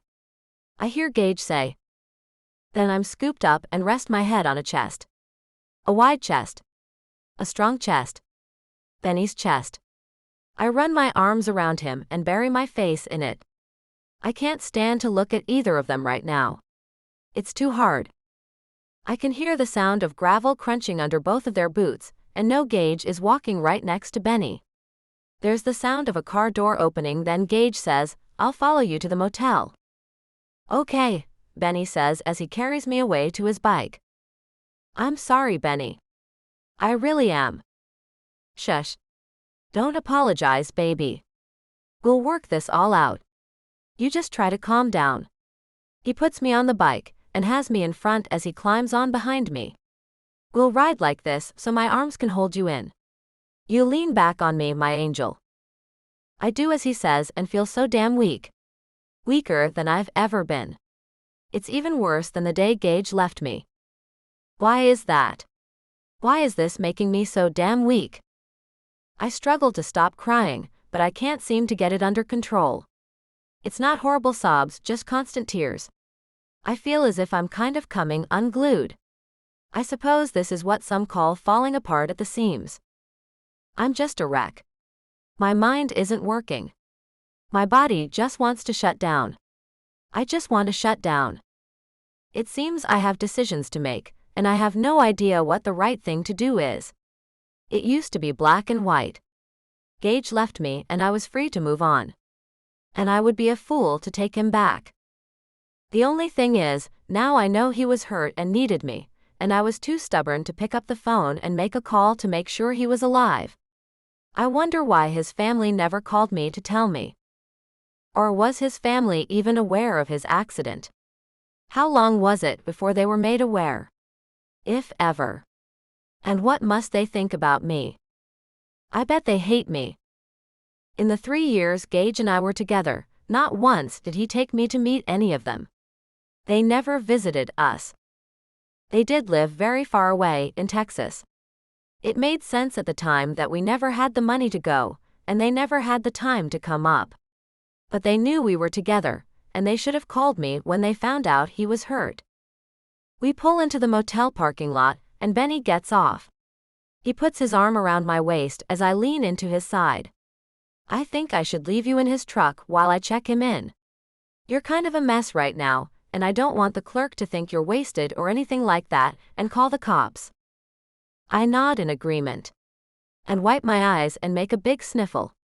Gage gets out of his truck and hands me a bunch of napkins from McDonald's. Here, Angel.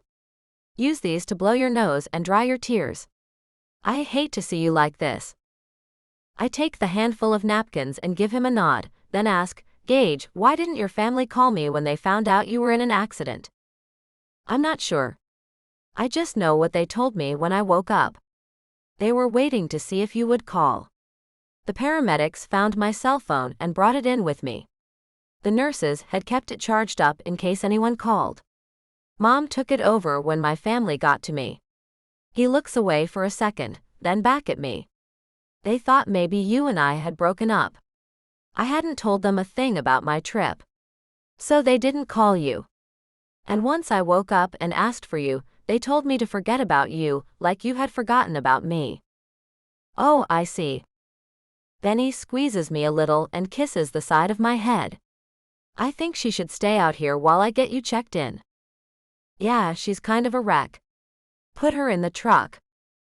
I'm picked up and placed on the driver's side. Gage laughs a little, then says, Don't drive off, Angel. I make a grunt and blow my nose. I can't even see right now to run away. Good, Benny says, then closes the door. I can see well enough to watch the two men in my life walk away side by side. I think about how ironic this all is, and how much I wish it wasn't happening at all.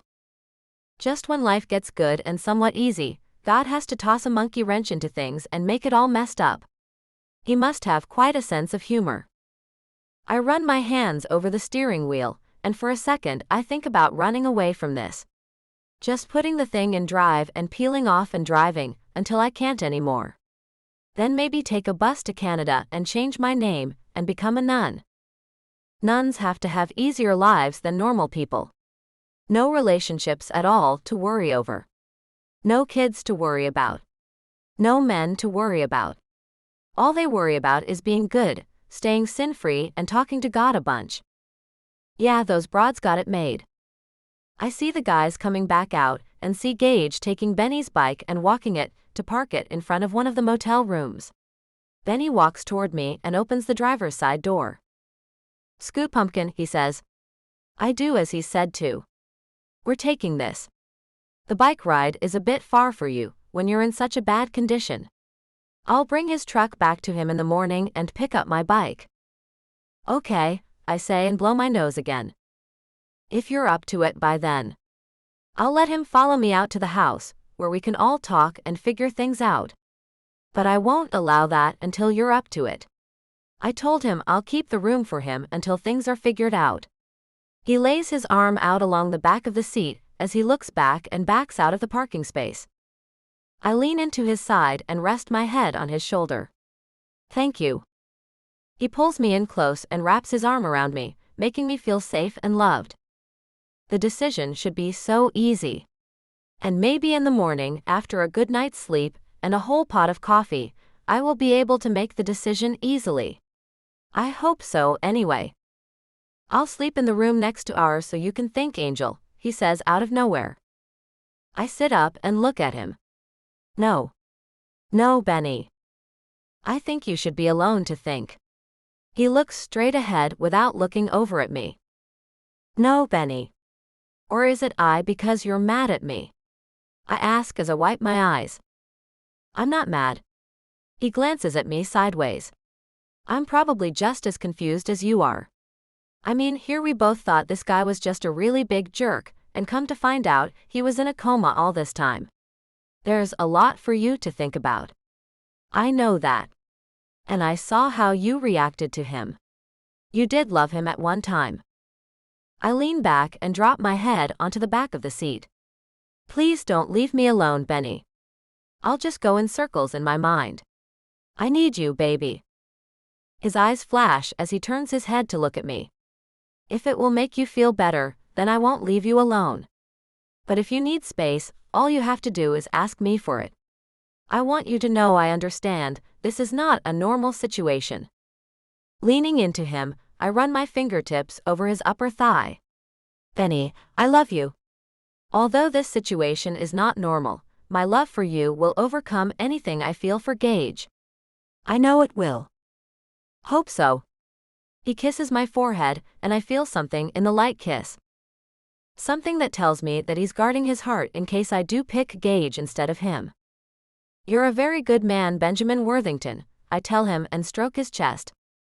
The muscles ripple underneath his tight black t-shirt as my fingers run over them. He takes my hand off his chest and kisses it. I'm not, Angel. You bring this man out in me. If you knew how badly I want to still rip the guy's head off, you'd think differently. Why do you still want to rip his head off? He didn't leave me like I thought, I ask. Because he kissed you, and wants to steal you away from me. I nod. Yeah, that would make me kind of want to rip someone's head off too. You know, Benny, you have more patience and tolerance than I do. I know, he says, and then we both laugh.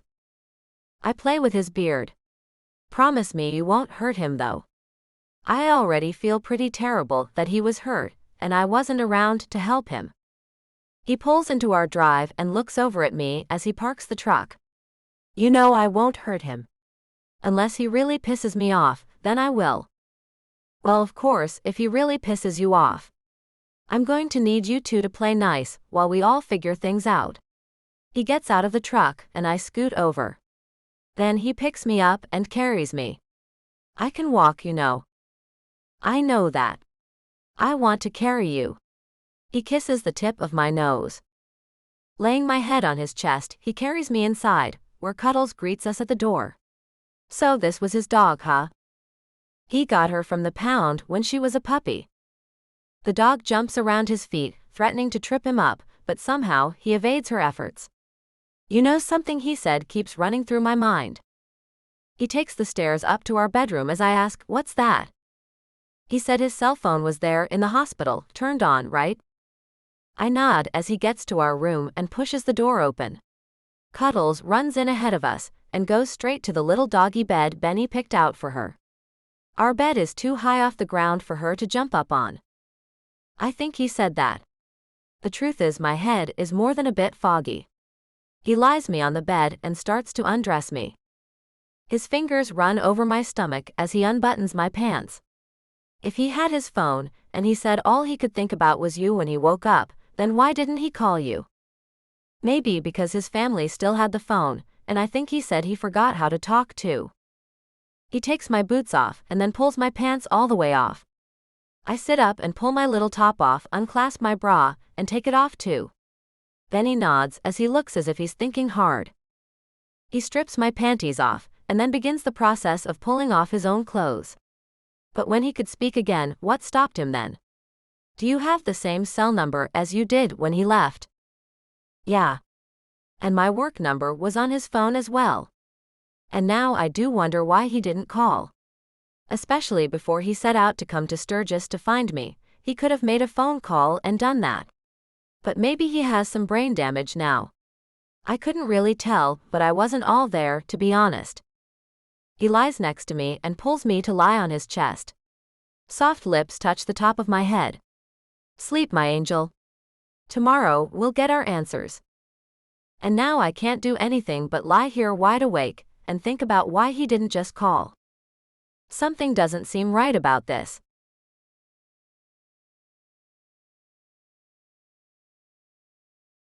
Chapter 3. Blaze.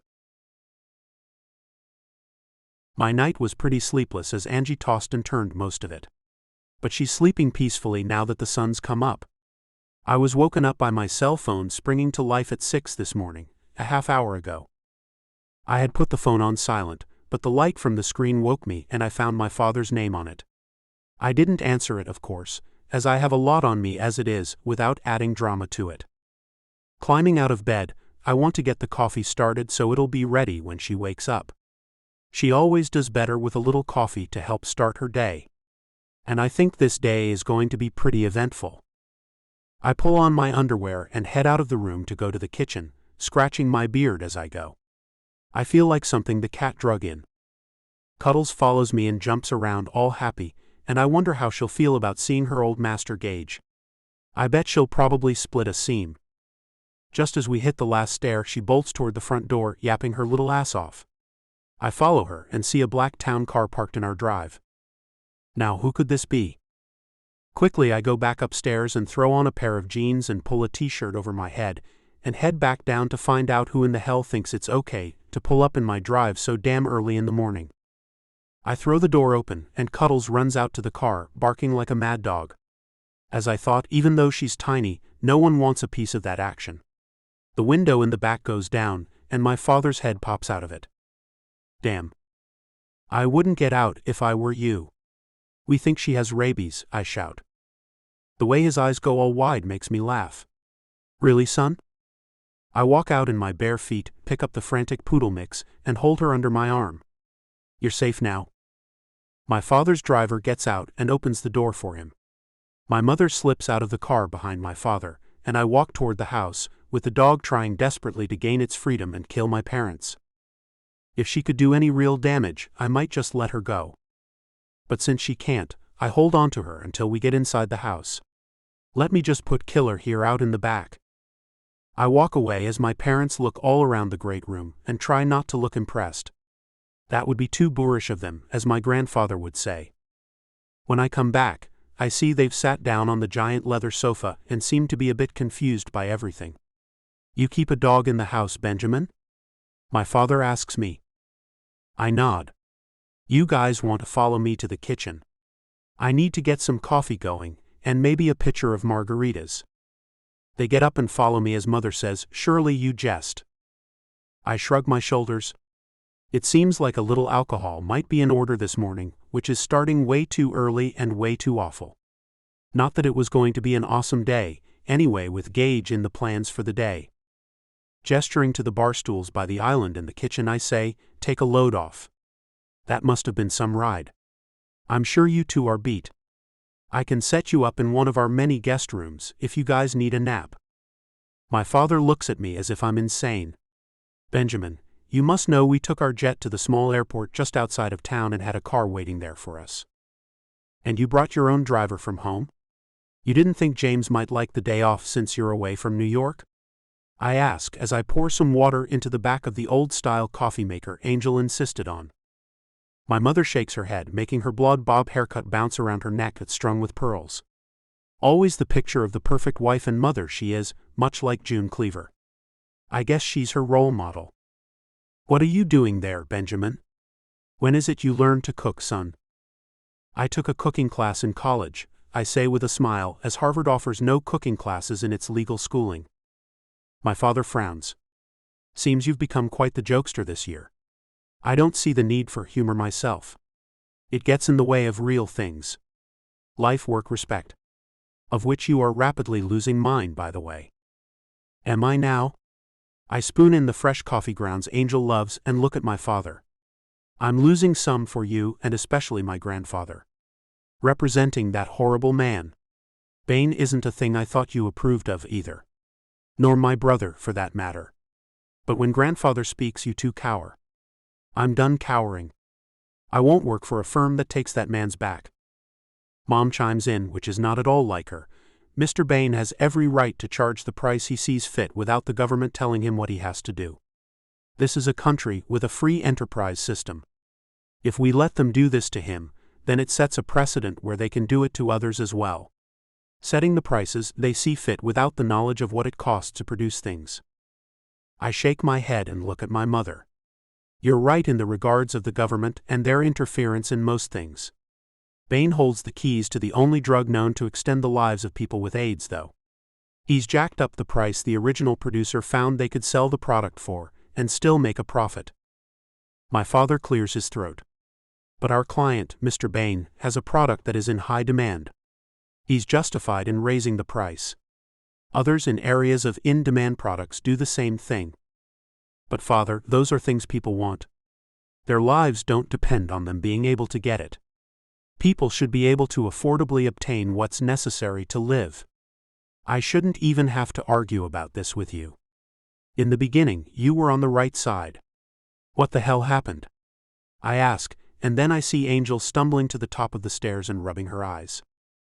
Is Gage here already? She asks in a mumbled voice. Shit, I hiss and run to her as she's wearing only a robe and her hair's a mess. She didn't even bother to do a thing. She must have woken up and thought I was down here arguing with her old boyfriend. Angel, my parents are here. She stops on the third from the top stair and spins around. I'll be right back. I have to change my clothes. I'm thankful the position my parents are sitting in didn't let them see her. Neither of them ever leaves their bedroom without looking 1000% ready for the day. And then their eyes level on me. What was she wearing, Benjamin? My mother asks. A robe. We're very informal here. This is the country. There are usually no unexpected visitors here. So we don't usually get dressed for the day until after we've had coffee and breakfast. I pour Angel a large cup of coffee and put some cream from the fridge in it. I'm going to run this up to her. Be right back. Make yourselves some if you'd like. Everything's right here in the kitchen. I hurry to our room and find her frantically brushing her teeth and hair at the same time. She spits out a glob of toothpaste as she sees me come in. What the hell, Benny? They just showed up. It's about work, I say as I sit the coffee on the vanity top. It's about me too, she says, then rinses her mouth out with mouthwash. I shake my head. No, I think it's just work, baby. I don't want you to stress about it. Not one bit. You have enough to worry about without that. And so do I. I looked around and found a hair clip I bought for her a few days ago that wasn't expensive, but it looked like it was.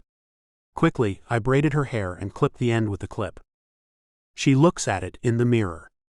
That looks nice. Please pick me out something to wear they'll approve of, Benny. Hurrying to the closet, I pick out a simple beige dress she has. I've yet to take her shopping and now I'm regretting it. I found some white flats and took them to her. Didn't I see a strand of pearls in your jewelry box? She nods and I rush to get them and place them around her neck. Perfect. She looks very normal. Very bland, but my parents like people that way. Running my arm around her shoulders, I take her out to meet my parents. The words, "Don't be nervous," keep running through my brain as we go down the stairs.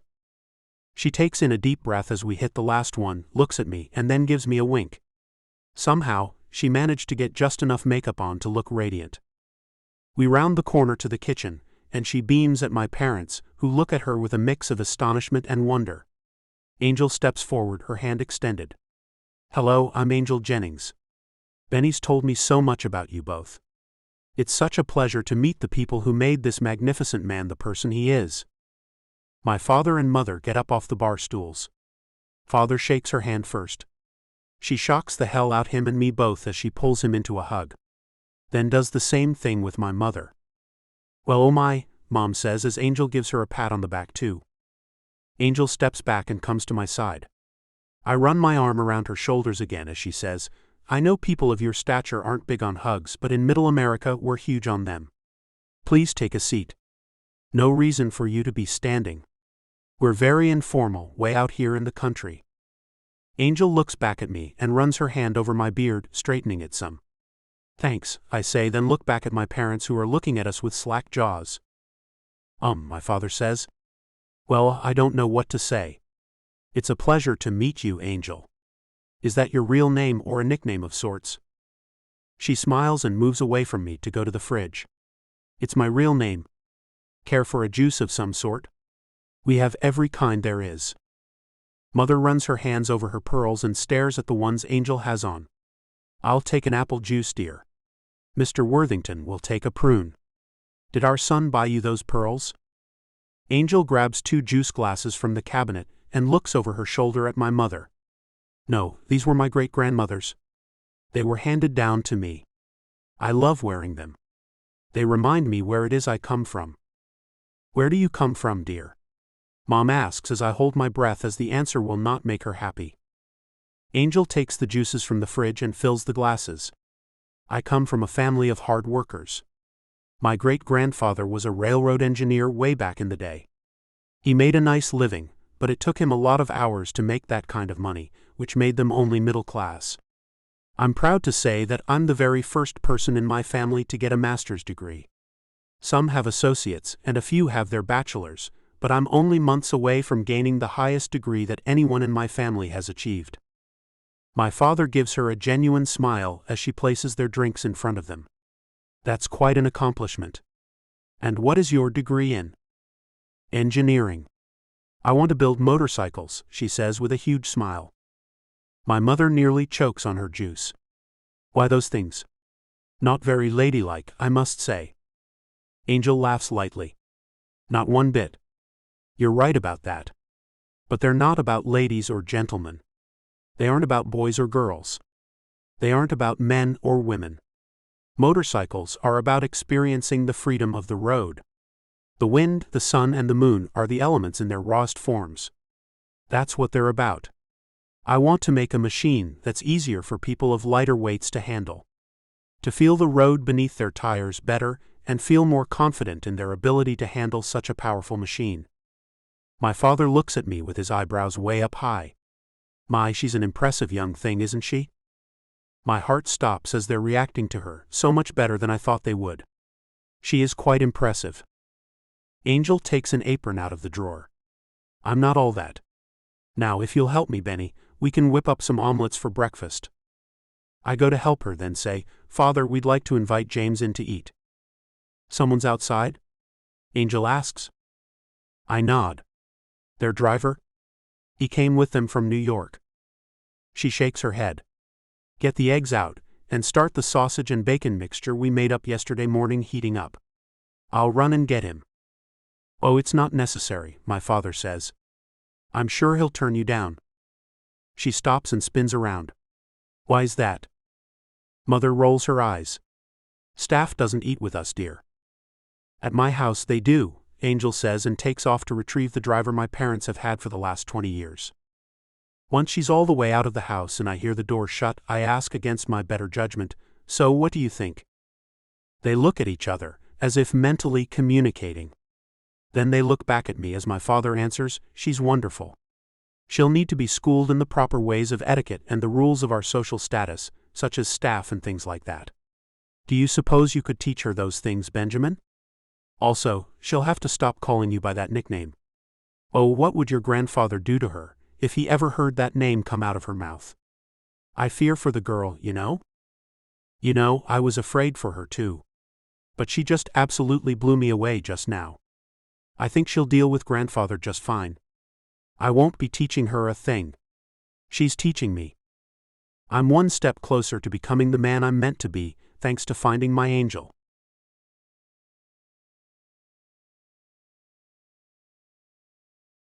Chapter 4. Angel. The arrival of Benny's parents has knocked my business with Gage back a while.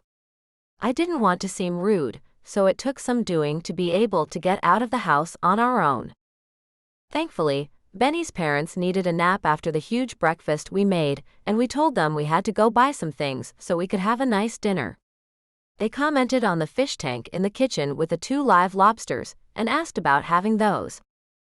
Benny told them we could never eat Fred and Ethel. He wants to make them his specialty, spaghetti and meatballs. Alone in Gage's truck, I find myself so drawn to Benny that it's kind of freaky. I lean into him as I sit next to him, and he drives us into town.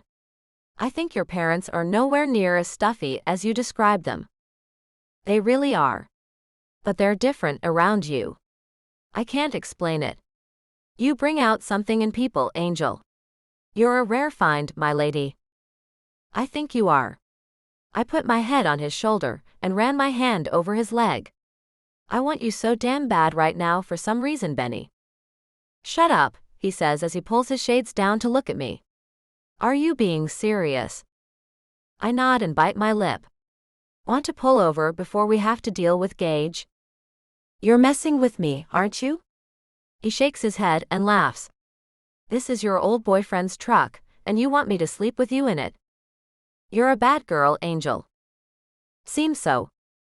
I point at the glove compartment. That's most likely filled with assorted condiments and napkins. You know him so well, he says with a frown. He opens the glove compartment, and it's filled with exactly what I said it would be. Getting a handful of them, he hands them to me and then gets off me. I sniff the air. I sit up and look in the glove compartment, where I find a small thing of perfume and spray it around, then put it back. Benny cocks his head at me. Angel, why would he have perfume in here?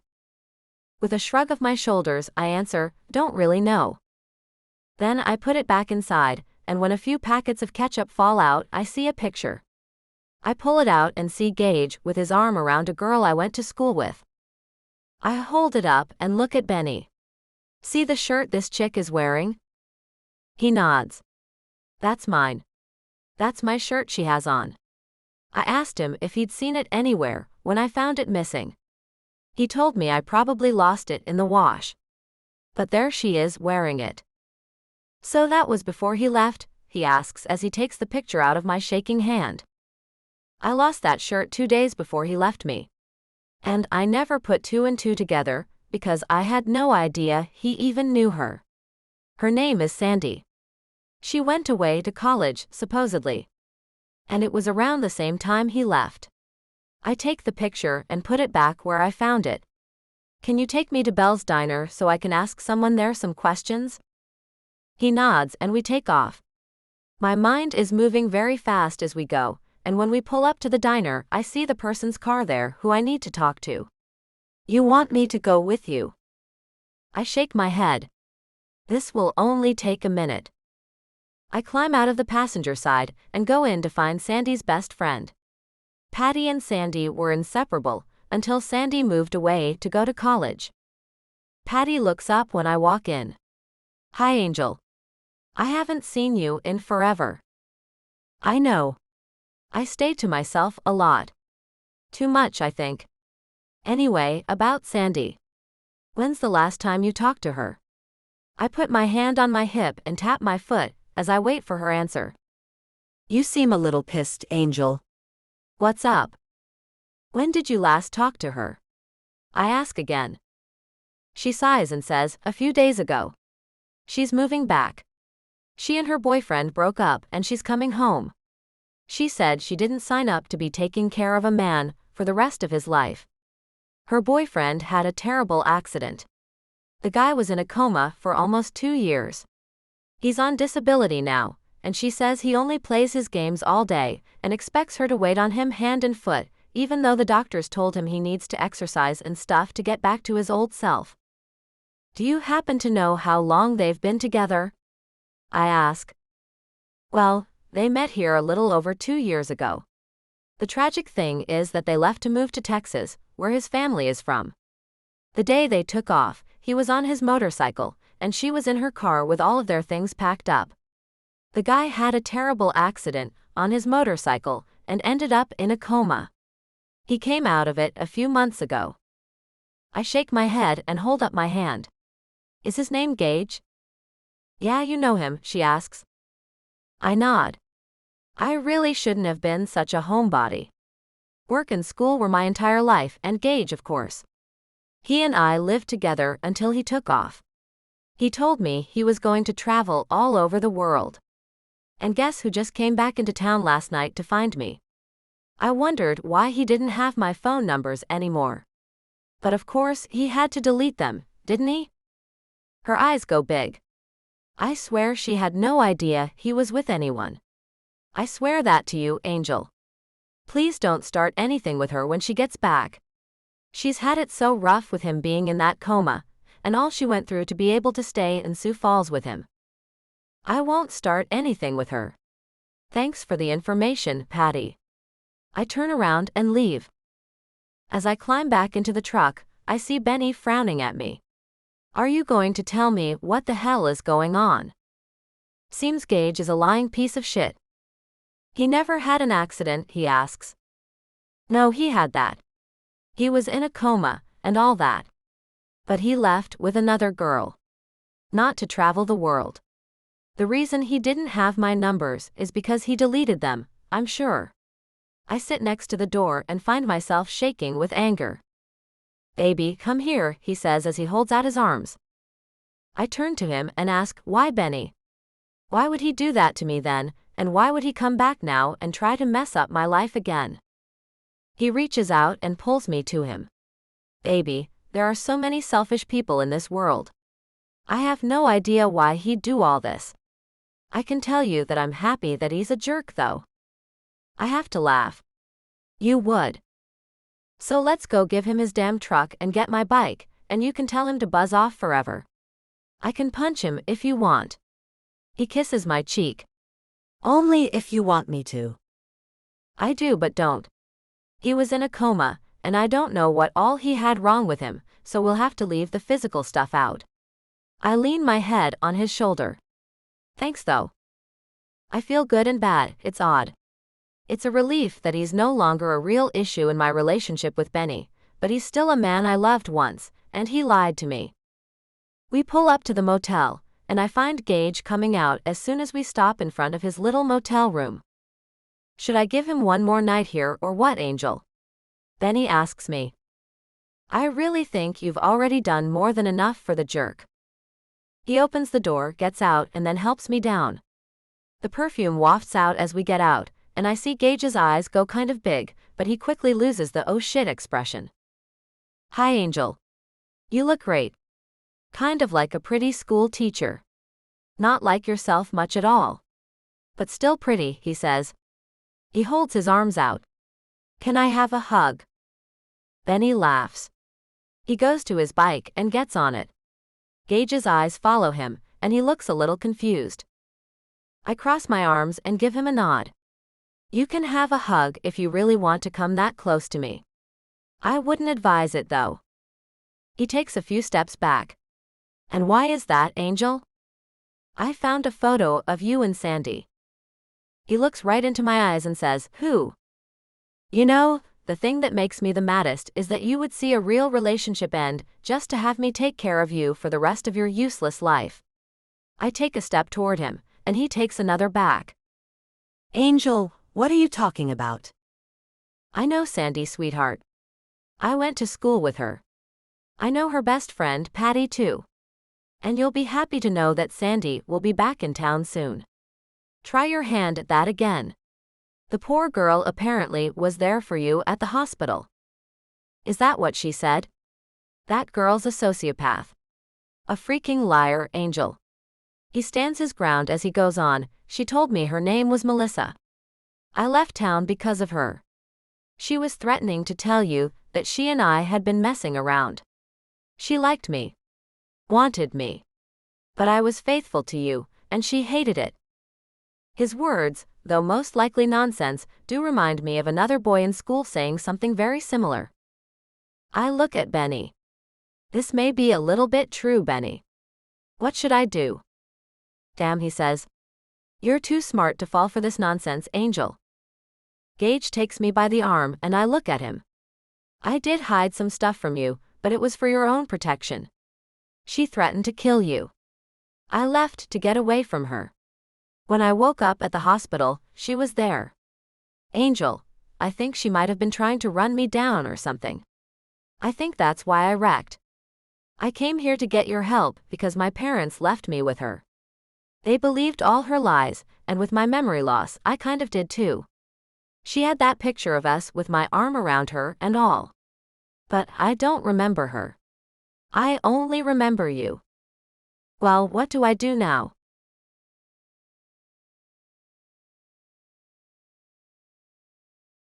Chapter 5. Blaze. It's times like these that I wish I had a portable lie detector test. Angel looks at me with an expression that asks me what she should do. I want to say, tell him to buzz off anyway. I look at Gage and see real sadness and worry in his dark eyes. Get in your truck and follow us home. I don't know how my parents are going to react to this shit. Get on, Angel. She hurries over and climbs on the back of my bike as she says, I'm sorry, baby. This is getting to be a real failure, isn't it? Sarcasm is heavily laced with my words as I say, you think? She smacks me in the arm. If it's getting to be too much for you, I can. I start up the bike and drown out her next words. I know what they are, can leave. I shake my head and drive away as she hangs on to me. My mind is numb as I try not to think about how my parents are going to act when we bring home this man with his peculiar story and the fact he wants to take my girl away from me. It's hard to keep my thoughts positive in nature. And when I pull into my drive and see another long black car there, I shudder. Grandfather. When I stop, Angel asks, who do you think is here now? By the chill that ran down my spine when I saw the car, I'd say it's my grandfather. So this should be one awesome day. I get off and hold out my hand to help her. Once she's off, I pull her into my arms. Need a hug, baby? She whispers. I need a hell of a lot more than just this hug, but I'll take what I can get for now. This is going to have to be handled delicately. Let me do the talking, princess. I let her out of the hug and take her hand, leading her up the sidewalk as Gage hops out of his truck. He looks in awe and looks up at the huge, log cabin-style mansion. Angel. I know you'll never leave this guy. I smile and hope he's right. I hope she won't, Gage. Angel makes a nervous laugh, which is so unlike her. Let's not talk about that. Benny's parents are here and someone else's too. He thinks it's his grandfather. They're from New York and filthy rich, so don't be offended if they come off snobby, as they can't help it. I stop and look at her. When did you get so damn understanding, Angel? I've always been that way. I get it. There's more than one way to live life. They can't help where they come from just like the rest of us can't, she says as she starts walking again. And the truth is, I can't wait to meet your grandfather. I'm sure he's nothing like you've told me he is. Your parents sure weren't as bad as you said they were. Your father is adorable, and your mother is so June Cleaver. I get a lopsided grin because she thinks of my mother just like I do. We're so much on the same wavelength, it's cute. In no time at all, I see us becoming that couple who can finish each other's sentences, order food for the other, and pick out the perfect presents for one another. I take in a deep breath before I open the door. Okay, you two, just keep it low-key. Don't get into any of this story with these people. They'll only judge you very harshly. It's what they do. Angel looks at Gage, who's walking on the other side of her, and says, Don't let him freak you out, Gage. He gives her a nod and we head inside. No one is in the great room where I thought I'd find them. Mother, father, I call out. Then I hear some playful yapping coming from out back and look at Angel. She looks back at me with fear in her eyes. Oh no. You don't think they went out there, do you? Cuddles will rip them up. Gage's eyes go all bright. Cuddles is out there? He starts to hurry toward the sound and Angel shouts out at him, Gage, wait for us or you'll get lost. This place is enormous. I found a map. I hear him call out. I forgot the floor plans are still on that table by the stairs. She giggles and leans her head on my shoulder as I run my arm over her shoulders and she says, "He found a map." That sounds so funny. We walk to the patio doors and get there just in time to see him open them. My jaw drops as I see my grandfather petting the dog. My parents are outside too, and the dog seems comfortable with him. "Cuddles," Gage shouts. The dog stops wagging her tail and turns away from my grandfather. Her expression goes to one of confusion for only a moment, and then she makes a beeline for Gage, who's holding out his arms. She flies into them and he hugs her. She licks his face and makes odd yips. Angel sighs she missed him. "It looks like I've lost her," I say quietly. Angel whispers, "She used to scratch at the door and go outside to look for him when he left. That's when she started sleeping in the bed with me. It was like she was waiting for him to come back. But he never did. She's just watching him and their dog, and I feel left out. Then my time to feel sorry for myself is over as my grandfather says, 'Now who do we have here?' The prodigal grandson has been found." They come back inside as Gage goes out to play with the dog. They all introduce themselves as they pass each other, and I offer no explanation as to who the man is. My grandfather cannot stop looking at Angel. She smiles at him and extends her hand. "Hi, Mr. Worthington, I'm Angel Jennings."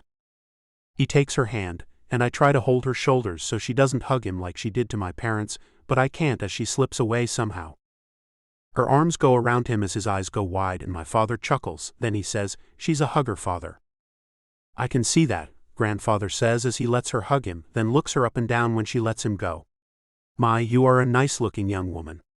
What do you see in the hippie here?" She laughs and comes back to me, taking my hand. "You mean this rascal? There's so much to see in him. He's sweet, kind, sincere, lovable." I could go on and on. I have to grin and pull her into my arms and kiss her cheek. Another thing that has my grandfather's eyes popping. "Sweet Benjamin?" He shakes his head. "Come, let's sit in the great room and visit," Angel says as she pulls me along with her to the large room at the front of the house. She takes my grandfather's hand with her other one and pulls him along too. "I'm so glad you could make time to come visit us. I've been dying to meet you, sir.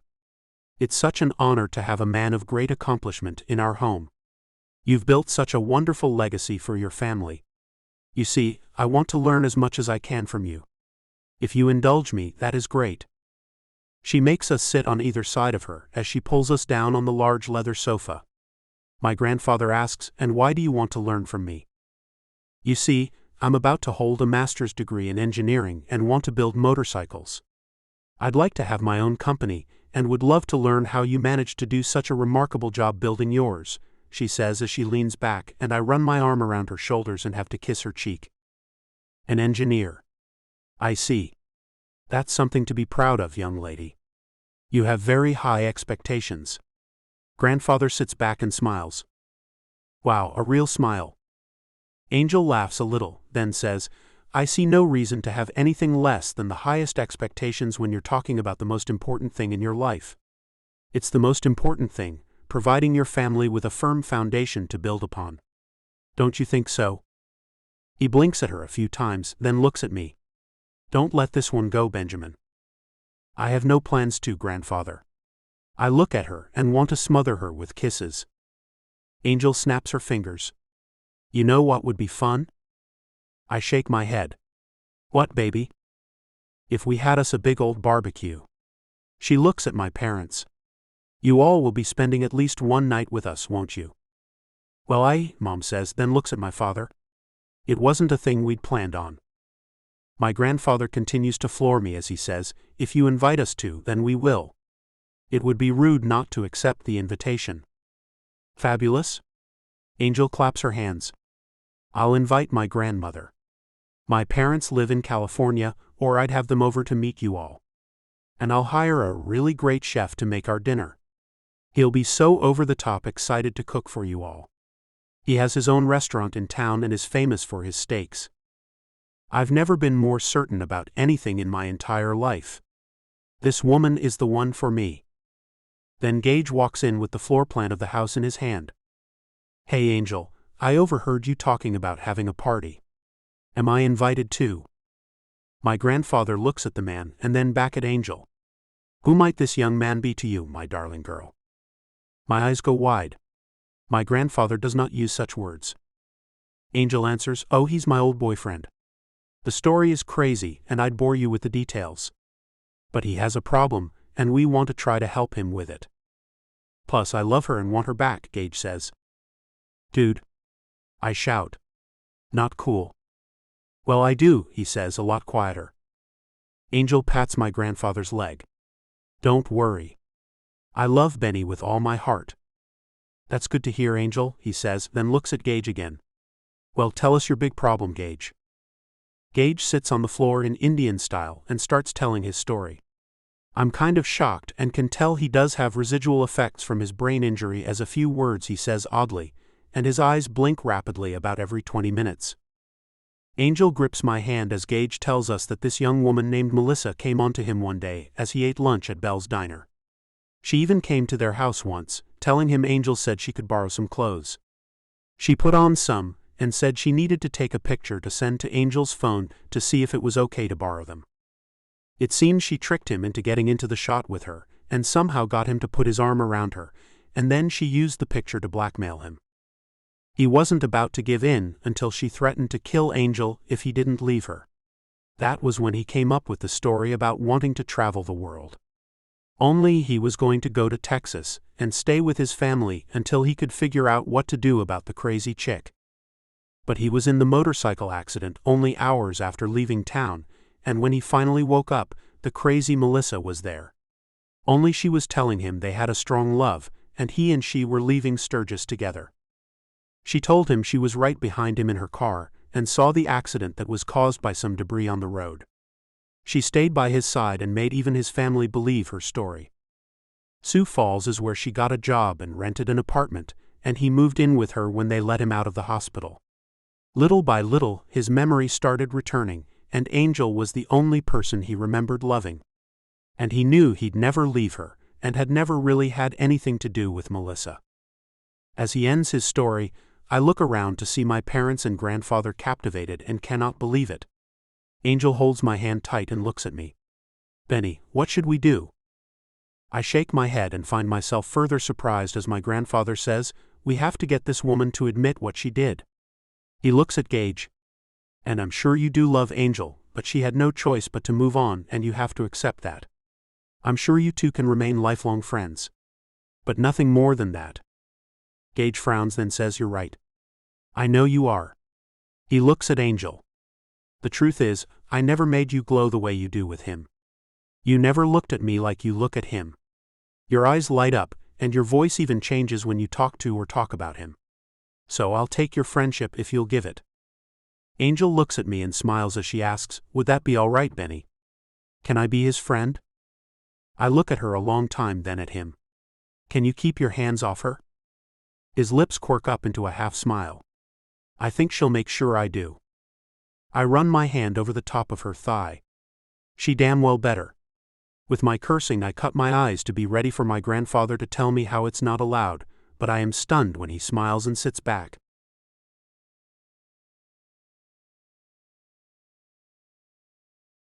Chapter 6.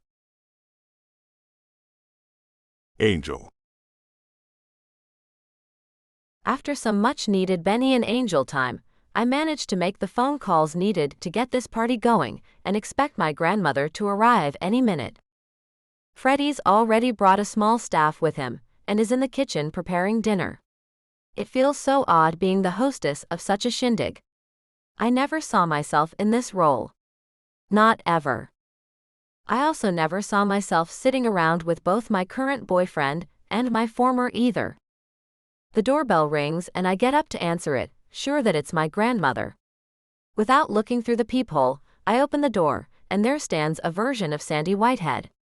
Or Melissa, as Gage knows her. Sandy. I ask as I look at the girl who'd been blonde but now is a brunette with dark brown eyes and pale skin. No, I'm Melissa, and I'm here to get my fiancé. You're Sandy Whitehead. We went to school together. You were a couple of grades ahead of me, but I do know you, Sandy. I look her dead in the eyes, and I can see she's angry a lot. My name is Melissa Cross. I'm only 25, so I don't see how you think you know me. She looks me right back in the eyes, and I have to say this little nut job takes her crazy very seriously. So, I try something a little sneaky. How's Patty doing? I just left her, she's fine, she says, and her mouth does a little twitchy thing to one side, but she quickly regains her composure. Where's Gage? I saw his truck out there, and I was told he had followed you and some other man on a motorcycle out of town. My source followed you all and told me he'd be here. Now where is he? Benny comes up behind me and runs his arm around my shoulders. Hey baby, what's taking so long here? This woman says she's Gage's fiancée. Melissa Cross here. I know her as Sandy Whitehead, but she insists I'm wrong and wants to see Gage. What do you think about that, Benny? He shakes his head.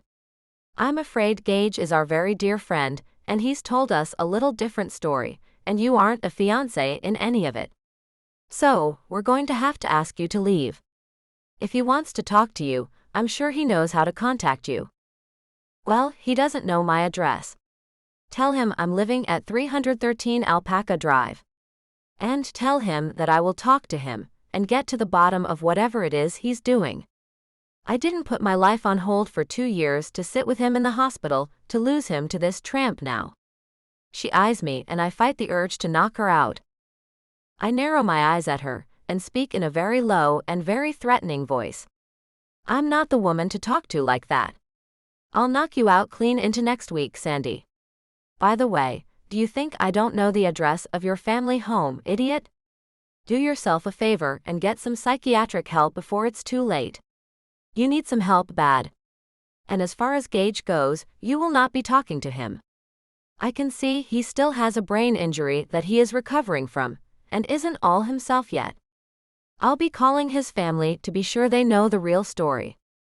Your little scam is about to end, sweetie. My grandmother pulls into the driveway, and I push through the chaos to focus on her. Benny looks too and says, I don't want to call the cops to get you to leave, but I will. Am I going to have to do that? She shakes her head and turns to leave, then looks back at me over her shoulder. You can't have them both, tramp. I will get Gage. I start out after her. You shouldn't have called me that, Sandy. But I feel a hand on my arm and Benny's holding me back. He whispers, baby, she's not all there. Don't take it personally. She laughs kind of hysterically, and I really want to kick her ass. But Benny's right. It's obvious she's not all there. And now I really believe Gage's story. As far-fetched as it sounds, I think he's telling the truth. My grandmother, whose is in her late 60s, but thanks to a life full of love with my grandfather, looks great. She keeps her blonde hair in shoulder-length waves. Sure, the blonde isn't natural like it once was, but it's not an obvious dye job. Her blue eyes are still sparkly and full of life. She looks at Sandy as the laughing chick passes by her, then looks back at me with a what the hell look. I nod and wait for her to get to us, as Benny isn't taking any chances and not letting me go. Who is that? She asks as she gets to us. That's a woman who's gone a bit insane. It seems she's the one to blame for Gage leaving me, I tell her as I pull her into a hug. It's nice to see you. I'm glad you came, Grams.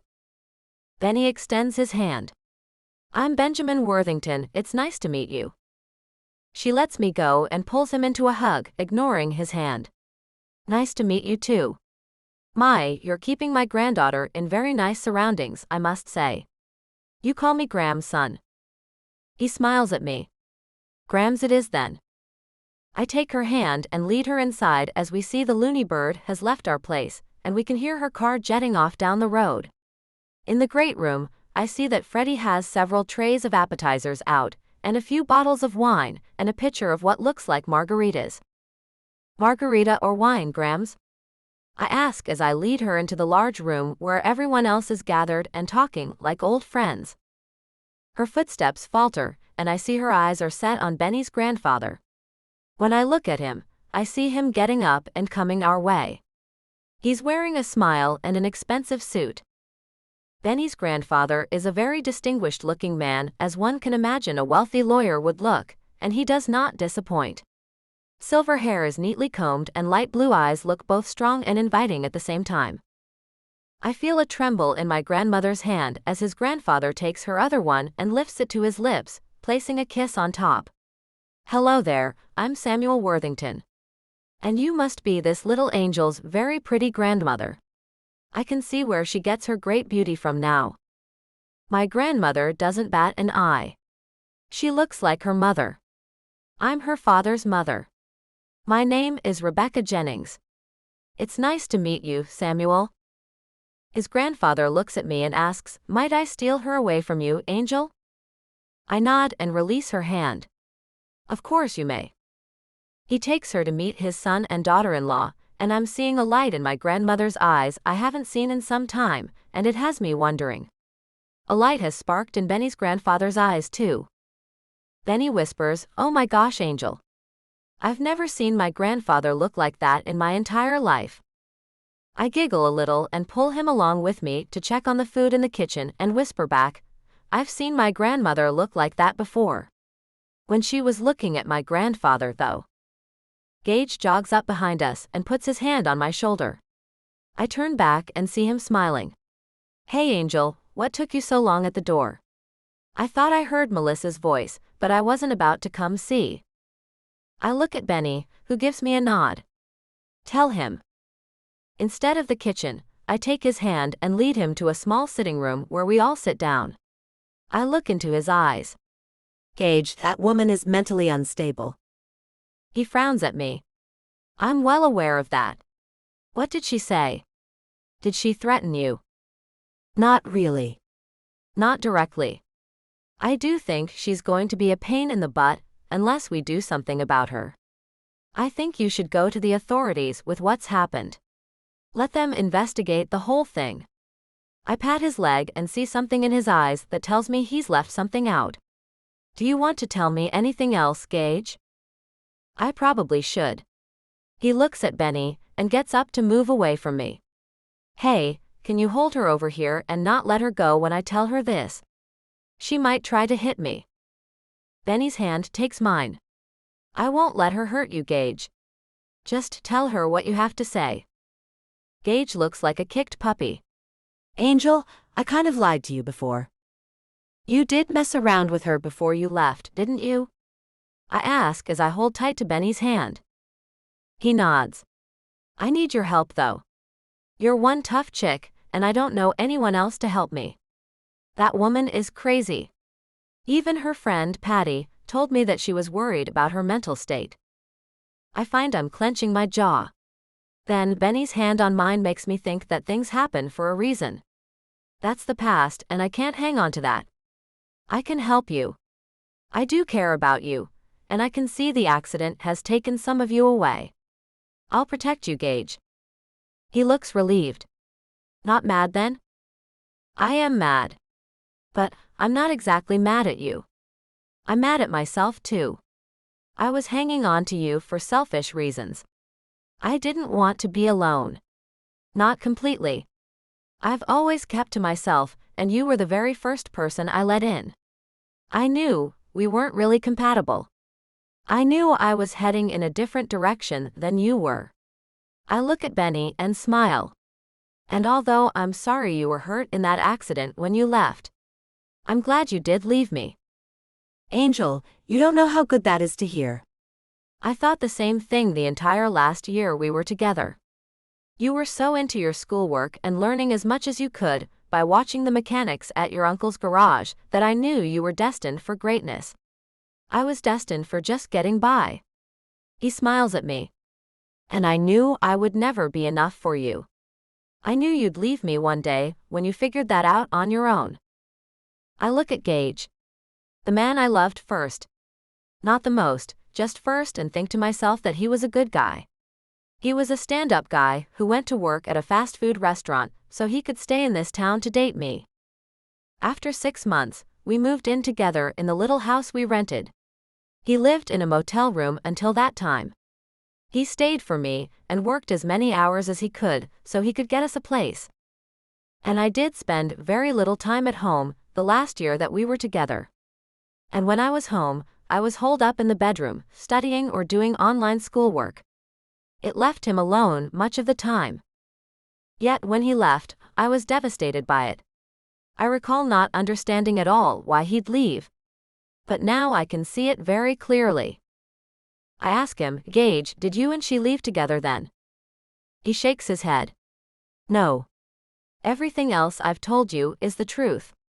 She wanted me to leave you, and threatened to kill you if I didn't.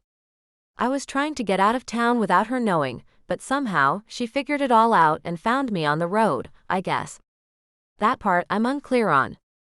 I know she was there at the scene of the accident because when I was able to talk again, the paramedics who were first on the scene and took care of me came to see me, and told me she was right by my side before they got there. Okay, so we know she was there from the beginning. Gage, are you sure you and she weren't leaving together? I ask him one more time because he's letting little things out a bit at a time, and I'd hate for him to give the police information that's strewn with lies. They would stop pursuing the case if that's how he's going to be.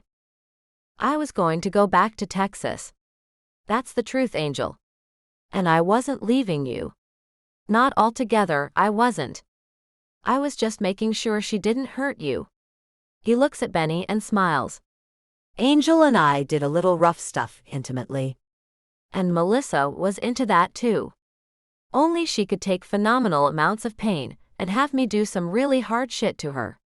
I won't get into the details, but I knew Melissa could take any kind of beating Angel could dish out. So I was afraid for Angel even though she's tough. My stomach hurts all of a sudden as I think about my Gage and that crazy tramp. Gage sees the look on my face and he looks away. His expression tells me he's sorry. But it doesn't make the pain stop. Then he pulls me to him, and I snuggle with him. His warmth helped me to try to come to peace with the fact so much was going on behind my back at that time. It's okay, baby, he whispers. No, it's not okay. But I guess someday it will be. Gage looks at me with a sheepishness to his handsome face. A face I used to really like to look at. His rugged jawline with softness around the edges always fascinated me. His mouth moves into a crooked grimace. I'm really sorry, Angel. I nod. I'll get over it. Then he asks him, Gage, did that woman ever hurt you? Gage's eyes go very dark. Yes. I sit up and am suddenly furious. Before or after your accident? After, he says, then he looks despondent. I move quickly to sit next to him, on the small sofa across from the one we're sitting on. I take his hands in mine and make him look at me. After you were hurt. What did she do to you? Tell me, Gage. He just stares into my eyes for what seems like forever, and then he says very quietly, she tied me up when I told her I was leaving. I had pain pills to help with the really bad headaches that would crop up after I woke up from the coma. I still get them, but not as often as I did when I first woke up. Anyway, she must have put some of them in my drink or something, because I recall telling her I was leaving.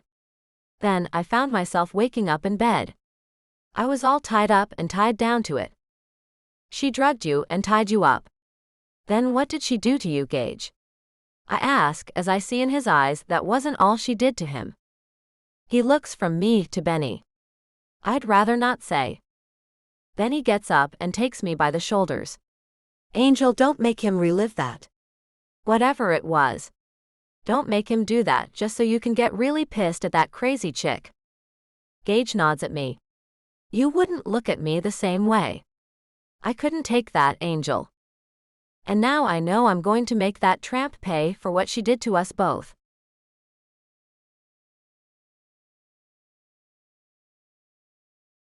Chapter 7. Blaze. The evening went by faster than I ever expected it would. My family has turned into a bunch of people I didn't know they could be. Angel and her grandmother have spun some magic, and it seems to have captivated my family. Guess I'm not the only Worthington to find a Jennings so remarkable. Grandfather couldn't seem to leave Angel's grandmother's side. And it wouldn't surprise me to find him leaving her bedroom in the morning. We had Gage stay the night too. I have a feeling that crazy chick would be in massive amounts of trouble for him if he were to stay at the motel in town. And he does seem to be more than a bit fragile the more time I spend around him. Angel climbs into bed next to me and snuggles up to me. Benny, why did you say your family was so stuffy? Because they are. I run my fingertip over her collarbone and kiss the top of her head as she wiggles her body to get in closer to me. Her hand moves over my chest as she seems to be feeling every muscle I have. No, they're not. I think you have some kind of a chip on your shoulder about them. Like you just don't like to be told how to act, so you really rebelled against them. I take her hand and kiss it. I don't like to be told how to act. I doubt anyone does. But when you're a little kid, you do have to be taught how to act accordingly. Don't you agree? She turns her deep blue eyes up to mine and smiles. Her smile does something to my heart. It flutters, and in her eyes I see my future. I do. And you're right, I do have a chip. But I came by it, honestly. My grandfather has ruled my entire family since the very beginning. I don't know how my mother stood it all these years. He overrode her and father's every decision. But he seems very smart, she says. I'm sure it's only because he had no other family. He felt very obligated to make sure his son and his son's family were taken care of and learned the things he thought were important. Probably. I pull her up on my chest to lie on top of me. Pushing her dark hair back, I say, he won't be overruling you and me about our kids. Her right eyebrow cocks up as her lips curve into a smile. Our kids. That sounds oddly enticing. I wonder if our son will have your rebellious streak. I wonder how you'd handle that. Don't wish that on us, baby, I say with a laugh. If you knew half the shit I've done in the name of nonconformity, you'd shit. Yeah, don't tell me about any of it. I won't shit as much as I'll want to smack you around a little bit. She smiles, but I think she's being pretty damn honest. What are we going to do about this Gage mess? We can't keep him safe with us forever. My grandfather's wheels are turning on it. He's a lawyer to his core, and if anyone can figure out how to press charges that will stick, it's him. I kiss her and she melts on top of me, and the conversation is over.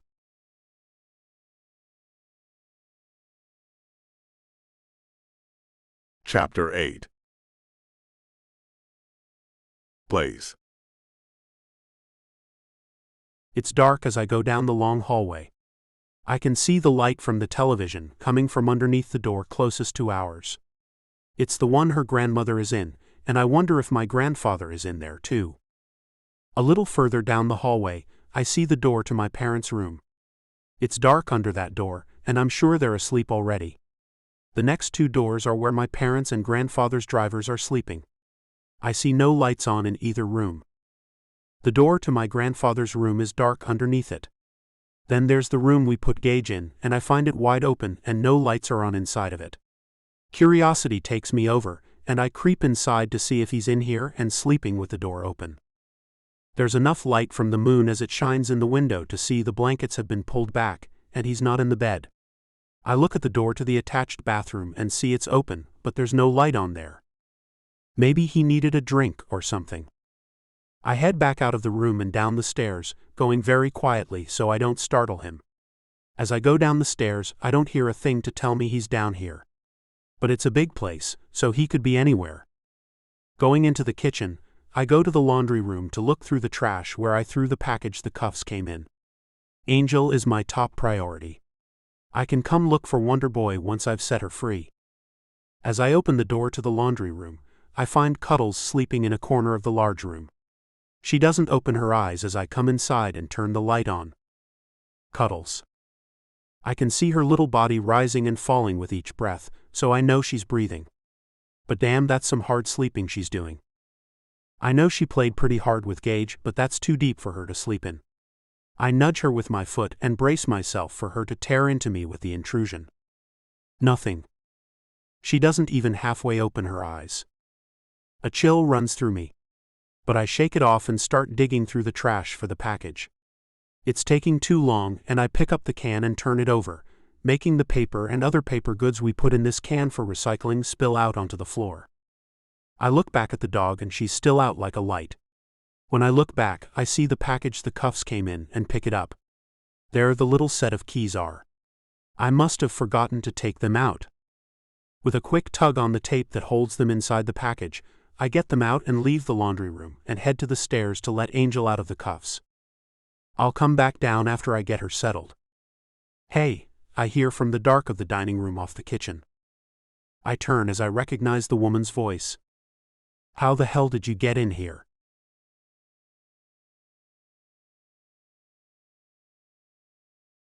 Chapter 9. Angel. My tears have dried up, as Benny seems to be taking a very long time to get back. I'm cuffed and blindfolded, lying on the bed. Being naked as well, I feel extremely vulnerable. Wiggling around on the bed, I try to get the blindfold to slip off and manage to get it some of the way off. One eye is nearly free, I think. The door squeaks a little as it opens. Thank God, Benny. Did you find the key? I hear nothing. Then hear not one set of footsteps but two. Then 2 sets of hands are on both of my arms and I'm lifted off the bed. Hey! I scream. These hands are small. Not Benny's or any other man's. I'm dragged backward. The carpeting turns to tile. I'm in the bathroom, and I hear the water turn on in the tub. What the hell? I scream as I feel something slam against the side of my head. I'm dropped and fall to the floor. It stings on the side of my head. I'm very disoriented and try hard to listen. Neither of the people speaks as I hear water filling the tub. Steam is beginning to fill the bathroom, as I can feel it on my skin, and the heat from it lets me know that it is straight hot water they're filling the tub with. Please, whatever you want, just take it and leave us alone, I say, trying hard not to let my voice tremble. The urge to scream for someone to help me is a thing I have to keep under control, or they may well knock me out, and then I stand no chance. It's painfully obvious they plan on putting me in the deep bathtub in the scalding hot water. My mind is racing with what I need to do. With the blindfold on, I can really see where the 2 women are in the bathroom. Footsteps echo off the marble floor and the tiled walls. One is across the bathroom, and the other is by the vanity. My heart is pounding hard with fear, and I take in some slow breaths to calm it so I can hear better. My feet are free, and even though my hands are cuffed, they're in front of me. I can kick and make some uppercuts with my bound hands. I'm not dead yet. I know they want me that way, but I still have a hell of a lot of fight in me. Who are you? I deserve to get to see the faces of the women who kill me, don't I? I ask with an even tone to let them know I'm not afraid of them. Footsteps click and clack quickly toward me, and then they stop right in front of me. I feel a hand move over my cheek, and the blindfold is nearly taken off, but then another set of footsteps moves quickly toward me, and I hear a loud smack as the one who's about to remove the blindfold is whacked by the other. Okay, I bet they aren't getting along so well now. No reason for any violence, I say. I'm picked up by my hair and made to stand up. My toes hit the edge of the bathtub, and I can feel the heat from the water below me. I know I have this one chance, and that's it, to save myself. No one else can do this for me. I ready myself to fight for my life. Both let my arms go, and I hear them take a few steps back. I think they're about to run at me and push me into the water. God, please help me.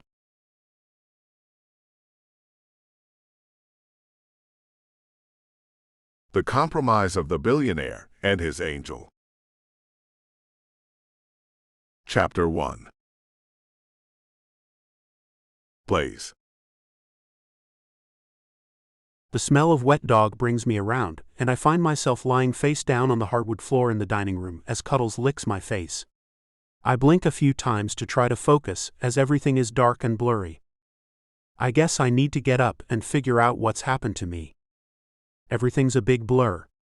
I went downstairs to get something. I can't really remember what it was. Hey. I'm tied up. My arms are behind my back and my wrists are tied with something. And so are my ankles. Shit. Cuddles takes a few steps back and I can see she's kind of wobbly. Oh yeah. Now I remember. I saw Cuddles asleep in the laundry room. I was going through the trash to find the key for the cuffs I put on Angel. My eyes focus, and I see that Cuddles' face is wet. I have no idea why she would be wet. But I have no idea why I'm lying here on the floor with my feet and hands bound either. Then a face flashes in my mind, and I do recall seeing a woman in the house. A tall, kind of heavy-set blonde. The blonde from the bar that night. The one Angel decked and knocked out. What's she doing here? Is she the one who did this to me? She had to have help.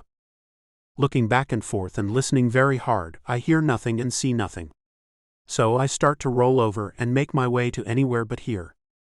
If they left me here, they'll come back here to do whatever else they have planned for me. So here is not a place I want to be. Cuddles follow me as I roll over and over, and I find myself in the great room. Cuddles walks in front of me, her gait is way off. She must have been drugged by the big chick. I guess I was too. I don't feel where I was hit to get knocked out. And now that I'm becoming more and more aware of things, I can smell something odd. I suppose they used some type of thing to knock me out. Maybe chloroform or something like that. Cuddles begins to whine, and I try to see what she's whining about. A dark figure is lying on the floor in front of the fireplace. I roll over to it and find it is not moving, and I think it might be a man. And he seems to be tied up too. One more roll has me close enough to see. Cuddles licks the man's face, and I can see that it is Gage. Great. The only two viable males in this house who could possibly protect the rest, and we're both tied up and one of us is still out. How much worse can things get? I bite my tongue as the thought crosses my mind. I shouldn't have even thought that. Angel's still handcuffed, up in our bedroom, naked as the day she was born and completely vulnerable. I have to get up and get to her. But how? I roll over and hit Gage with as much force as I can and hiss, "Gage, wake up." Nothing. Cuddles is licking his face like crazy, and it's not doing a thing to wake him up. So I lean over and bite his shoulder. I give him a good bite and he stirs a bit. Ow. Gage, wake up. I whisper as loud a whisper as I can. I don't need us getting found. What the hell, he mumbles. Why am I tied up? His eyes flutter open and his pupils are dilated. Gage, someone's in the house. I need your help to get untied. Angel's alone in our bedroom, and I have every reason to believe it's her they're here to hurt. He shakes his head to clear it. Damn, he coughs a little. Shush, I hiss at him. We have to be quiet. With a nod he says, yeah. It's Melissa and some blonde woman here. I remember now. I came down to grab a bottle of water and found them with Cuddles. Melissa was holding her, and that other chick was holding a rag over her little face. Then they got you, huh? He nods. Only, I ran out of the kitchen and they caught up with me in the great room. He looks around. Yep. Right about here is when the big one tackled me, and then something was placed over my nose and mouth, and here I am. How good are your teeth, Gage? He looks confused. They're okay. Why? I'm going to move around, and you will try to get my wrists free using them. I start to move around the best I can and manage to get my bound wrists near his face. I feel him trying to loosen the bond. Then he stops and whispers, "It's a bungee cord, Blaze. Try to pull against it. I'll never be able to bite through that rubber. If I could get on my feet, I could hop over to a door and use the handle to stretch the cord, and then I might be able to get out of it. I'm going to need your help," I tell him as I roll around to try to use his body to help get me off the floor. Together, we manage to get me off the floor, and I start hopping to the closest doorknob. My robe is all messed up, and parts of me are hanging out that I'd rather not have doing that. Hooking my wrists over the doorknob, I pull and the cord stretches, but it hurts like hell. I have to keep thinking about what the hell they're doing to my Angel to keep pulling them against my skin, and finally, I can get one hand free. That's all I need. I pull the cord off my wrists, then my ankles, and rush to set Gage free. We need something to level the playing field against these tramps, Gage. Maybe a couple of long knives. And something to hit them with, I say as we hurry to the kitchen and I adjust my robe to cover myself properly again. I grab a couple of knives out of the wooden block on the counter, and Gage goes into the laundry room and brings back a broom and a mop. These will work to knock the shit out of them with. He looks down at Cuddles, who still looks kind of loopy. We should put her up. She might get hurt. Stash her in the laundry room, I tell him.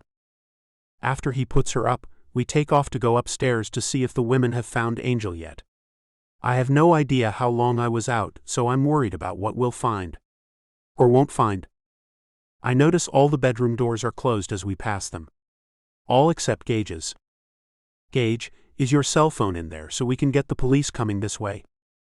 He nods and we go into the room. He grabs his cell off the dresser and calls 911. With a quick description of what's happening and the address, I end the call and we leave the room to get to Angel. I'm praying we make it to her before it's too late. I have this terrible feeling in the pit of my stomach. We stop in front of our bedroom door, and I try to handle it. Damn. It's locked, I whisper and lean my ear against the door to try to hear anything. My eyes go wide at what I hear, and Gage leans in to listen. Damn. What is happening in there, Blaze? We have to get inside.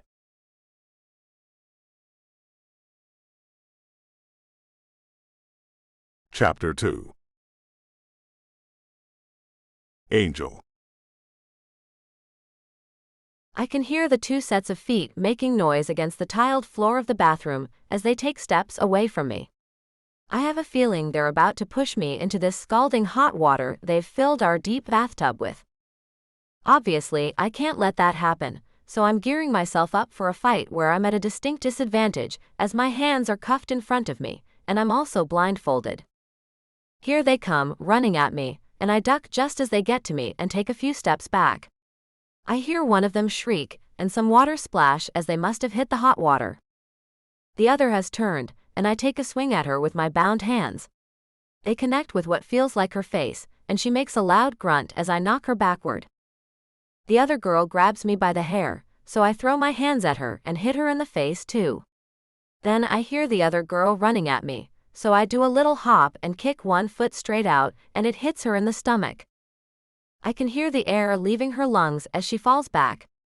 The other girl isn't letting my hair go, so I give her 3 quick whacks with my bound hands in succession. Then she finally lets it go, and I take off running as fast as I can to get to my bedroom door. It's not very fast, as I can't see and have to be careful not to fall down or they'll have even more of an advantage over me. A sound comes from the door. It sounds as if someone has hit it. Then I'm yanked back by the hair, and a fist hits me in the face.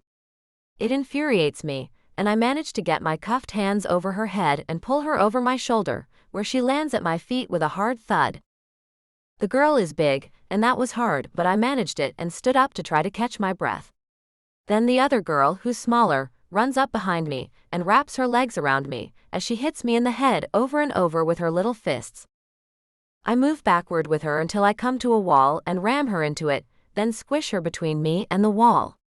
The big girl makes a sound like a bull, and I can hear her running toward me.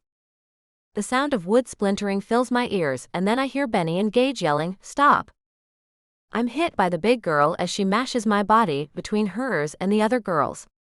The small girl shouts, "Damn! You're killing me, Donna. Stop." Then the big girl is pulled off me, and the blindfold is removed, and there's Benny. Thank God. He pulls me into his arms, picks me up, and carries me into the bathroom. I'm shutting you in here while I help Gage. Just wait here, baby. I nod, and he turns and leaves, shutting the door behind him. I sit on the closed toilet and try to catch my breath. My hands are still cuffed, but I can see again. After a few loud whacks and several screams, Benny comes back into the bathroom with my white robe. He pulls the little set of keys to the pink cuffs out of the pocket of his robe. My hands are finally released, and I throw my arms around him and start crying like a little kid. Benny, it was horrible. He holds me and shushes me as he rocks me back and forth. It's okay. We have them tied up, and the police are on their way. I was so afraid, I cry as he holds me. His strong arms feel safe, and I'm not sure how long it will take before I can leave them. Then I hear sirens, and know the time is at hand for him to have to let me go. Here, let me get this robe on you. He lets me go, and I find I'm shaking like a leaf. I look at him as he puts the robe on me, then runs his fingertips over the place on my face that's beginning to hurt. One of them got in a hit, I tell him. He smiles. It's amazing there's only one. Want to see what they look like, pumpkin? I nod, and then he takes my hand and leads me out of the bathroom. The first thing I see are the two tramps who broke into our home, lying face down on the floor. Their hands are behind their backs and tied with bungee cords. It's Sandy and the chick from the bar who I knocked out. I stop shaking as I grow furious. Walking in between them, I look them over as they lie there. Both have quite a few red and swollen places on their faces. I don't know how I managed to do that much damage. But I'm glad I did. I squat down next to Sandy and pull her back by her hair, so she has to look at me. Screw you, she says, then attempts to spit at me, but I hold my hand over her mouth before she can. No, ma'am. I press her mouth hard with my hand. Now you listen to me. We're pressing full charges on you both. Attempted murder is what you'll be charged with, amongst other things.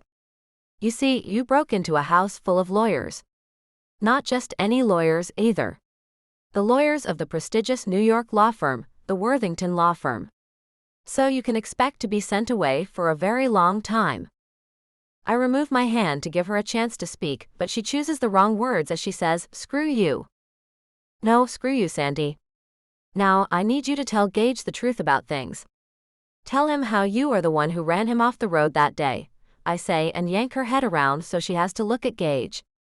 Her eyes go wild as she asks, "How did you know about that?" I laugh, and so does Benny.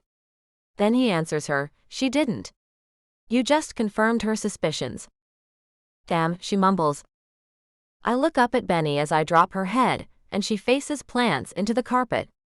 So there's 2 counts of attempted murder then. He smiles and takes my hand as the first set of police officers comes to our bedroom door with their firearms drawn. Everyone okay in here? The taller one asks. The 3 of us nod, then I see Benny's parents, my grandmother with his grandfather, and the 2 drivers looming in the hallway behind the cops.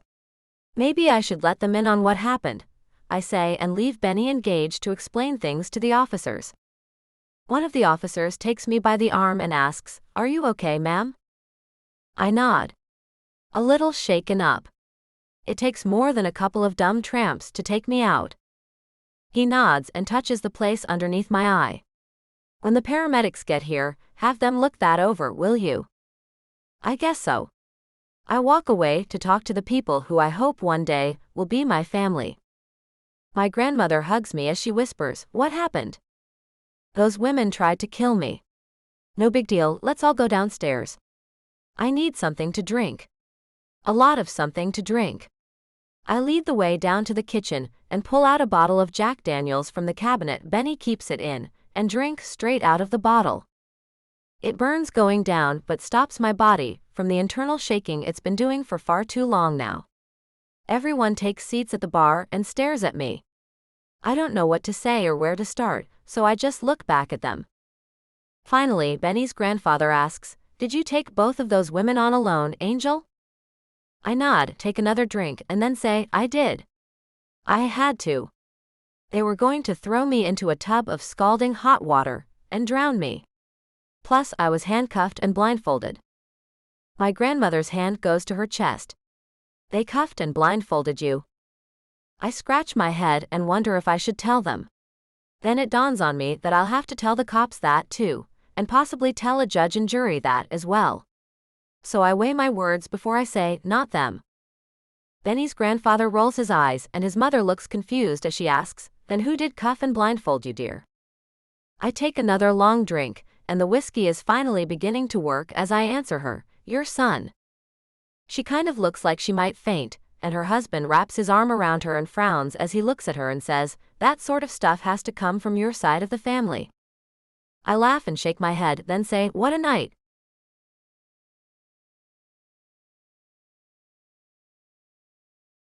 Chapter 3. Blaze. The Manhattan fall air is crisp in the open-air section of the church my family attends. I wait at the altar with my grandfather. I never pictured this day would come, or that I'd be the one standing next to him. The music wells up into the air, surrounding us all with the sounds of a harp and piano as an old song is played. It's what she wanted, and since my grandfather met her, she has always gotten what she wants. On this day, my grandfather is making Angel's grandmother his wife. Seems the two were smitten with each other from the first time they saw one another. Kind of like me and Angel were. My grandfather moved a hell of a lot faster than I have, though. He asked Rebecca to marry him after only a week. She left her home and went back home with my grandfather. Gage moved into her house and is taking care of her many animals. She told him he could have the small farmhouse and the animals. The man is in hog heaven with them all. We didn't give him cuddles, but Rebecca had an old bloodhound, and Gage loves the thing. They're like best friends. We go check on him once a week and hang out with him. I'm paying for him to get physical and mental therapy to help him make what we all hope will be a complete recovery. He's making a living selling the fresh eggs the chickens lay and milk from the 3 dairy cows she has. I pay the bills for the house, so any money he makes is all his. He seems pretty happy since he has his truck and now Angel's old motorcycle, which she gave him since she rides with me on my bike or in her new truck. I look for things to go find for the guy. And having somebody to take over her little farm has made Rebecca happy as well. Rebecca's presence in my grandfather's life has certainly softened the old snooty fart. It's made life with him a lot easier. And business too, for that matter. With Rebecca's gentle influence, grandfather finally saw the wrong in helping that jerk Bain with his endeavor to keep the AIDS drug at the high price he set. The government was able to make him lower it, so that problem is history. I stand by his side holding the wedding ring he's going to place on her finger and watch as Angel walks down the aisle.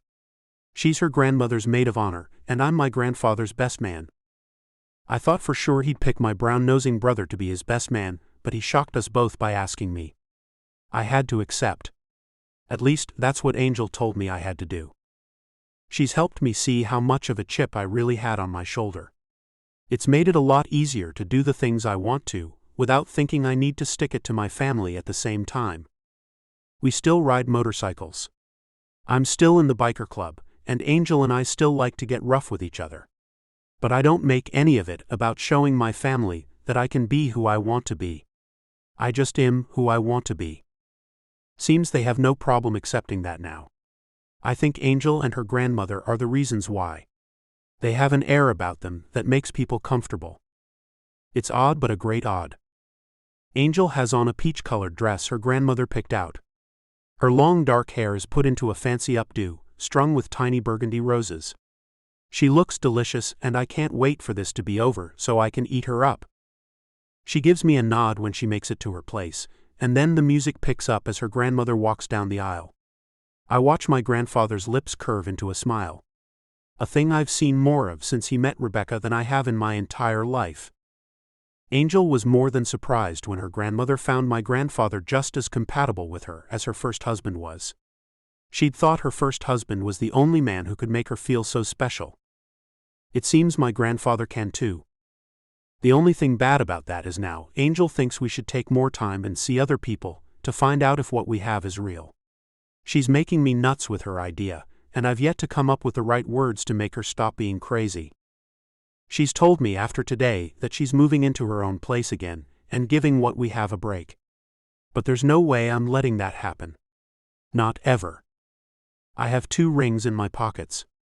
The right pocket holds my grandfather's ring, and the left holds the one I'm giving Angel after this is over. I'm not only going to make the engagement official, but also extremely short. Angel. As my grandmother gets to me, she hands me her bouquet, and I take it and hand it back to my younger sister, who's gotten up to take it from me. She's pregnant with her 3rd baby, and has already told me her kids need some cousins. But I think I'm going to put things like that off for a while.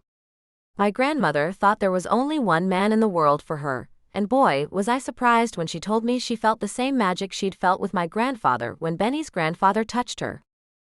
So there is more than one person for us after all, it seems.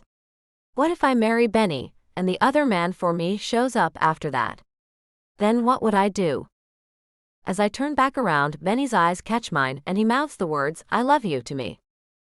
I do love him, so I mouth the same words to him. It's not that I don't love him. It's not like I don't think I'd be happy forever with him. It's just that the new knowledge that there could be more than him, who's out there for me, has me confused.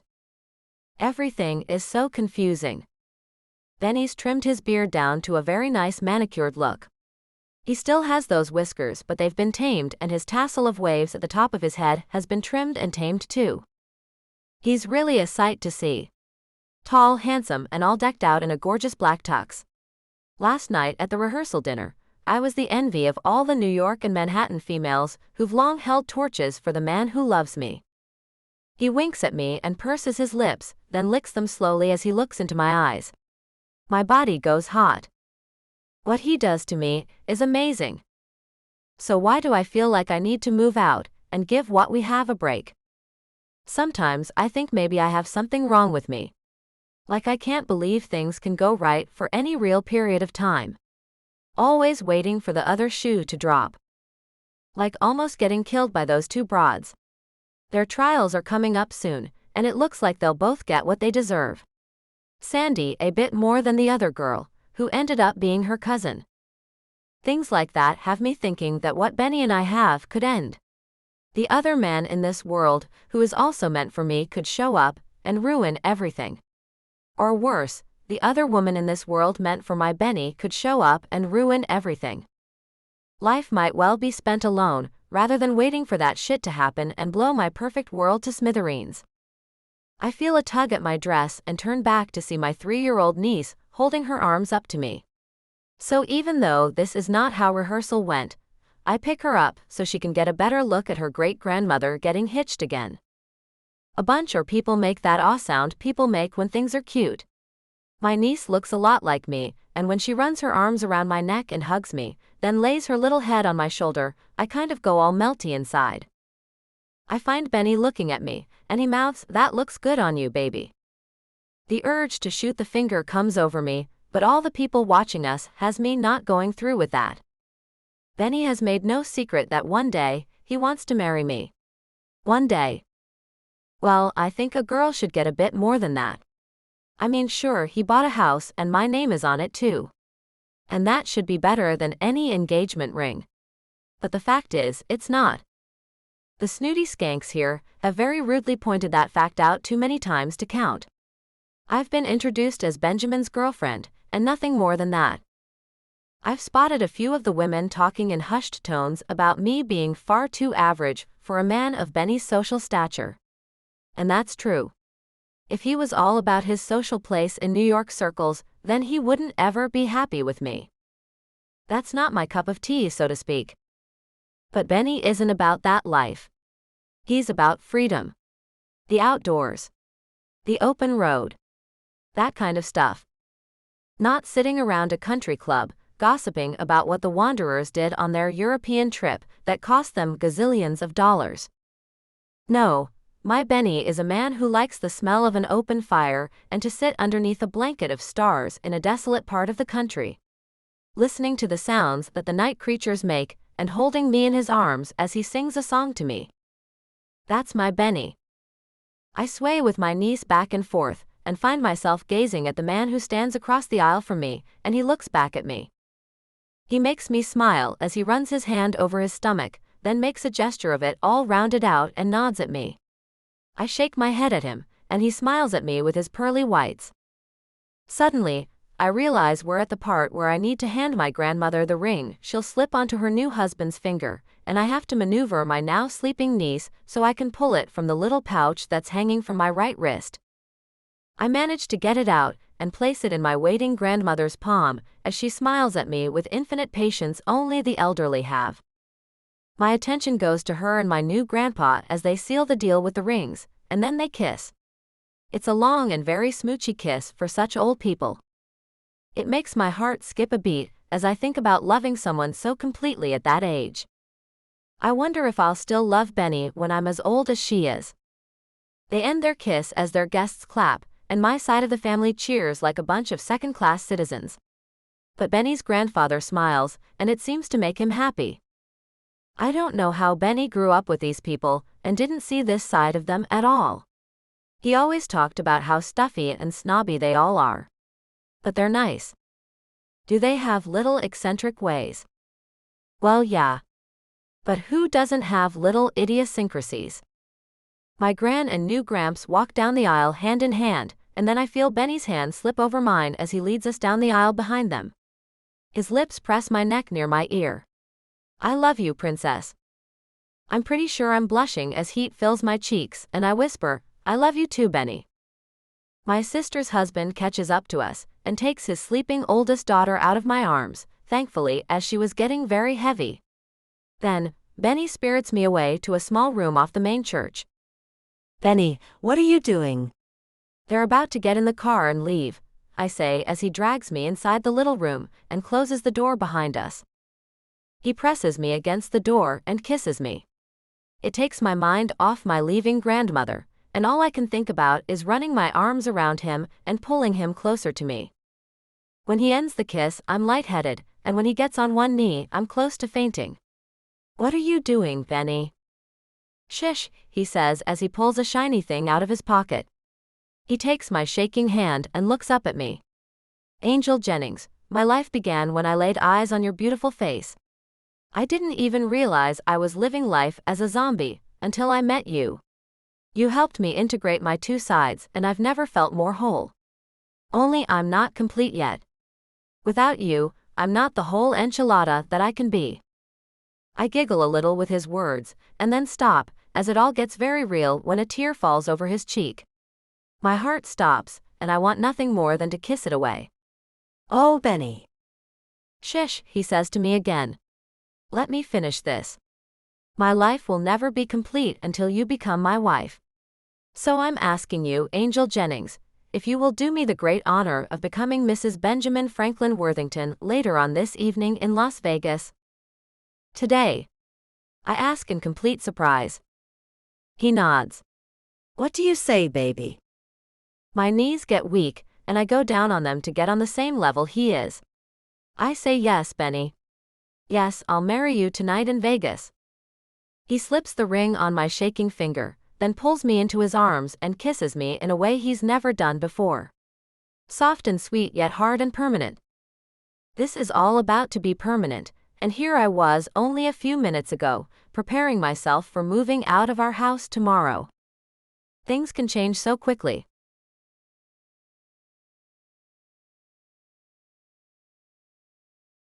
Chapter 4. Blaze. Little feet pound the pavement as a horde of small children run past us and jump all at once into the swimming pool of the Vegas hotel. My gosh. Angel says under her breath as the parents of the little munchkins come up behind us. It's past midnight. One of the mothers walks up next to her and says, I know. That's why we're letting them swim off some of their inexhaustible energy. We all have husbands we'd like to spend a few moments of time with on this vacation. Angel looks suitably embarrassed by getting caught and apologizes. Sorry, it's just that I'm beyond exhausted. My grandmother got married this afternoon, and I was her maid of honor. Then this guy here asked me to marry him, and we just got done with that, and now we're going up to our hotel suite and I'm kind of crabby. The woman frowns at Angel and then looks at me. Don't worry. That's how most wedding nights end up anyway. Both people falling asleep without even touching each other. It's to be expected after such a long day, and it sounds like she's had a hell of a long day. Angel nods. And I'm so damn hungry for some reason. I've been snacking nonstop all day and I'm still hungry. My stomach has been so weird feeling. I thought it was because of being at my grandmother's wedding, but now I think it might be a virus. A really weird one that makes you hungry. Another one of the mothers walks up and says, You know I was that way through my entire first pregnancy. Hungry all the time. Never could get enough to eat. Well, that's not my problem. Angel looks at me with a little bit of horror on her beautiful face. Right? It can't be that. Right. I shrug my shoulders. Wouldn't bother me one little bit if that was the case, Mrs. Worthington. Angel's eyes move over the kids, who are all swimming and jumping off the sides of the large swimming pool. She looks over the one mother of the pack, who holds a sleeping baby in her arms like a sack of potatoes. Then she bursts into tears. The women all look at her with understanding in their eyes, and one of them says, "You better get her to the room. She's had it for today." "Milk and cookies should do the trick," another offers as I take my brand new wife inside the huge hotel. She's crying softly, but she's still crying as we go inside and get on the elevator. There's one other couple in the elevator who look at her, then me. The man asks, "Hard night?" I shake my head. No, not really. We just got married, and this one here just had the idea that she might be pregnant put into her head. That's all. Angel turns to me and buries her face in my chest to hide her tears. Then the woman offers, "You can call the desk clerk and they'll send up a pregnancy test." I had to do that on our last trip here. I took one drink of rum and coke and puked everything up. John told me I needed to take a pregnancy test before I put even one little bit of alcohol into my body. So we went to the room and made the phone call, and 30 minutes later I knew that trip to Vegas was going to be alcohol-free. Angel gulps back her tears. "Did you cry?" "Sure," the woman says, as if every woman cries when she finds out that kind of great news. "So I am normal?" Angel asks. The woman nods as the elevator stops, and just before they get off she offers a word of encouragement, "Don't worry if you are. This man loves you. Anyone can see that." The elevator doors close, and she looks up at me with red-rimmed eyes. "You do, don't you?" I nod and kiss the top of her head, then pick her up. The elevator comes to a stop at the penthouse, and then I take her to our suite. Laying her gently on the bed, I ask, "Should I call and get you one of those things, baby?" "I'm on the pill," she says, and gets up to go pull them out of her bag. She shows them to me. "See, I've taken them every day just like I'm supposed to." I take the pack out of her hand and look at the back, and my nose wrinkles instinctively. "Angel, these are a year past the expiration date." "What?" She grabs the pack out of my hands. Her eyes go round as she looks back at me. "Oh my gosh, Benny. That means I could be a couple of months pregnant. I didn't even notice the damn date, and I got these in last month's at the same time from my doctor. The idiot. Call the desk. Call them now." She runs to the bathroom, and I hear her throwing up. I laugh and shake my head as I pick up the phone in the room. "Hi, I need a couple of things. One pregnancy test and one bottle of non-alcoholic champagne, please." Just as I hang up, she comes out completely naked and pointing at her stomach. I thought I was bloated. I thought maybe I was getting a little tummy because I've been snacking so much. "Feel this." She takes my hand and places it on her stomach, which is slightly bigger but not much. "I can't tell, baby. But we'll be fine either way. You know we will." She falls backward onto the bed and looks at the ceiling. "This is awful. If I am pregnant, then everyone will think you only married me because of that." I lean over and kiss her cheek. Who cares what anyone thinks? It'll make the New York Times. I know it will. I can see the headline now. "Benjamin Worthington married a nobody because he got her pregnant." It'll be everywhere. I have to laugh. Okay, first thing, that's no kind of headline. Second, it will never make the news. Third, who cares? A knock comes at the door and she sits up quickly. "Go get it and bring me the thingy to the bathroom." She shoots into the bathroom as I go to the door. The man at the door hands me a discreet brown paper bag, a bottle of champagne, and a basket of fruit. He has a big grin as he asks, "Are we happy about this?" I nod. "Very." "Great," he says as he places the things on a small table near the door. "I'll keep my fingers crossed for you guys then." After reading the directions to make sure she did this right, I took the test for her. She's chewing at her fingernail as I walk in. "Here, baby. Pee on this, then lay it on this tissue on the countertop. Then I want you to put on one of these fluffy robes and come out to me. In 10 minutes, you and I will come back here together and see what it says." She nods. "'Kay." I leave her alone because I know she needs a bit of space to do what she has to. Grabbing 2 champagne glasses, I fill them up and leave them on the table. I sit on the sofa and in no time she's coming out. A white robe is covering her now, and she looks nervous as hell. I wiggle my finger at her, and she comes to me. Taking her hand, I pull her to sit on my lap. I pull her hair out of the bobby pins that are holding her hair up and run my hands through it to make the long waves hang down. You're really beautiful, Angel. I push the robe back and kiss her shoulder. She smiles at me and runs her hands over my face. And you are too, Benny. I pull her to me and take her lips with a deep kiss. A kiss that lets her know I love her with everything in me. A kiss that tells her everything will be okay. A kiss that tells her I'm happy no matter what. She runs her hand over my head and looks at me intensely. We're married, Benny. That's so weird. I wouldn't use the word weird, my angel. I kiss her cheek. I'd use fantastic. She bites her lower lip and says, yeah, it's that too. You know you're a very rich woman now, Mrs. Worthington. What's the first thing you want to buy? I think my first purchase is going to be a tattoo of my name right over your heart. What do you think about that? She runs her hand over the empty spot on my chest, and I run my fingertips over the same spot on her.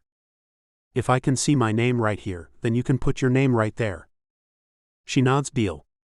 And I'm putting my new last name across the top of my wrist. Like a built-in bracelet. I smile and kiss her and know I married the right one for me. Our bodies move together like they were built for this. And suddenly I want all of our clothes off. I pull away from her and pull my clothes all the way off as she watches me. Then I pick her up and carry her to the bed. I place her feet on the floor and take the robe all the way off, then lay her back on the bed and look at her for the longest time. This woman is mine. To love, care for, and take care of. She is my responsibility and always will be. Instead of feeling a weight on my shoulders, I feel an energy I've never felt before. Her blue eyes look up at me, and her face is void of emotion as she holds her arms out to me. I go into them and her face fills with light. I love you, Benny. I kiss her and know all is right with us.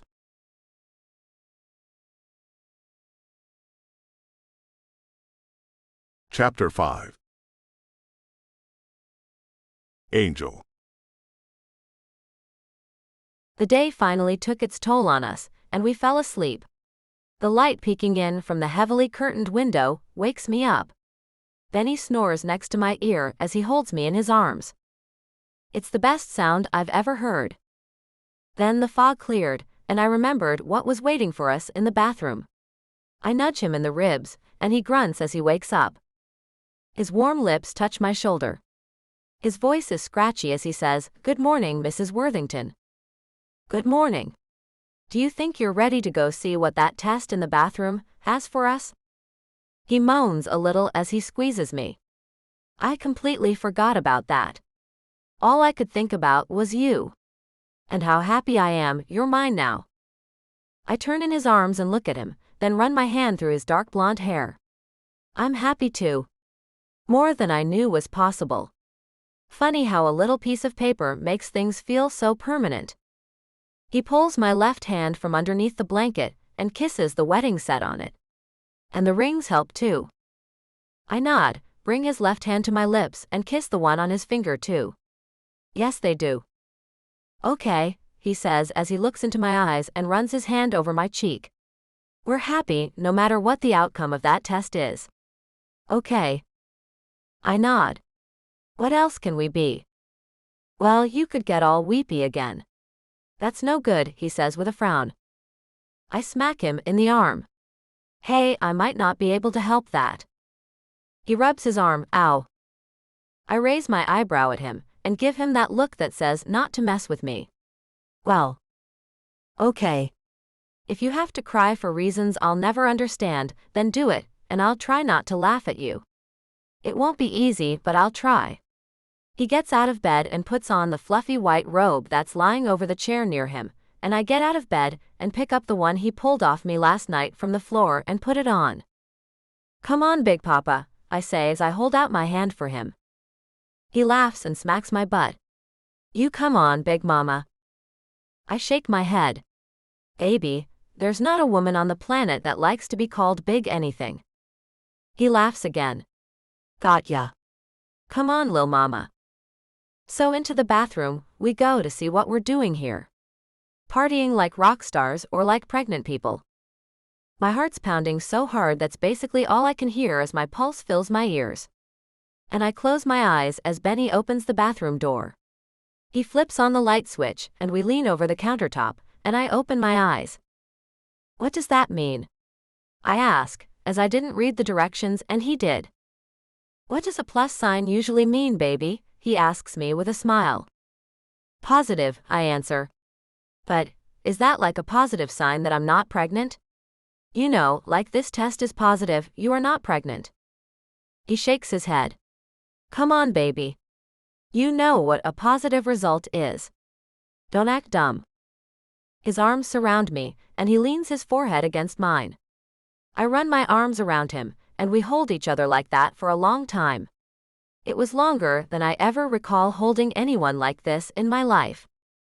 Finally, I can speak without the threat of crying. Benny, we sure hurry up and do things, don't we? We sure do, baby, he says, then kisses my lips lightly. We sure do. Blaze. The squeaking of the rocking chair as it moves back and forth over the hardwood floor in the great room makes a comforting sound that's not only putting our 6-month-old son to sleep, but also his very tired daddy. The fireplace is in full blaze, and its warmth makes things way too comfortable not to take a well-deserved afternoon nap. It's quiet since Angel's in her shop creating a masterpiece of artwork on the bike's gas tank, which she's putting the finishing touches on. It's her very first design, and she's doing all the graphics by hand. We're taking it to Milwaukee, to the Harley-Davidson plant next month to see what they think about her design. It's too lightweight for me, but men like me are not the type of people it was designed for anyway. Angel designed it for people who weigh less than 150 pounds. And are not terribly tall in stature either. And she's making it pretty. This first one is designed for a woman. She's going to make another one of the same body style and frame, but use graphics and colors for a man.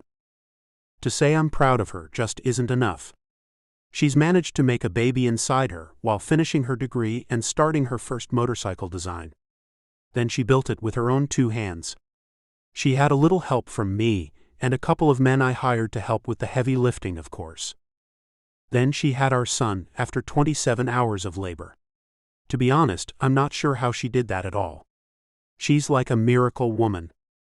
After only 4 weeks of recovery time, she got back to work on her motorcycle while I took over most of the care of little Woodrow Wilson Worthington. We call him Woody. Grandfather came up with the name, and Angel thought it would be a great tradition to keep up. I wasn't so keen on it, but we've learned how to make compromises. I get to name any daughters we might have. Although, Angel said it's going to have to be a few years before we try for another kid, so she can get the horrible labor she had with Woody far out of her mind. Cuddles comes into the room jumping and acting like a young puppy, which means someone is here. The front door opens, and I hear people walking inside. Then Angel's voice floats out of the entry room and into the great room. He's going to be so surprised. Picking my head up off the back of the chair where I was resting it in hopes of a nap, I see Angel coming into the room with Gage walking next to her and carrying a little box that seems to be making a cheeping noise. A wide smile covers his face as he looks right at the sleeping baby I'm holding. Uncle Gage brought little Woody a friend. He puts the box down where I can see inside of it, and I see the thing making the incessant cheeping sounds. Woody stirs and is fully awake within seconds as he hears the sounds too and has to see what it is. Gage picks the little yellow chick up and holds it out to Woody. He nearly climbs off me to get away from the thing as he looks terrified. "It's a baby chick, Woody," I say quietly to him. He looks at me as if my words alone make it safe.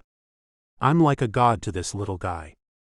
I put the little thing on top of its fluffy tiny head, and my son follows me.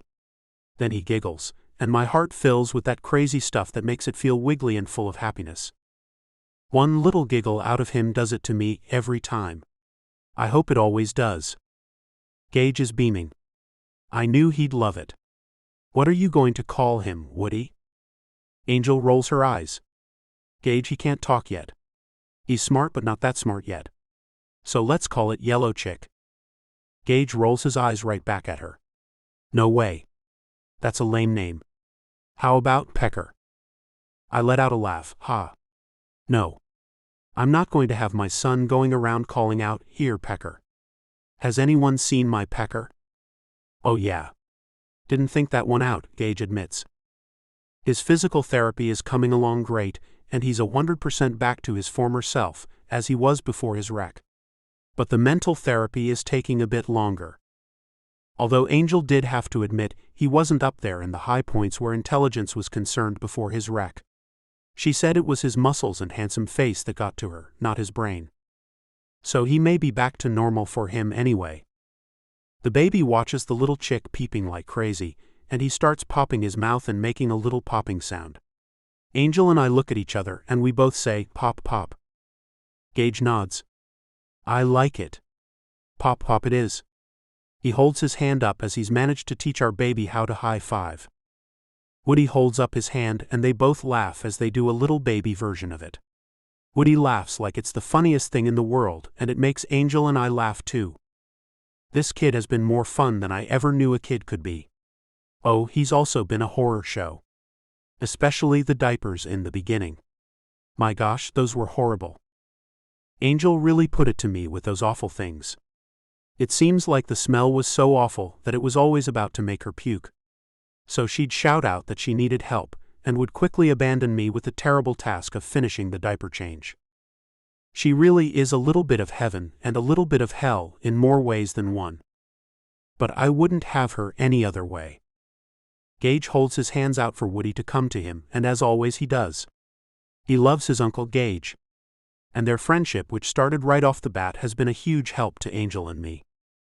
We have a reliable babysitter anytime we ask for one, and I think it might be the right time to ask if I can take my wife out on a little motorcycle ride. As I rock back and forth in the rocking chair, I reach up and pull Angel down to sit in my vacated lap. She giggles and runs her arms around my neck. I kiss her lips as Gage takes the baby and sits with him on the floor to play with Cuddles and the new baby chick.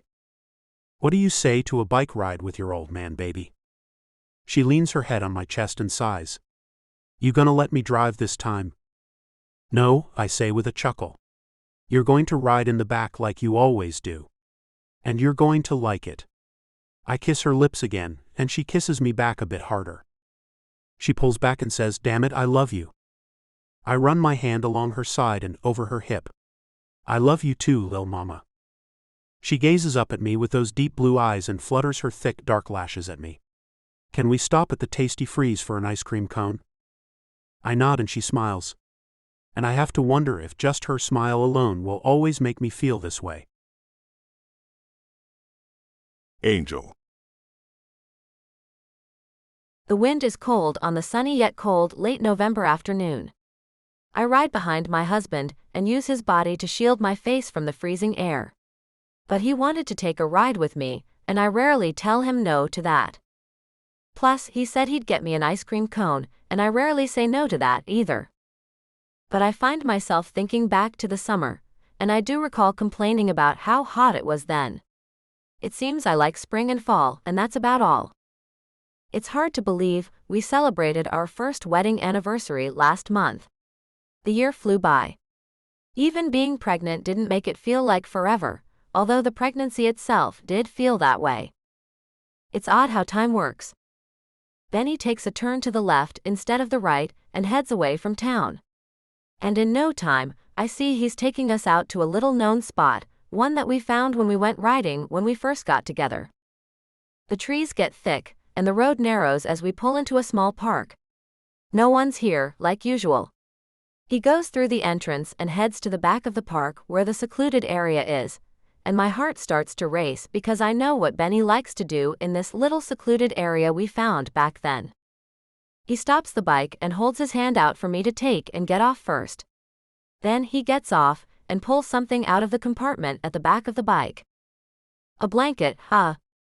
I ask. Nap time or what? He shakes his head and takes the blanket and my hand and leads me through the thick woods until he finds the spot we found that's perfect. A tall pine tree shoots up in the middle of the mix of aspens and looks surreal against the tiny bits of blue sky that can be seen out of the thick canopy of the evergreen. He spreads the blanket and sits on it, pulling me down with him. He has me on my back in no time, and his body is next to mine as he looks at me. I run my hand along his muscular arm as he holds himself up on it. "I love the way you look in this light," he says in a husky whisper. "You do, huh?" I pull him to me and kiss him. He runs his hands through my hair and just gazes at me. "You know you're extremely special, don't you?" "I think you are," I say and move my hands up over his wide shoulders. My eyes close as he moves in and takes my lips with his. The instant they touch, a fire rips through me, and my arms move over his broad shoulders, then through his hair.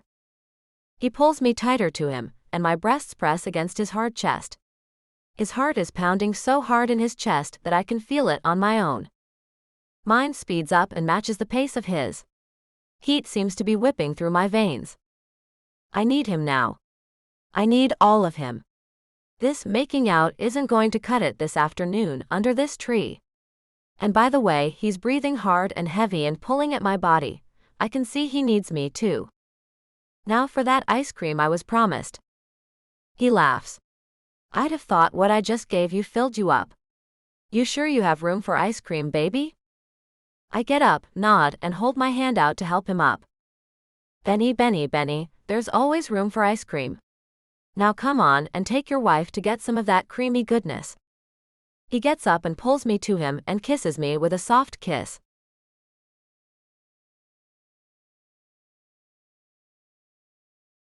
Chapter 6. Blaze. I don't like this one bit, Gage. I overhear Angel telling her old boyfriend, who's finally found himself a girlfriend after 2 years of staying single and us being his only friends. His past with the crazy Sandy Sheik, who now resides in prison along with her cousin Donna, had him gun-shy for far too long. And now it seems that my wife isn't a fan of this new chick he found on the internet.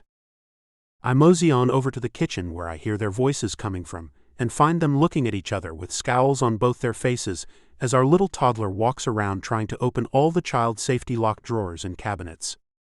Easing into the kitchen, I pick up our now 1.5-year-old Woody, and he immediately pulls my beard. I've been letting it grow again, and he's kind of mesmerized by it and keeps wanting to see if it can come off. "Blaze, would you tell her that lots of people meet on the internet now?" Gage asks as he looks to me for some kind of hope. "Angel, lots of people meet now on the internet," I say, "but I know my wife, and it doesn't really matter what anyone else says about things she's sure of. And she's sure this woman, who's about to be here, is some kind of a cook. Lots of people get killed by crazy women too. And Gage was almost a statistic, as was I and you for that matter, Benny." "No." She stomps her little boot-covered foot. "No, Gage. She's already on her way, Angel. She'll be here any minute. I gave her this address so you can meet her before I take her to my place. And I expect you to give her the same kind of welcome that I gave Blaze here," he says, then crosses his arms. I laugh and look out the window and see Cuddles running around the yard with the chicken, who's now full grown. He turned out to be a rooster who's mean as hell. And upon closer inspection, I see they aren't playing as much as the rooster is chasing the poor dog. I breathe a sigh of relief as Cuddles ducks under the fence, leaving the rooster alone in the backyard. We really need to set that bird free. Then Angel's shrill voice fills the kitchen and Woody holds his little hands over his ears. "I will do that then. I guess you don't recall nearly getting into a fight with him the first time you two met." Gage looks a little shocked. "Blaze and I have always been the best of friends. I don't know how you remember it, but he and I got along from the get-go, and that's what I expect from you." "I keep forgetting about your memory problems, Gage." "Sorry?" She looks at me for a little help, and all I can seem to do is shrug my shoulders. "Give the chick a shot, Angel," I say as I bat my eyelashes at her. "For me. Please. Gage needs a life too, sweetheart." Ever since we found out just how much irreversible damage was done to Gage's brain a few months ago, Angel has become his fierce protector. And God help anyone who thinks they can attempt to pull anything over on the man. The doorbell chimes and Angel races Gage to the front door. I come along behind them, holding Woody and making faces at him to make him laugh. I love this kid's laugh. Gage manages to beat her, and he opens the door and there stands a woman. Not a chick, a full-grown older woman. Pretty and nice looking, but at least 20 years older than Gage. Angel stares at her as Gage reaches out and takes her hand. Dana, it's nice to finally meet you face to face. She smiles, revealing a really nice set of dentures. She has to be in her early 50s, I think. A bit early for dentures, but who am I to judge? I wonder if he realizes how much older she is than him. He pulls her into a hug and she squeals with delight. Oh my Gage. You're even more handsome in person. Angel steps back and looks them over as they hug. She looks kind of shocked and mutters, hi. Gage lets the woman out of his tight hug and holds her hand as he looks back at Angel. Angel, this is the woman I've been telling you about. This is Dana Braxton. Dana, this is Angel, my self-proclaimed guardian. Angel doesn't even attempt to conceal her thoughts from the woman. Hey there, Dana. Did Gage's ad on that dating site say he was 28? It did, she says as she pats his hand. We talked over the phone too, and he told me. He also told me his sad story, and my heart just went out to him. I'm a bit of a nurturing soul. My last kid just left for college in the fall, and I'm an empty nester. When I found Gage here, well, I knew I'd found the man I'm supposed to take care of. My husband died 3 years ago, and I've been very lonely.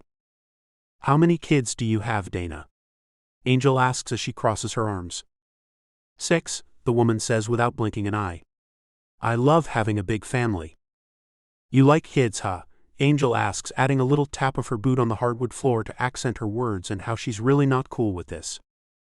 But she's not looking at Gage, who's beaming at the woman. She's shorter than he is. Her hair is shoulder-length blonde and cut into a bob-like hairstyle. From what I can tell, he likes her a lot. She's okay for her age, but damn. The woman nods enthusiastically and then looks at Woody. Is that your son? I walk up to her. Hi, I'm Benny, and this is Woody. Our son holds out his arms to her, which is not a thing he does with strangers. She takes him and coos, and he coos back at her. And all the while, Gage looks at her with adoration. I wrap my arm around Angel's shoulders, and she looks at me with such a scowl on her pretty face. I give her a little squeeze and whisper, invite her to stay for dinner. She shakes her head a little, and I squeeze her shoulders a little more and nod.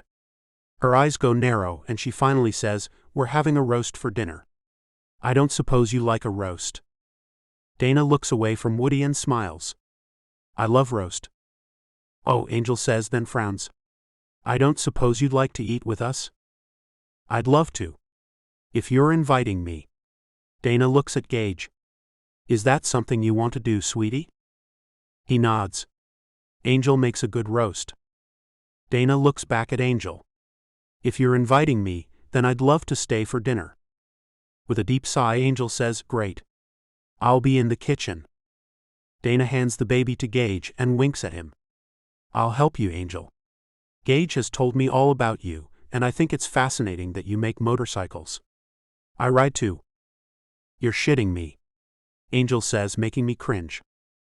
Gage just laughs and looks at me. She'll have Angel wrapped around her finger before you know it. I nod and wait for the women to get all the way out of earshot, then say, she's a little older than you know. He nods and follows me as we move along to join the women in the kitchen at a slow pace. I know that. But there's something about her. I don't know what it is. I doubt she can have kids, I say, and watch his reaction to see what he thinks about that. Gage stops and looks sheepish for a second. I've been keeping something from you guys. It is part of the reason I hang out with Woody so much. In the accident, some real damage was done to my private area. I'm sterile. No kids are in my future anyway. And I really do like Dana. Why didn't you say anything to us about that, Gage? I clap him on the back and feel terrible for the man. It's not a thing I like to talk about. I'm sure you can understand. When we get into the kitchen, he puts Woody down, and the kid goes straight to Dana. He's a great judge of character, so I think Gage may be onto something with the woman. Dana picks the baby up and keeps on doing what she was doing, like it's not a problem at all, rinsing off baby carrots as she holds him. And after 6 kids, maybe it's not a problem. Angel looks at our son and shakes her head, and I know she's thinking he's a little traitor. She asks Dana, guess with 6 kids you have a lot of grandkids, Dana. You'd think so, Dana says with a nod. But do you know, every one of those dang kids of mine are going to medical school and waiting to start their families until they're finished? My oldest son got married last year to another dang doctor. Angel stops peeling potatoes and looks at the woman with skepticism. Do you expect me to? Gage cuts her off. Look, Angel, here she is at the oldest one's wedding.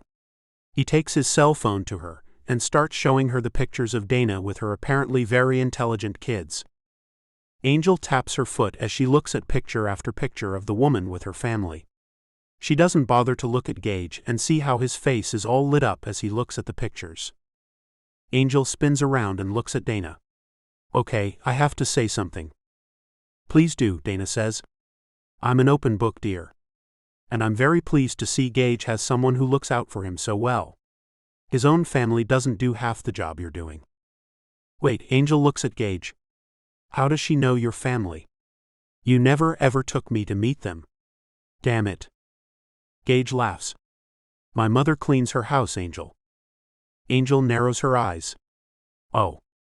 Well, you said you met on the internet. And we did, Dana says.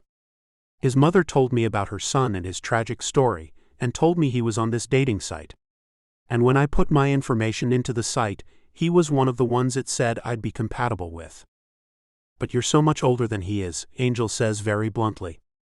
I find myself cringing again and hiss, Angel Worthington. She looks at me with an incredulous expression. Well, she is. Dana nods. I am. But he and I have not only similar experiences in life, but also interests too. I love to play video games and ride motorcycles too. You like to play video games? Angel asks if there is no way that could be true. Gage laughs. She does like to play games. We've played a lot online. She's totally cool. You'll see. Dana's cheeks go pink as she says, oh Gage. You flatterer. Gage gets off the bar stool, goes around, and takes her up in his arms. His lips touch her cheek and Angel's mouth drops open as he says, you are cool, gorgeous, and attractive, and I'm so damn happy to finally get to actually touch you. Angel goes to the fridge and pulls out a few beers. She pops one open and chugs it, then opens another before she offers, anyone else wants a refreshing beverage? Then she burps and we all laugh. Seems like my Angel is having problems letting Gage just be Gage. Angel. I climb into bed with Benny after putting the baby to bed, but I still can't wrap my head around Gage with the old lady. Benny, why would he want her? Come on, baby. He has his reasons. I get that you don't understand that, but the woman checks out. She's very wealthy. Maybe the whole thing where she's stable and can't have kids either has him liking that about her. He fluffs his pillows and lies back on them. What do you mean, can't have kids either? I stare at him, and he freezes like a deer in the headlights. Huh. He acts stupid. Benny, what do you know? I pinch his shoulder and he lets out a yelp. Damn. Okay, stop torturing me. Gage told you he can't have kids? He nods. It's not like he told me not to tell you, but I doubt that he wants me to. Why wouldn't he tell me that? And how long have you known this? And why haven't you told me sooner? And he grabs me and kisses me. I'm sure it will get me to stop asking questions. When he releases me, I'm a little out of breath because that's just how badass our kisses are. He didn't want anyone to feel sorry for him. It happened when he was in the wreck. I only found out today when you and Dana went to the kitchen, and this is the soonest I could tell you. He holds me in his arms and looks at me. Poor Gage. My eyes go misty. Sandy is so lucky she's in prison right now, because I would kill her if she was free. Can't you sue her for that? Sue her. She doesn't have anything, he says as he lets me go. I fall onto his wide chest and hug him. Life just isn't fair for him. I run my hand over his naked chest. I feel so responsible for not being more available to him when he and I were together. I should have done so many things differently. I'm not saying I would have stayed with him or anything, but maybe those awful things wouldn't have happened to him if I had been different. Is that why you became his crusader, when you found out everything that Sandy did to him? You feel responsible, he asks me and pulls me up to make me look at him. I nod. You have no idea what that feels like to know, because you were so wrapped up in your work and school that you let someone hurt someone you love. It feels terrible. If I could go back in time, I'd change it all. Gage wasn't a bad guy. Life is life, baby. For whatever reason, what happened to Gage isn't for you to understand or take the blame for. He did mess with the chick. He wasn't a complete innocent. He pulls me back down to rest my head on his chest and runs his hands up and down my arms. And what if this woman is crazy too? I ask as I nuzzle his chest. Then at least you and I are going to be around, and we can watch out for that. He needs to make a life for himself, instead of his revolving around ours. He rolls me over onto my back and looks down at me. I love the guy. I do. That's why I'd like to see him share his life with someone. Really share it. If you care about him, then you should want that too. I do want that for him. But with someone more age-appropriate. I like Dana. She's funny and nice, and damn it, she is cool too. But that age difference is ridiculous. And if it were a 50-something man with a nearly 30-year-old woman, then what would you think? Because I'll have you know that we not only hobnob with couples like that back in New York, but also in the motorcycle club. You've never said a word about any of them. He just stares me down and waits for me to say one word against what he's pointed out to me. Damn it, Benny, I whine. You're right. I'll give this woman the benefit of the doubt. But I'll be on top of this if I see anything the least bit weird. Well, weird things are going to happen with how I look at them. But I mean, that looks like he's being done wrong, or she's crazy.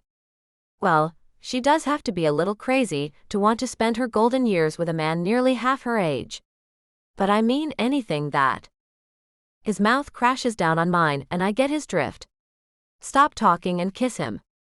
I can do that. I can do that for a long, long time.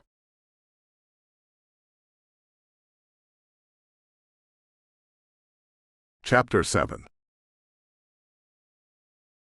Blaze.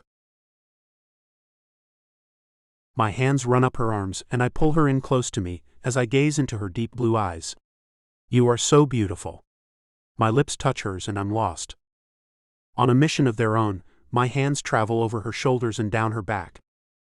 She shudders and wraps her arms around my neck. Her legs go around my waist as I pick her up. 4 years after Woody's birth, Angel finally said that we could have another baby. This is our first attempt at getting her pregnant, and I'm getting this woman primed and ready. Her body is shaking as I lie her back on the bed. I slip the first thin strap of her silky blue nightgown down and then the other. She moves her fingertips up and down my arm and watches me as I take in her gorgeous body. A body I hope to see changed very soon as she grows our next child inside her. Angel. Warmth spreads over me as his mouth leaves my lips, trailing kisses everywhere. His piercing blue eyes meet mine and his intensity makes me quiver. It's been no secret he's wanted to have another child for some time now. I can see it's going to be his mission to impregnate me as soon as possible. And I have a feeling he's going to keep me satiated until we see a plus sign on one of the dozens of pregnancy tests that the man has already bought. A wildness in him comes out through those steely eyes and it thrills me. With one quick motion, he pulls his t-shirt off, and I find myself gazing at his perfectly muscled chest. My hand moves over the tight muscles. A six-pack and pecs that won't quit ripple as my hand moves over them. His pecs are large and look powerful. A thing I know they are, as I've seen this man pick things up that weigh crazy amounts. He's so strong and manly. My gosh, you're gorgeous, Benjamin Worthington. Are you sure you want to have another baby? You know, a little one takes away a lot from our intimate life. He nods and makes a deep growl. I'll deal with that. I want to see your stomach filled with my seed. Okay, Conan. That didn't sound barbaric at all, I say with sarcasm-laced words. He grins and gets off the bed, dropping his pajama bottoms and releasing his huge gift. My eyes go wide as it seems larger somehow. He must really be excited about having another kid. He pulls my nightgown the rest of the way off and slides my silky panties off me. I lie naked in front of him as he looks me over, and I chew on my bottom lip in anticipation of what he plans on doing to me next. His fingers trail lightly over my chest, down my stomach, and it makes the muscles tighten. An electric current flows in the wake of his touch, and my body is on fire now. My brain starts to spiral, and I can only focus on the way he's making my body react to his touch. Only the tips of his fingers are on my skin, yet I can feel it all over my body. He makes another deep growl. "You are beyond gorgeous, baby." He kisses my cheek and then rolls off me. Yep. Now, let's talk about names for our daughter. I like Penelope. No way, I say as I roll onto my side, only to have him roll me right back onto my back. I read about this, he says as he puts a pillow under my butt, lifting me up so my pelvis is tilted back somewhat. You need to stay in this position for a while. I think 30 minutes should do it. We need my magic potion to sit on your basket, which could one day be people or eggs. You know, to ensure fertilization. Now, why don't you like the name Penelope? He props his head up on his hand and looks down at me as he strokes my stomach. I guess he thinks he's mixing up the magic kid brew inside me. I think that name is perfect for a pet but not a kid. Not one of ours, anyway.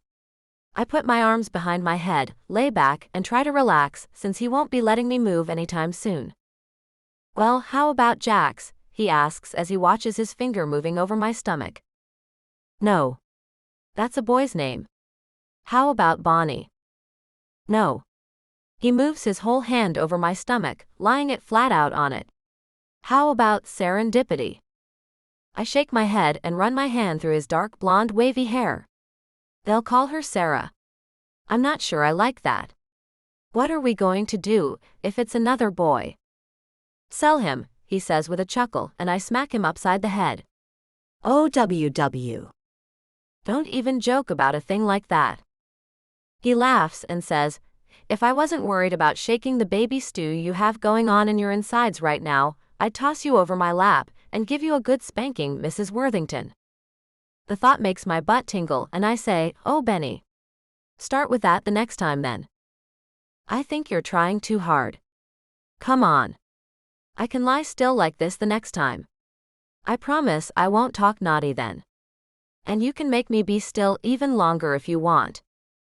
He looks at me for a minute, rubs his palms together and contemplates his answer. Then he smiles and says, nope. You have to stay still. But we can start with a spanking next time. And you'll stay still after that too. This baby making thing is going to be quite a workout, it seems.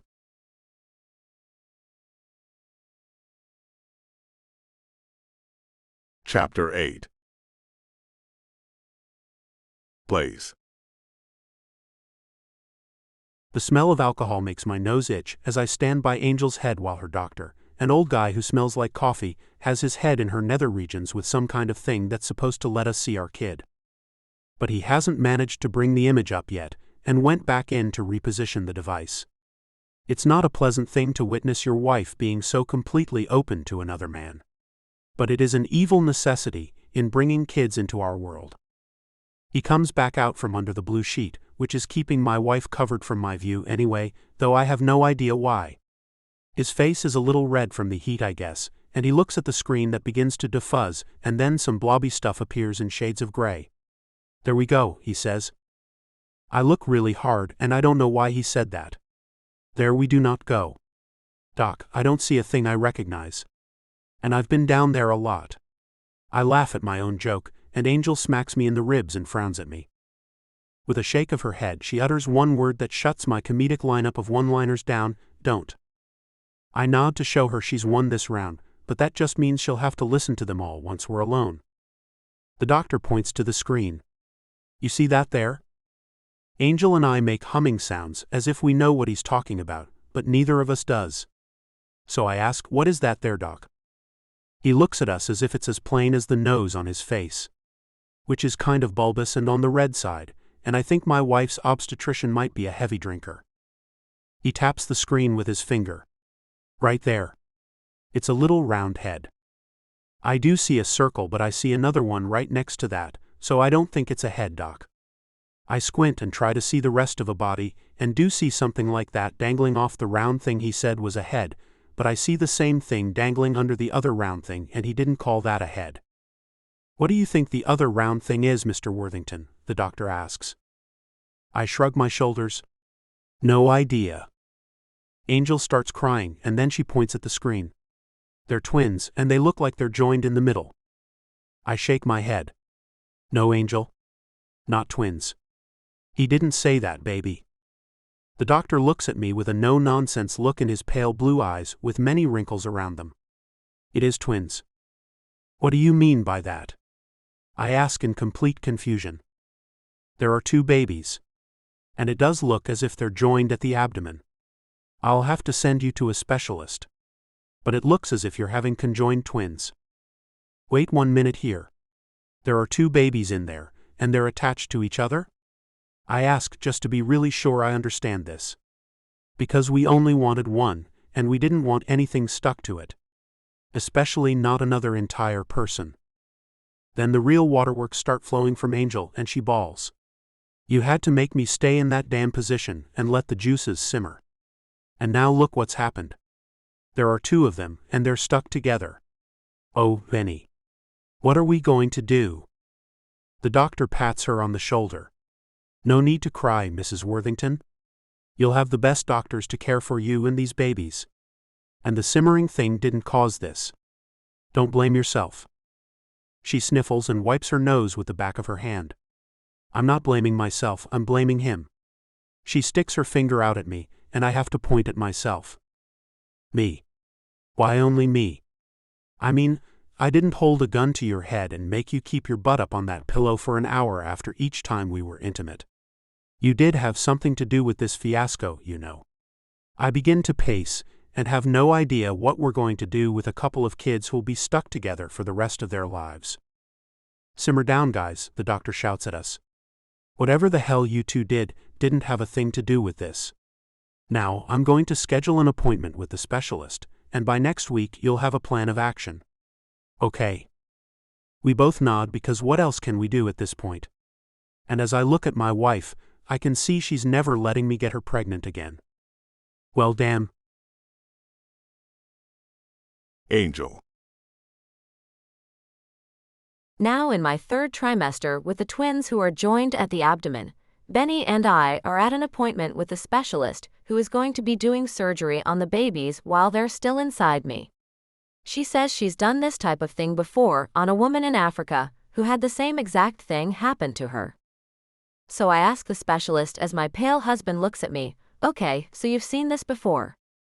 Can you tell me if the other woman also did this thing where she got her bottom up on a pillow after intimacy to let the seed essentially sit on top of the eggs?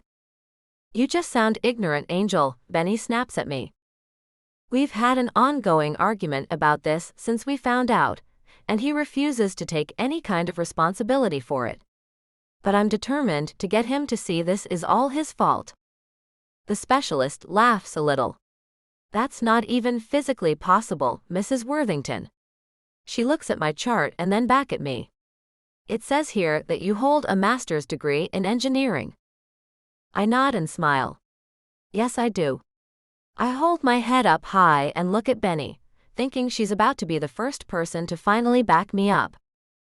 Well, then you should know a little about human anatomy, I should think. There is no possible way to get seed to sit on the eggs. They're in your fallopian tubes until your body releases them. Your body released too, and that's how this happened. She looks at me over her glasses and wrinkles her nose. So, stop trying to blame this man for things that are not under his control. Well, screw me. I look over at Benny and frown. This one is not about to let me get away with shit, is she? I like her, Benny says with a smile. I like her a lot. I lie back, rest my head on the pillow and look up at the ceiling, trying hard not to cry. I want so desperately for this to be someone's fault. If it isn't, then it means things are starting to go bad for us. just like I knew they would one day. Several other surgeons join us in the small examination room, and it feels really stuffy all of a sudden.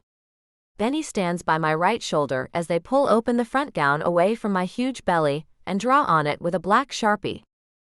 They discuss how I'll be cut open only a little and how a small camera will be shoved up inside me. The cameraman smiles at me as he says, "Hi, I'm Dr. Larson. You can call me Shane. I hate formalities. Can I call you Angel?" Sure, why not? His smile gets even bigger.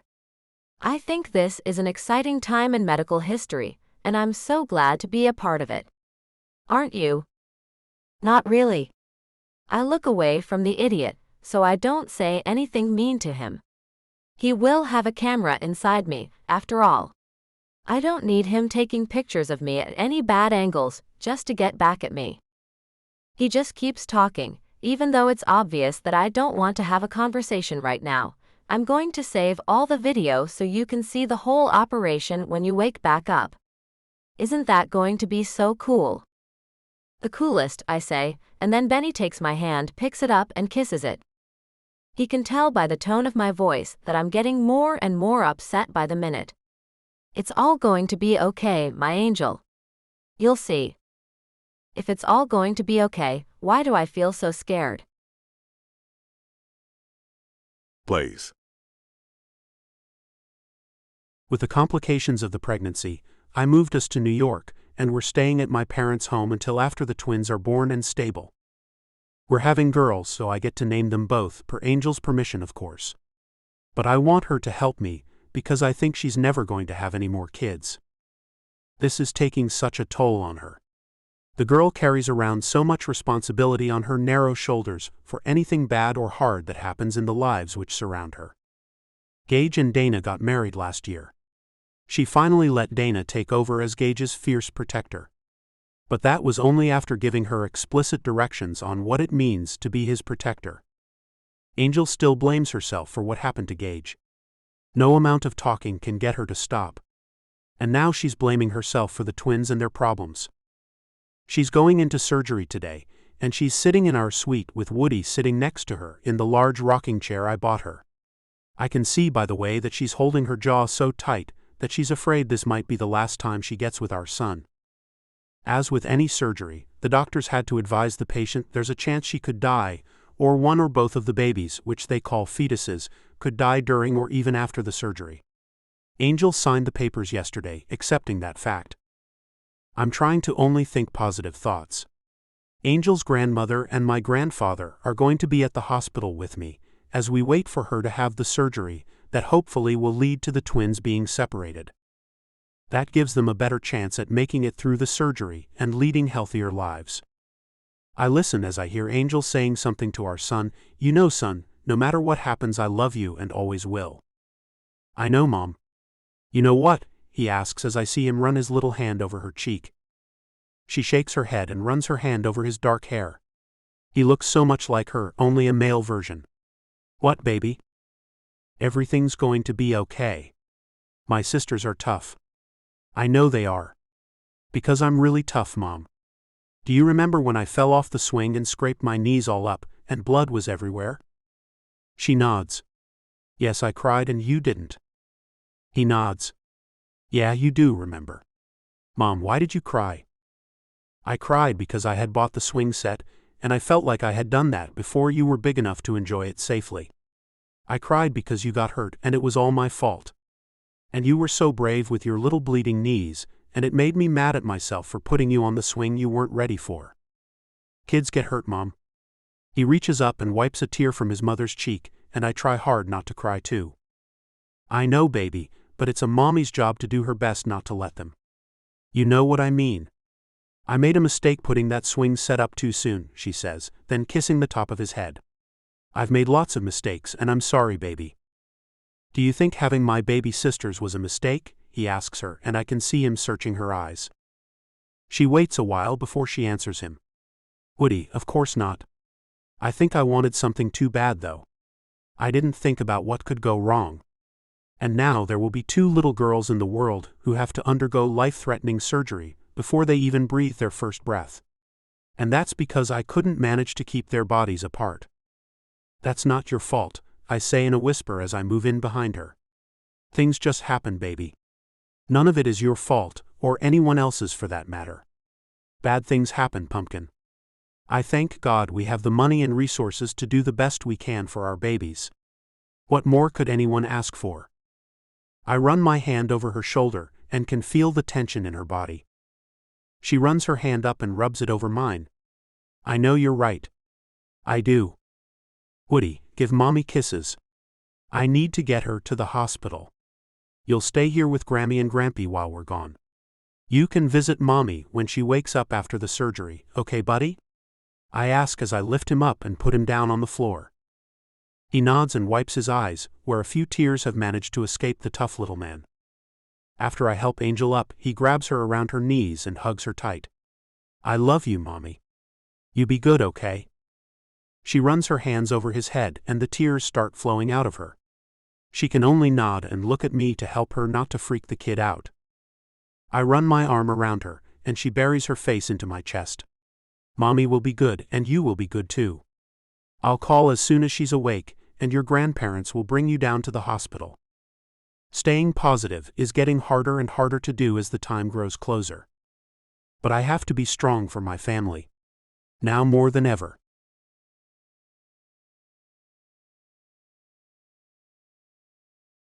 Chapter 9. Angel. It is funny how no one tells you things might not always go according to plan when bringing life into this world. If this had been part of the plan, then I'd have said no thank you to it.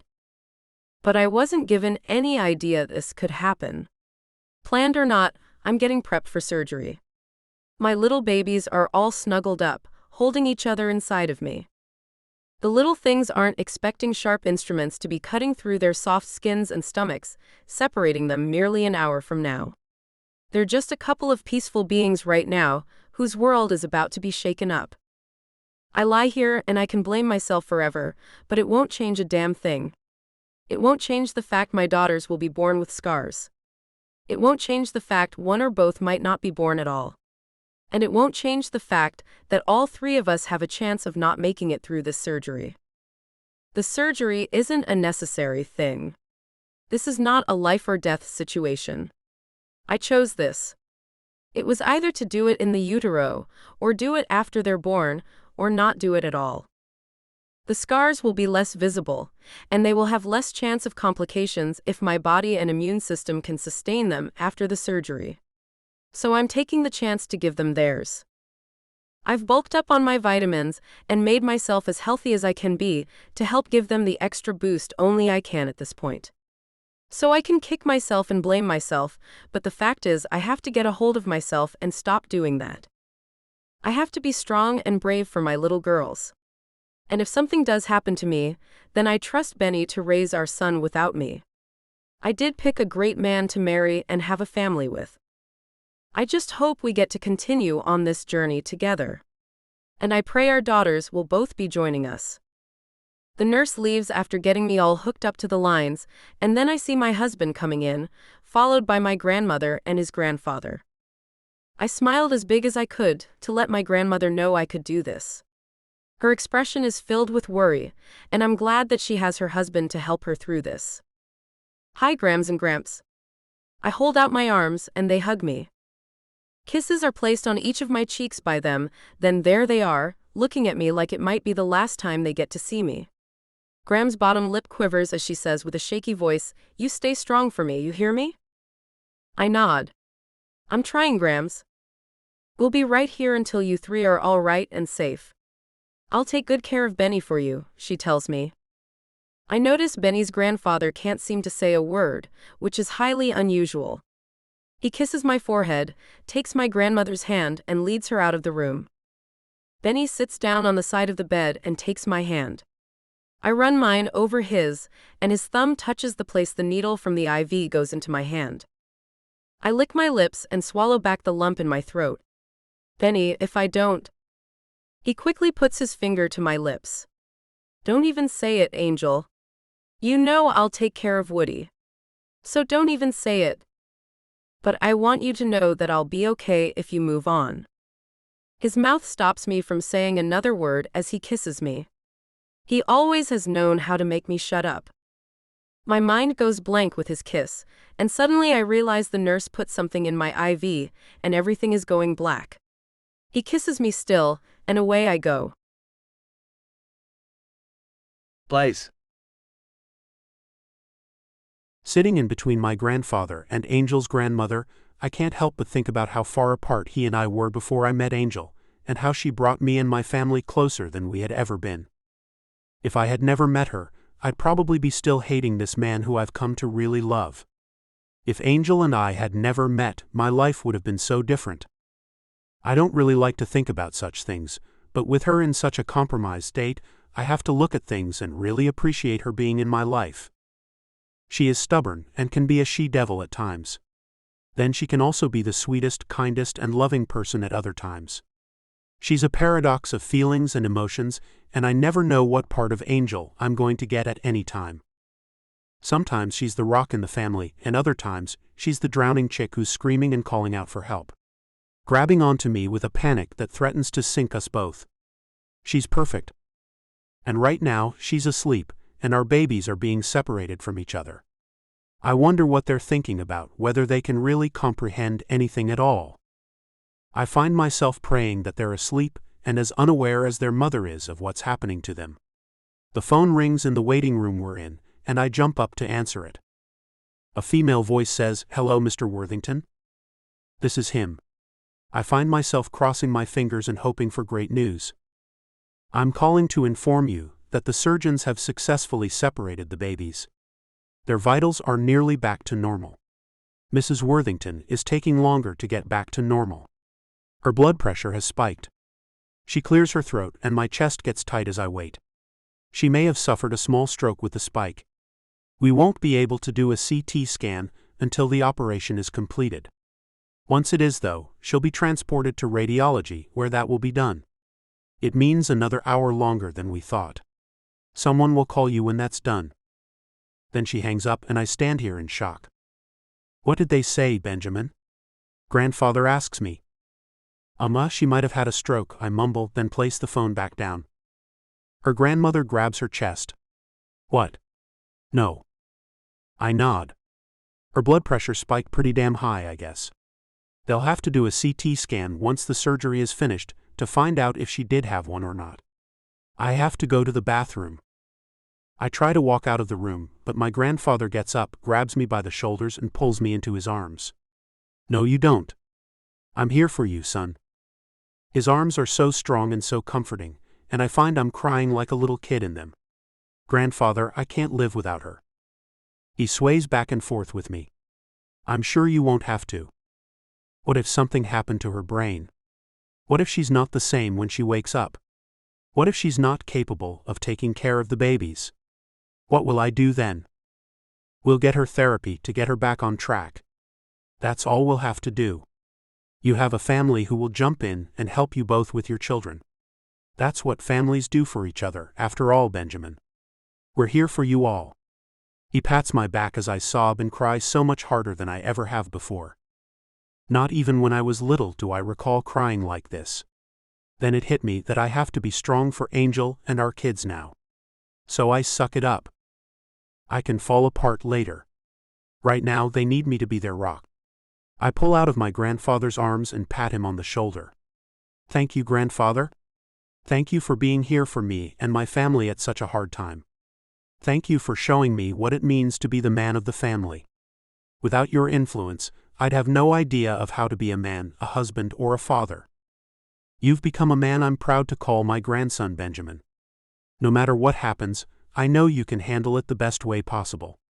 He takes my hand and pulls me back to sit down between him and Rebecca. I see how pale she is, and it suddenly dawns on me how frightened she must be for her granddaughter. I take her hand and hold it. I'm sure she'll be fine. I think that girl always runs on higher octane than most anyway. She nods her head and looks at me. I'm sure you're right. She has always been a little high-strung and quick-tempered. Maybe that spike looked big to them, but not so much to her. I nod and hope we're right about that. Because I don't know what I'd do without her being her anymore. Angel.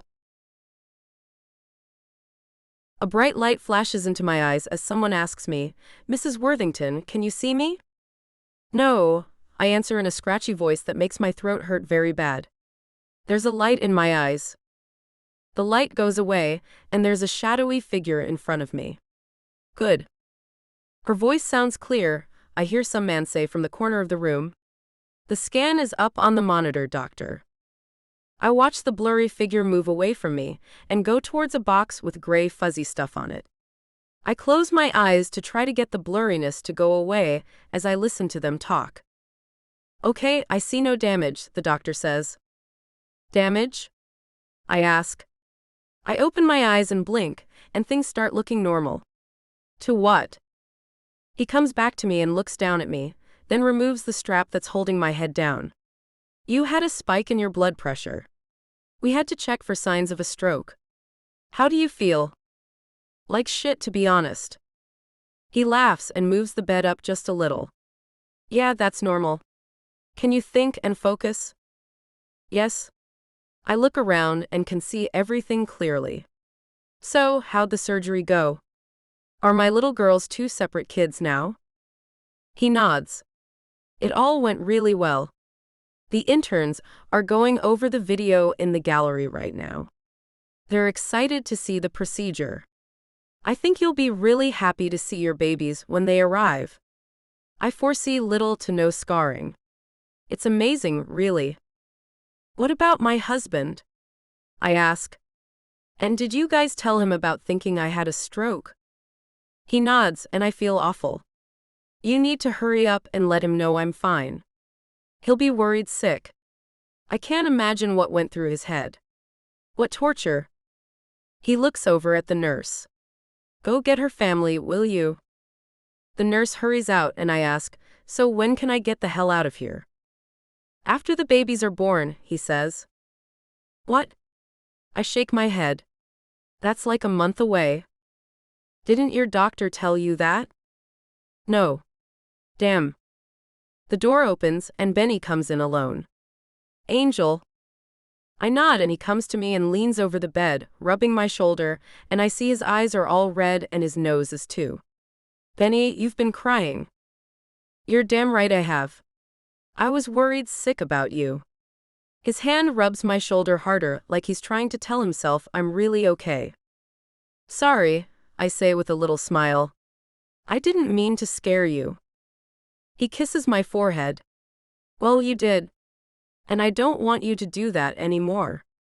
I'm never going to ask you to do this again. This will be our last pregnancy." "Hold up there, Big Daddy." I take his hand in mine and give it a little squeeze. "That's jumping to conclusions. We can see how things go. I'm not getting on that wagon just yet." "I thought you'd be the one telling me that, to be honest. I just wanted you to know I'm on board with that idea. My heart nearly gave out, and this thing isn't even all the way over yet." He kisses my forehead again. "I'm not cut out for this." I laugh, then stop as it hurts pretty damn bad. "It's just life, Benny. I had a dream while I was under. And in that dream, there was another son. He looked like you. I can't think of not having another kid right now."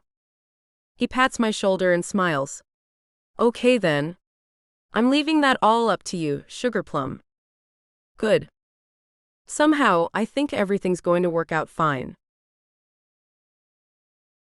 Blaze. "Hush, girls," I hiss as Serenity and Harmony run into the nursery, where I'm rocking the latest addition to our little family. "Daddy, I want to hold him." "You've been hogging him for over an hour," Serenity gripes as she puts her hands on her hips.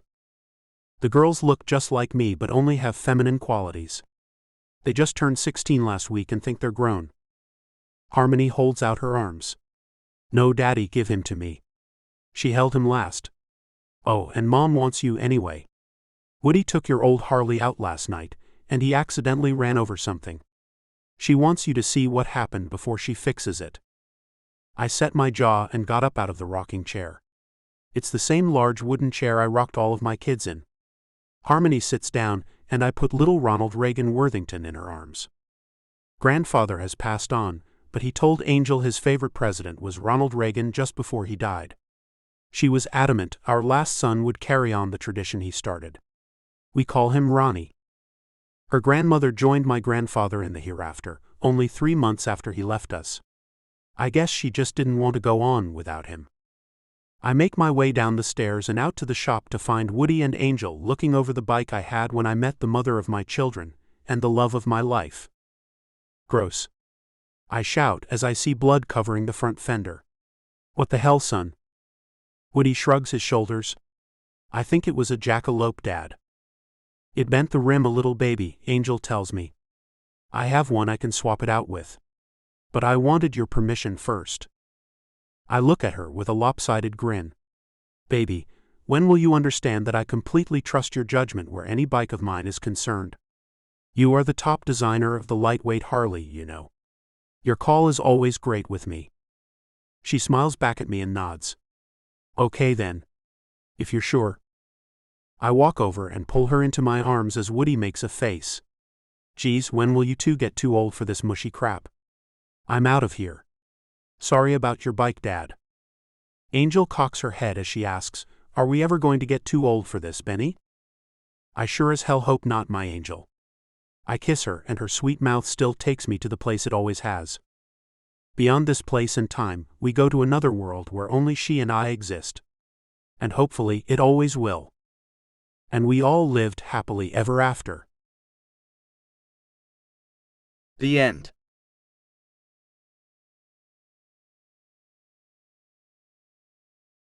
Sneak peek for Arson's rules.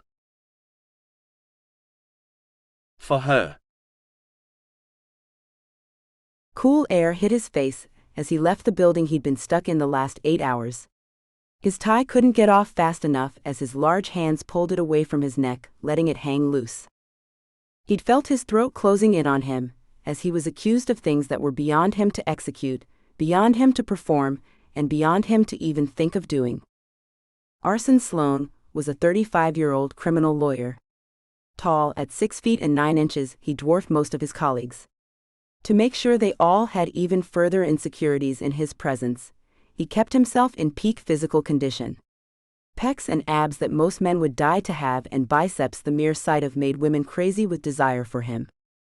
Arson prided himself on his appearance, which he used to his advantage whenever possible. He was a machine of a man, using everything he could to get the results that he was seeking, whatever they were. In law, he used his well-educated brain to find every last law or case to make sure he won his clients' cases. Arson Sloan had never lost a case since he began his career as a criminal lawyer 10 years prior. Well, there was that one, but it had only been his second ever case. Arson tended to forget about the first few cases, the first 2 anyway. He never mentioned the first 2, as a matter of fact. When it came to intimacy, Arson used everything in his personal arsenal to make sure that he stayed on top of that game. Love had played no role in his life. Love was a word he hadn't used since he was a naive kid in his late teens, before the girl he thought loved him watched him become broken and near dead. Arson kept his shoulder-length waves in perfect order, accenting his dark brown brooding eyes. Thick dark lashes surrounded them, giving the slightest hint of a soft side to the hard-as-nails man. After the day of horrible accusations, Arson just needed a drink, a stiff drink, to unwind and get rid of at least a little of the tension that filled his muscled body. As he got into the back seat of his Escalade, the privacy window went down. His driver and longtime friend, Paul, looked at him through the rearview mirror. The tension Arson felt radiated off him, and Paul knew better than to ask any questions. To the club, boss? Arson nodded and closed the door, then ran his hand over his face and rubbed his temples. He pulled a bottle of beer from the little fridge and took it down in one gulp. The evening sky was growing dark, and a thin fog was already moving as they made their way up the coastline of San Francisco Bay. Arson's eyes followed the lights that were coming on along the edge of the road. He was wondering when it had gotten so bad. When had his world started to rule him rather than he rule it? After the first 5 years as one of the top criminal lawyers in California, Arson Sloan not only managed to gain a reputation as a winning lawyer who would do anything to win his cases, but also became a billionaire. His ability to make great investments proved to be yet another thing Arson did with near perfection. Perfection was something he made great strides toward achieving in every part of his life. Up until that day, he'd done pretty well at keeping his life near perfect at all times. The alley was already dark as they pulled up to one of the main clubs that he frequented. Though, if not a member of the exclusive club, no one could tell what type of social gathering was going on there. People tended to get dropped off at the clubs he went to. Clubs that catered to his tastes, some considered to be immoral and worse. The rusted metal door was closed, and only a small sign at the very top of the old door let on that it was a bit more than an old storage facility. Fierce was the word etched into a small metal sign, and suddenly Arson's stomach was in knots. He knew he shouldn't go in there. He knew that was why he was in the precarious situation he was in. You know, Paul, I better find another place to go from now on. Arson's deep voice called out to his driver and friend. Paul was a friend who knew all about Arson's past and present, but he was being left out of why Arson had been so moody when Arson told him he had a meeting at the main police station in San Francisco. Sure thing, boss, Paul said and pulled out of the alley and headed back to the part of the city where the regular people went to get drinks and socialize with one another. I'll take you to the club my younger sister likes to go to, but if you see her in there, she's off limits, bro, Paul told his old friend. Lots of young law majors in that place. You should find someone to your liking, boss. Arson's throat was growing tight again, so he unbuttoned the 2 top buttons of his stiffly starched white shirt he wore under a black suit jacket. The tie came all the way off, and he stretched his long, lean, muscled legs out. He grabbed another beer and popped the top. Took a long drink of it, but stopped short of downing the whole thing. Paul, let the boss stuff go for tonight. I need a friend, not another employee. Things are coming down on me, and without any family to support me, I'm going to need you to keep me from jumping off a bridge. Arson looked out the tinted window and felt his eye twitch. The first of many physical signs his body was sure to start exhibiting, just like it used to do when he was young, and things were out of his control. Things he worked hard to get under control, and here he was with things beyond his control again.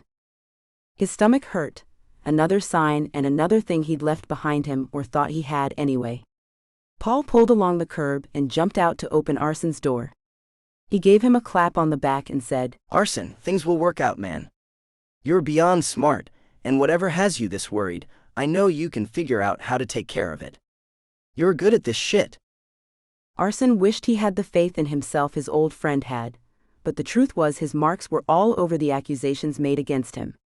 He'd represented tons of people that he knew were guilty and managed to get them off the charges.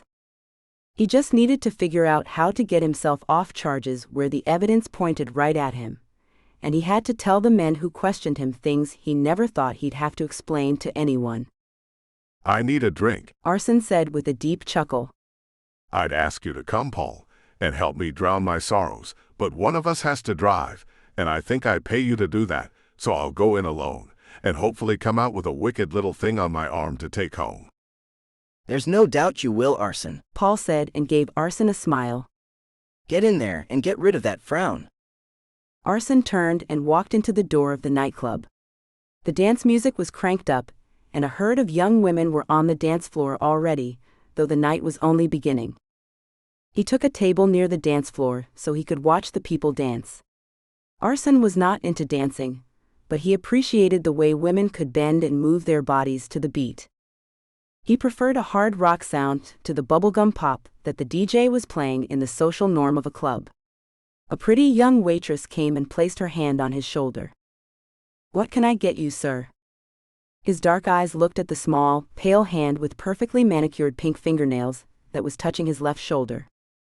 In the clubs he went to, no female would ever approach him that way, and he had to fight the urge to grab her and toss her over his lap and teach her how to act accordingly. After swallowing hard, he answered, How about a whiskey sour?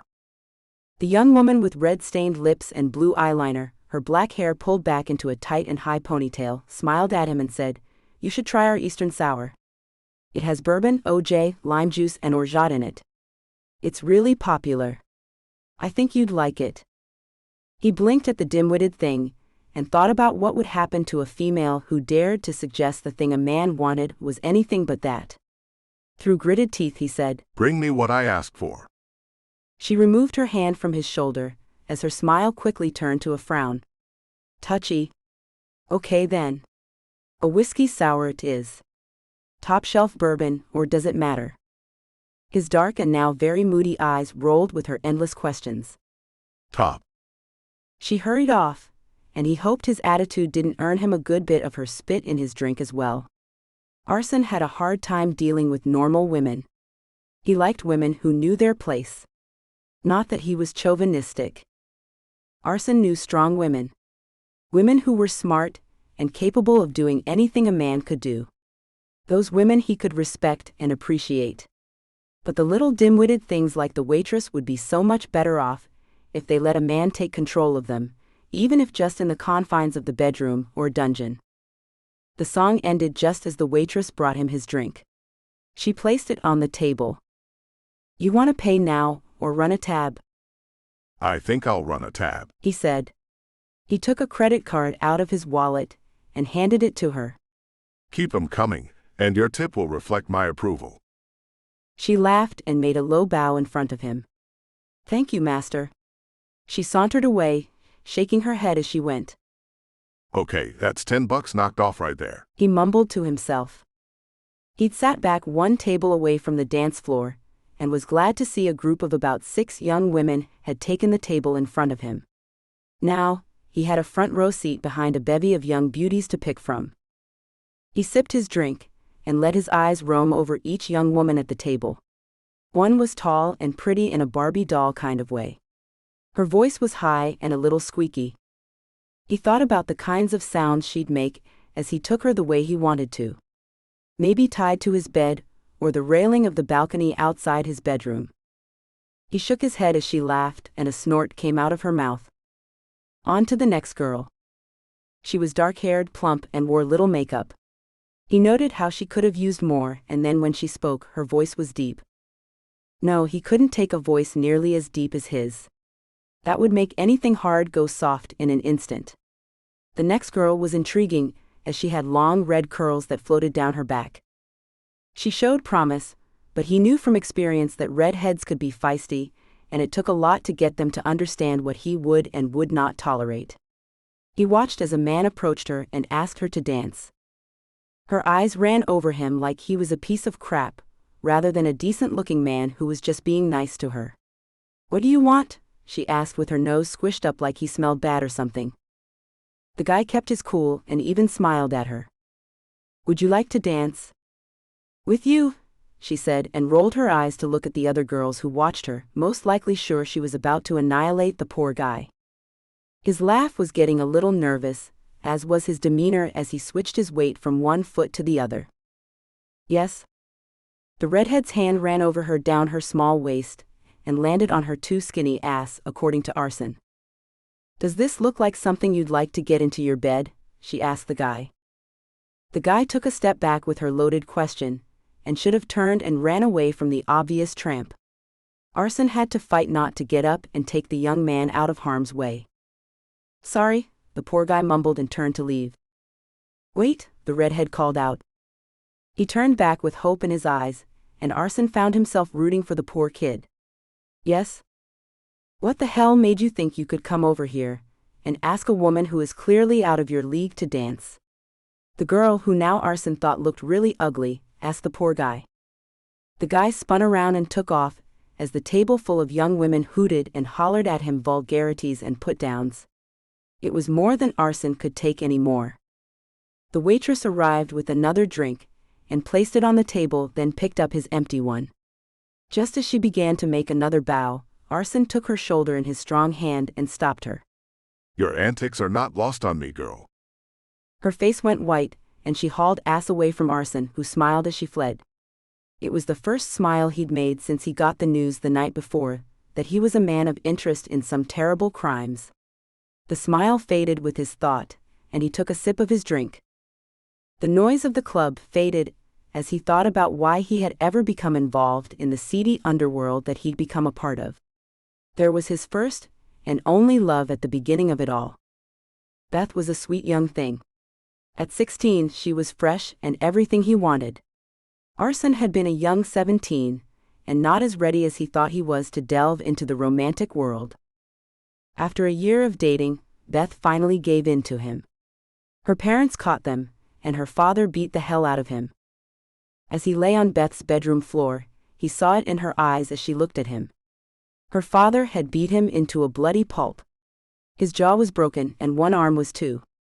It laid out next to him at an awkward angle. Beth's eyes held no compassion for the young man that she had just been claiming she loved, had just given her innocence to. No, the only thing there was disgust. Her words he could still hear, "Get up, Arson. Defend yourself or something." She held the blanket over her naked body as she sat up in the little twin bed they'd just been on. Her blonde hair fell across her tan shoulders, and her blue eyes drooped at the outer edges. She looked at him with so much disappointment that he couldn't believe it. "Help," he'd managed to get to come out of his broken mouth. The same mouth that had lavished her with sweet kisses moments before her father came in and caught him on top of her. Arson had been pulled away and slung across the room before he knew what was happening.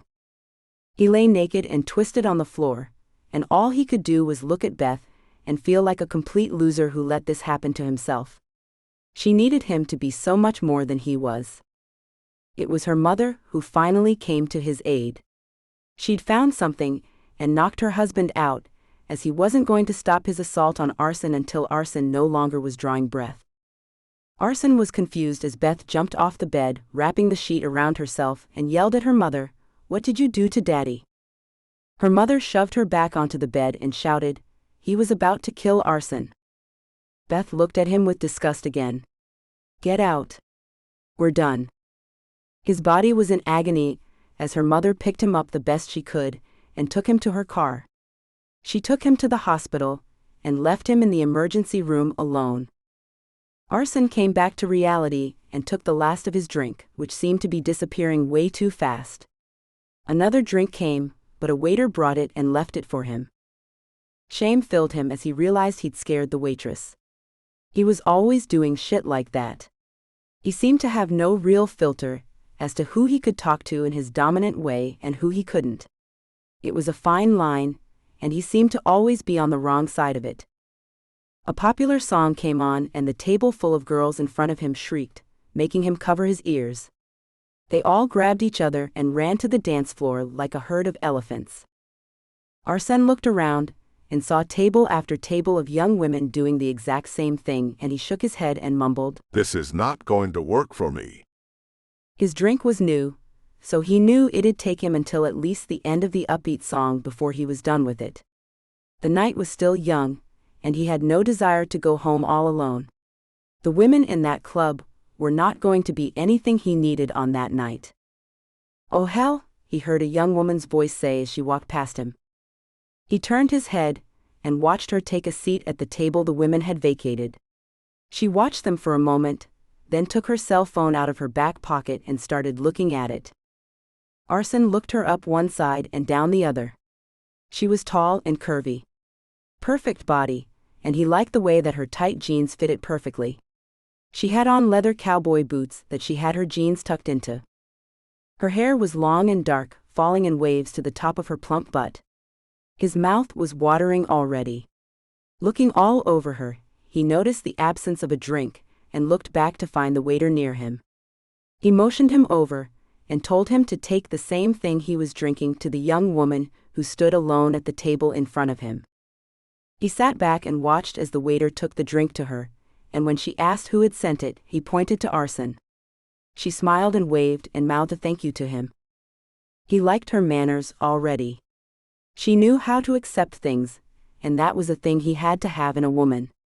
He believed in lavishing gifts on them. It had been years since he had a sub that he had felt enough for to do that. The women in the last 3 years had all been people he felt nothing for. Just women who liked things the way he did, nothing more. The fact that 3 of his previous subs were gone was a thing that made him sad, but he wasn't given the time to mourn them. His attention went back to the young woman he'd sent the drink to. She had gone back to looking at her phone, and occasionally tapping the screen. She was too far away for him to see the color of her eyes, but the shape of them was like almonds, and she had thick, dark lashes that fluttered occasionally as she smiled at her phone screen. The herd of skanks came back off the dance floor, and the tall blonde Barbie hugged the new girl and started wagging her finger at her, obviously admonishing her for not being on time like the rest of the mindless young women at the little party. The redhead lifted her arm high in the air, and the waitress came to them with a lit-up cake. It was the blonde's birthday, it looked like, and the other women sang happy birthday to her. Then she blew the candles out. The dark-haired beauty looked completely out of place with the mob of airheads. Another song came on, and the girls made another screaming shriek and ran to the dance floor. Barbie grasped at the gorgeous dark-haired girl, but she shook her head and stayed at the table alone. Arson saw his chance and took his half-empty glass, and glided the distance between the tables, coming up behind her. He hesitated and took in her essence. The vague aroma of lavender wafted past his nose, and he leaned closer to smell her hair that was shiny and full. His hand fisted at his side, as he had to stop himself from taking a handful into his fist and pulling it to make her come to him. Hi, He said, and she spun around, nearly knocking his drink out of his hand. Oh. Sorry, She said. you scared me. His first thought was that she was right to be afraid. You should run. She smiled and blushed. Oh yeah. He nodded as he leveled his dark eyes on her deep blue ones. I think your eyes are gorgeous. I had to come and say hello. I had to see the color, and I have to say I'm not one bit disappointed. Her smile sent waves of some unknown sensation through him. She could be dangerous to him, he thought. She could push him out of his comfort zone, and he knew it without any doubt. Your eyes are pretty nice too. She told him, then took a sip of the drink he'd sent her. Thanks for the drink. I'm not really knowledgeable about alcohol yet. I only turned 21 a few weeks ago. I see. Arson took a drink as he looked at her. What is it that you do? I'm in school. I want to be a lawyer when I grow up. She said with a giggle. Her voice was soft and easy on the ears.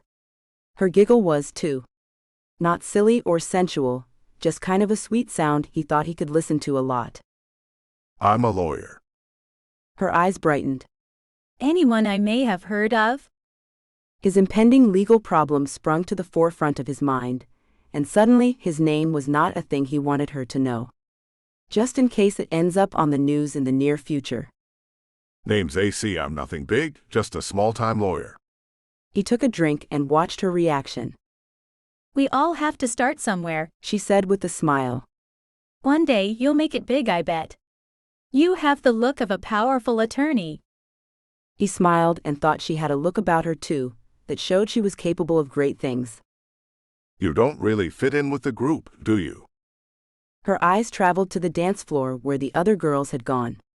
She shook her head, making the dark waves of her hair move across her shoulders. The tall blonde is my roommate. She turned 21 today and made me come. I'm not really big on hanging with. Her smile revealed straight white perfect teeth. Pink, plump lips pulled over them, and everything about her was genuine. Steal it, He said, and stopped himself from telling her the corny words that ran through his mind. Arson had thought to himself that she was already stealing his heart, but those were not only thoughts he never had, at least since back in the days of his naive innocence and Beth. The words would never pass his lips. His time was limited before the pack would come back, so he asked, Would you allow me to take you home? I have a car outside. I'd love it if you'd let me give you a ride. Sorry, I'm not that kind of girl. She said and sipped her drink. You're a complete stranger, after all. The fact she was no easy piece made him thrilled, but he wanted her much too badly to take no for an answer. Smart girl, He said.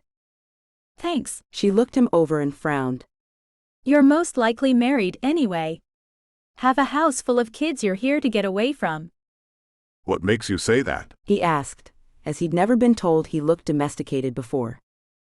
She bit her bottom lip as she looked him over. Can't say really. You just look like you're used to getting your way. Not many single guys get their way very often. He held his left hand up for her to inspect. You will not find a tan line around this finger. I've never been married. Can I ask you a question? She looked up at him, and he found himself loving her basic character. She would be able to be what he wanted in a sub, he saw it in her. Sure. He moved a little closer to her, feeling the warmth that came from her. How old are you? 35. He moved a step closer and touched her waist. Old enough to teach you things that you've never thought about knowing before. Heat came off her body as her face turned pink. I bet you could. You should let me take you home. He leaned into her, his hand moving from her waist to the small of her back, gently moving her body to his, their hips touching. I'm really not that kind of girl. There are plenty of easy hoes around here though. She peered up at him as she tried to take a step back, but his hand on the small of her back stopped her retreat. I don't do easy, he said, and found his mouth moving to take hers. She licked her lips, and for a second he thought that he was home free. Don't. Her voice was but a whisper, but her words stopped him. He moved back a little. She would be begging him soon enough. Smart girl. I am, and you, sir, I dare say, seem a little bit dangerous. She took in a deep breath and backed another step away from him. Arson shook his head. A little dangerous, no. He was very dangerous, and he knew it. A young innocent thing like she was didn't stand a chance under his expert hands. He'd bend her to him, as easily as a young sapling to a post. She surprised him as she leaned back in close to him and whispered, I have to tell you that you are the first man who actually made me think about doing what you asked though. He smiled without realizing he was doing it. She was a bit dangerous herself. He felt a pull like he never had before. It was a thing he couldn't even afford to have at that time in his life. There were no guarantees he'd even be walking the streets the next day. He could be scooped up by the authorities and placed in custody at any moment. The detective had made that abundantly clear to him just that afternoon. The other young women were coming back to the table, and he wasn't about to exchange pleasantries with any of them. He kissed his fingertips and placed them on her lips. See you around then. He turned and left before she could say another word. After paying the tab and taking care of the bill for the party that the young woman was a part of, he took his credit card back from the bartender and went out to get in his car. Paul jumped out and opened the back door for him. No girl, boss. Not yet. Arson said as he sat in the back. Give her time. She's coming, she just hasn't realized it yet, and I don't want to hang out with her idiotic friends. He took a beer and sipped on it as he contemplated his day and all he was up against. His mind wandered off to how it was he got involved in the life he led. All the way back to how he was living out of his car in Los Angeles after he got out of the hospital. His mother had left him there, leaving him alone after Beth's father's beating had put him in the hospital. It was her chance to have a valid excuse to finally abandon him the way he knew she'd wanted to for years. She said the hospital would make her pay if she stuck around. It was in his best interest if no one could find her, then the state would have to pay his hospital and doctor bills, and he'd only have to live 6 months in a foster home after that. She told him she was doing it all for him. He'd be 18 in 6 months, and a month after that, he'd be out of high school, and being in the system would ensure that he could go to college like he always said he wanted to do. Yes, she was sacrificing all for him. He frowned at the thought. After a long drink from the tall bottle, he nodded and thought that at least he was able to go to college and make something of himself. And physically, with the help of Beth's mother, he made sure his body toughened up as well as his heart. It was she who set him up in a small apartment near Stanford University, where he got his law degree and learned about the life of a sub under her tutelage. Under her firm hand, he learned to turn pain into something else. Power and pleasure. While the professors in law school worked his brain out and made it work in a way that would take him into a productive future, Mistress Sinclair taught him how to take his power in his own hands. The apartment was where she had taught him all there was to know about dark physical activities. She was a closet case who had to hide her obsession from her family. Her husband would have been a terrible partner, she'd told him. He was too mean-spirited and lacked self-discipline. She taught him to be strict, and to dole out the proper punishment when it was called for to get the sub to do what made the man happy. She taught him that what she would later tell him was a little too good, as he quickly outgrew his desire to be compliant to her. He was made to be a dom, and when he sought out the underworld where people went to find others who wanted the lifestyle, he had begun to enjoy Mistress Sinclair, who tried hard to punish him back into compliance with her.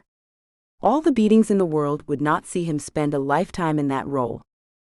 Arson's back still carried the scars from the whips she used to try to subdue him, but the lashes healed eventually, and she came to realize he was not going to bend to her will any longer. He'd grown into a huge man, muscles on muscles and a determined spirit that refused to follow anyone. He held the reins. He held the chains, he held the whip, and she had no want to be at the stinging end of it. That's when he moved out to his very first place, and found his very first sub at one of the clubs he'd found. Kyla was his first, and now she was gone. They'd spent a year together. He never loved her, but she was good at doing what he wanted.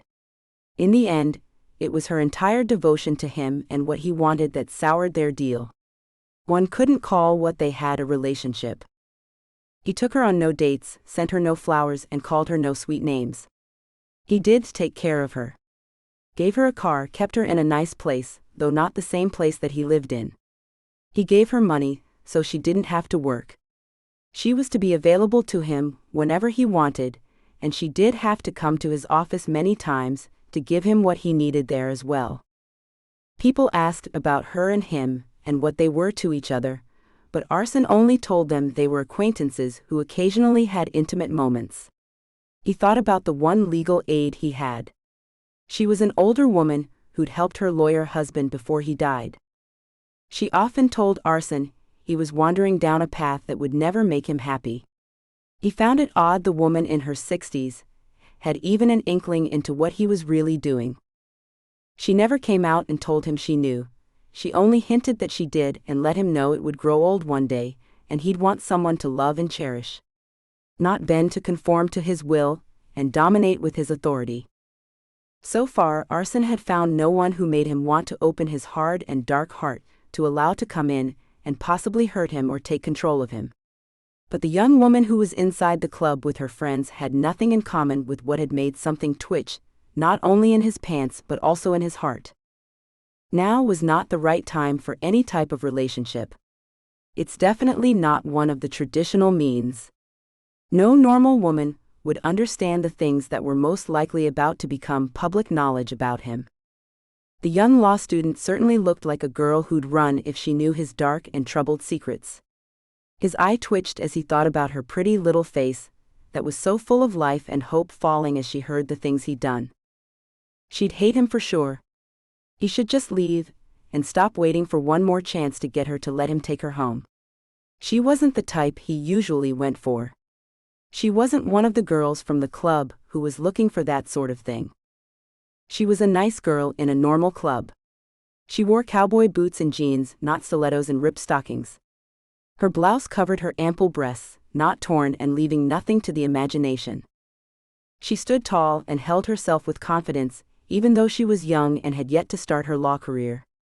He envisioned her in a tiny leather corset, a collar around her long and slender neck, with a chain he held as she made her way through a dark room on her hands and knees. The men in the clubs he went to would be so envious of him if he took her to any of them. She was a true woman of great beauty and confidence. Having her do what he wanted would be a big feat. Arson shook his head to clear it. What in the hell was he thinking? Women should be the last thing on his mind. They were the reason his freedom might be taken away. Everything he worked so hard for might be gone in a flash because of women and how he chose to be intimate with them. He needed to go home and be alone. Contemplate his case and his whole damn life. But just as he was about to tell Paul to take him home, The door to the club opened and out she walked. I'll be right back, He told Paul as he got out of the car. He followed her as she walked down the busy sidewalk of downtown San Francisco. She was all alone, and he found himself thinking that she was too pretty to be walking alone. Something bad could happen to her. Arson slowed his pace as he thought about what he wanted to do to her, and that it wasn't entirely good for her either. He wanted to hold her down and make her beg him to be with her after all. Some young guy took notice of her as he walked towards her. "Hey baby, where you off to?" he asked as he approached her. Arson's body filled with tension as the guy spoke to her. She turned her head, ignoring the guy, but the idiot had the balls to reach out and grab her arm, making her stop. Arson stopped only feet behind them, his hands balled into fists. "Too good for me, or what?" "Not even a screw you can you be bothered with saying to me," the guy said as he glared at her. Let me go. Arson watched as her hand slipped into the purse she had hanging from her shoulder. The bottle she was pulling out had Arson stopping and falling back to be sure he got none of the pepper spray near him. A little doorway offered him protection from the stuff which was about to fill the air, but he could still keep an eye on her. "Who do you think you are, tramp?" the man slurred at her and yanked her arm hard. Arson had to cover his mouth to keep the laugh quiet, as he watched her pull the pepper spray out of her purse in one swift motion and spray the jerk right in his baby blues. He screamed and let her go. She turned around and went right back into the club she'd just left. Arson smiled all the way back to his car and climbed in, telling Paul all about the tenacious young woman and how much more her actions had him intrigued. Paul turned around and leveled his eyes on his longtime friend. "Okay, Arson, give me the news." Arson stopped smiling and looked at his friend-turned-employee. My ways have caught up to me, Paul. That's all it is. Your ways, while questionable, are not illegal. So how is it they've caught up with you? Paul asked with a frown. I'm not sure how much I really want you to know.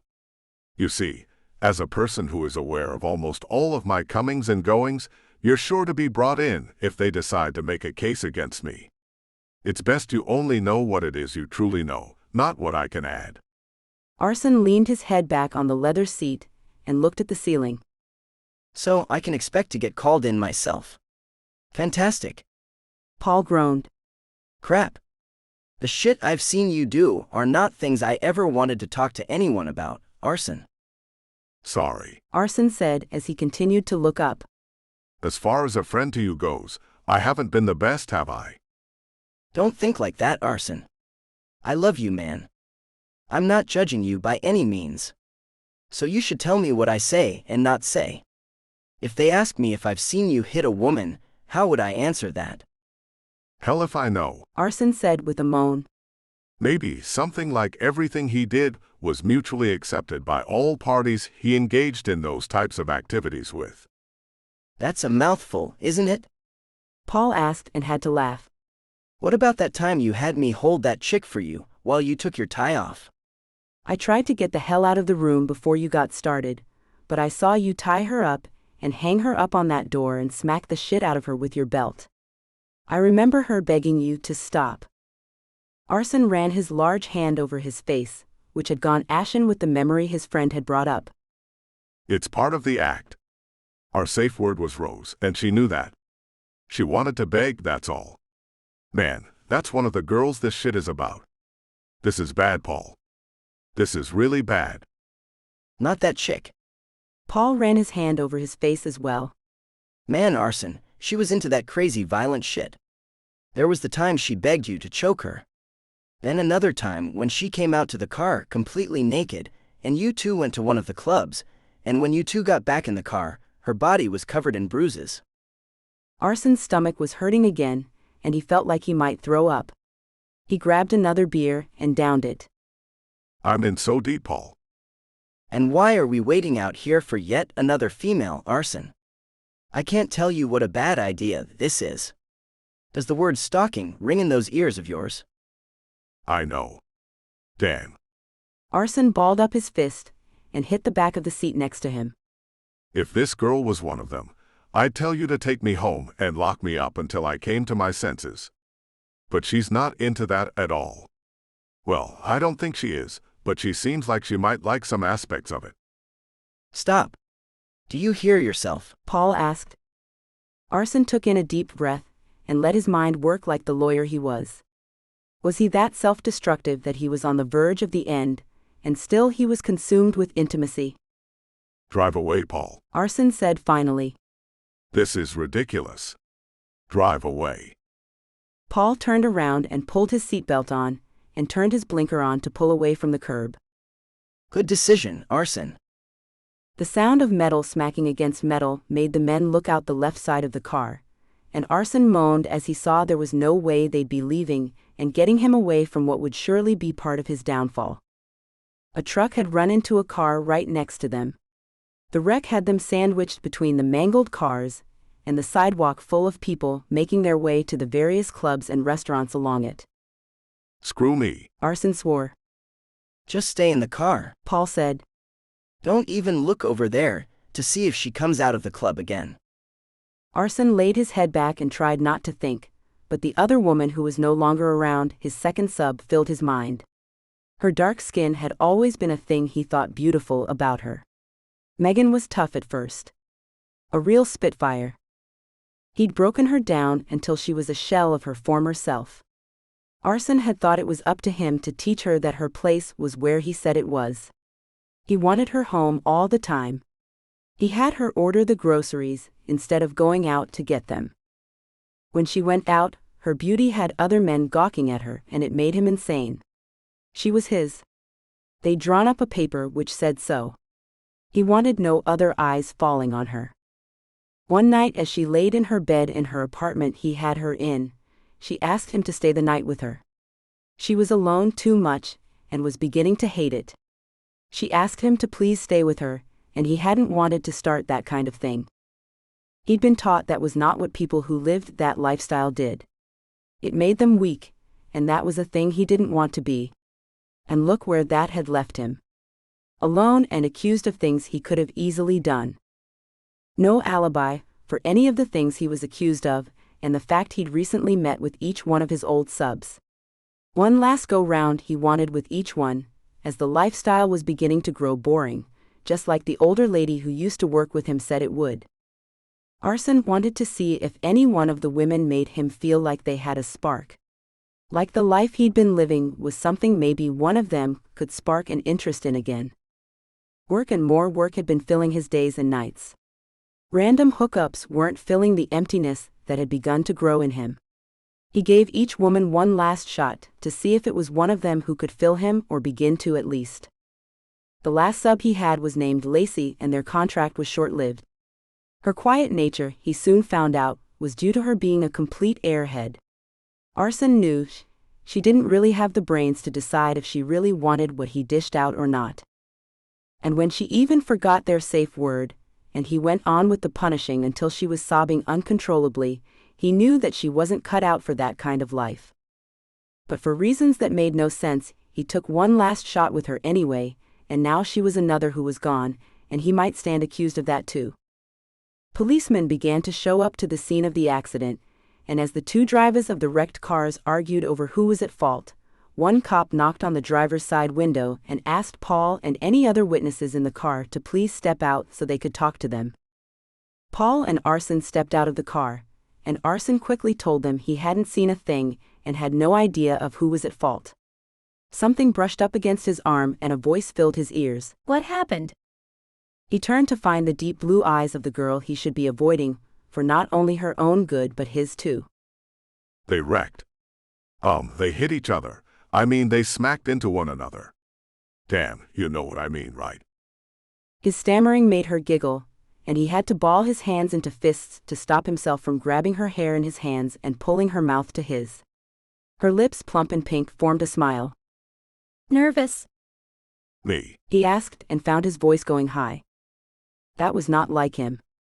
She did make him nervous, and that was odd. Do I make you nervous? Hell no. He slipped his arm around her waist. Paul came to his side after telling the cops he had no idea who was at fault either. Hi, He said to the girl, who would be running away from Arson if she knew what he really wanted with her. I'm Paul. Arson gave him a look that told him to go get in the car. The wreckers were pulling the wrecked cars away, and they'd be able to leave in minutes. Paul walked away and got in the driver's seat. As you can see, that's my driver, Paul. So you won't be completely alone with a stranger if you allow me to drive you to your home. Arson told her as he moved her along with him, his arm tight around her waist. I don't think so. It's very nice of you, don't get me wrong. It's really not safe for you to walk. Please just get in. I swear we'll take you straight home. If anything happened to you and I saw you were hurt or God forbid something worse, it would haunt me forever. Arson told her, as he opened the door and gently pushed against her. I'd hate it if I haunted you. I think that would mean bad karma for me, She said and looked into his dark eyes. Promise me something. Anything. He said. I think I could promise you anything. His finger trailed over her collarbone, and he looked deep into her eyes. They were full of trust, even though they shouldn't be. If she only knew what he wanted to do to her beautiful porcelain skin, watch it turn a nice shade of pink after he had paddled it well. Promise that you won't hurt me. Her words hit him hard. Why would you say that? He asked as he pulled his hand back and searched her eyes. It's just that I don't go places with strangers. I don't do stupid or dangerous things, She said as she looked at him with such innocence. Too much innocence. Arson took a step back. You should run, little girl. Should I really? She asked as her eyes danced. A little while ago, I tried to walk home and a guy grabbed me. I had to empty my pepper spray on him. So I'm quite defenseless, and a nice strong lawyer seems a safe bet. A hell of a lot better than taking the chance the jerk I sprayed may be waiting to get even with me. You know, I saw you do that. You seem quite capable of taking care of yourself in situations you feel threatened in. I know a little self-defense. She watched his reaction carefully. If you did something I didn't want you to, for instance, you could be sure I'd take your balls in a vice-like grip and make you beg me not to rip them from your body. His laugh came from deep in his chest. You're pretty sure of yourself. And what if I did something to you you wanted me to? What then?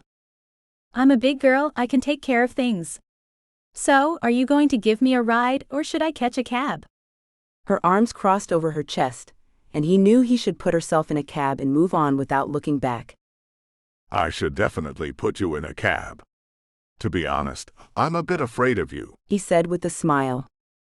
I'm a bit afraid of you, too. She smiled back. But what's the fun in always playing it safe? By all means, climb into my lair, little girl. He held her hand as she lifted one leg to place her round butt on the leather seat. Arson sucked in his breath as he pictured that butt beneath his palm. He balled his hand into a fist again, to stop himself from making a swift smack to it, as she lifted it some to scoot over so he could take the place next to her. She stopped just short of moving all the way to the edge, staying in the middle. His arm draped over the back of the seat, and she leaned back and took a deep breath.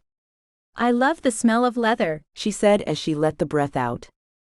Good. He said, thinking that she'd really like the good amount of leather he kept in a closet in his penthouse. Good. She asked as she turned her face to look at him.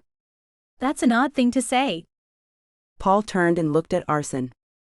Where to, boss? Arson looked at the young woman. Your place or mine? Take me to my house, scoundrel. 555 Bayview Drive. She looked at Paul. Please, Paul. Yes, my lady. He said with a laugh, and the privacy window between the front seat and the rest of the large SUV went up. Arson's arm moved down off the back of the seat to touch her shoulders. He felt her shiver and pulled her closer. Cold? No, just out of my comfort zone. She answered and ran her hands over her bare arms as she wore a sleeveless shirt. You know, it's okay to get out of that boring old comfort zone every now and again. His mouth touched her neck for just a moment, and then he pulled it back. All he could think was this was not going to help his situation at all. Red and blue lights lit up the back window, and Paul slowed the car down and pulled to the side of the road. Arson's heart stopped, as he knew his time was up, and they must be about to officially charge him for the murders. End of sneak peek for Arson's Rules by Michelle Love. Thank you for listening to this audiobook. Audio copyright 2024 BFA Publishing. Please like and subscribe to support this channel, it helps more than you know.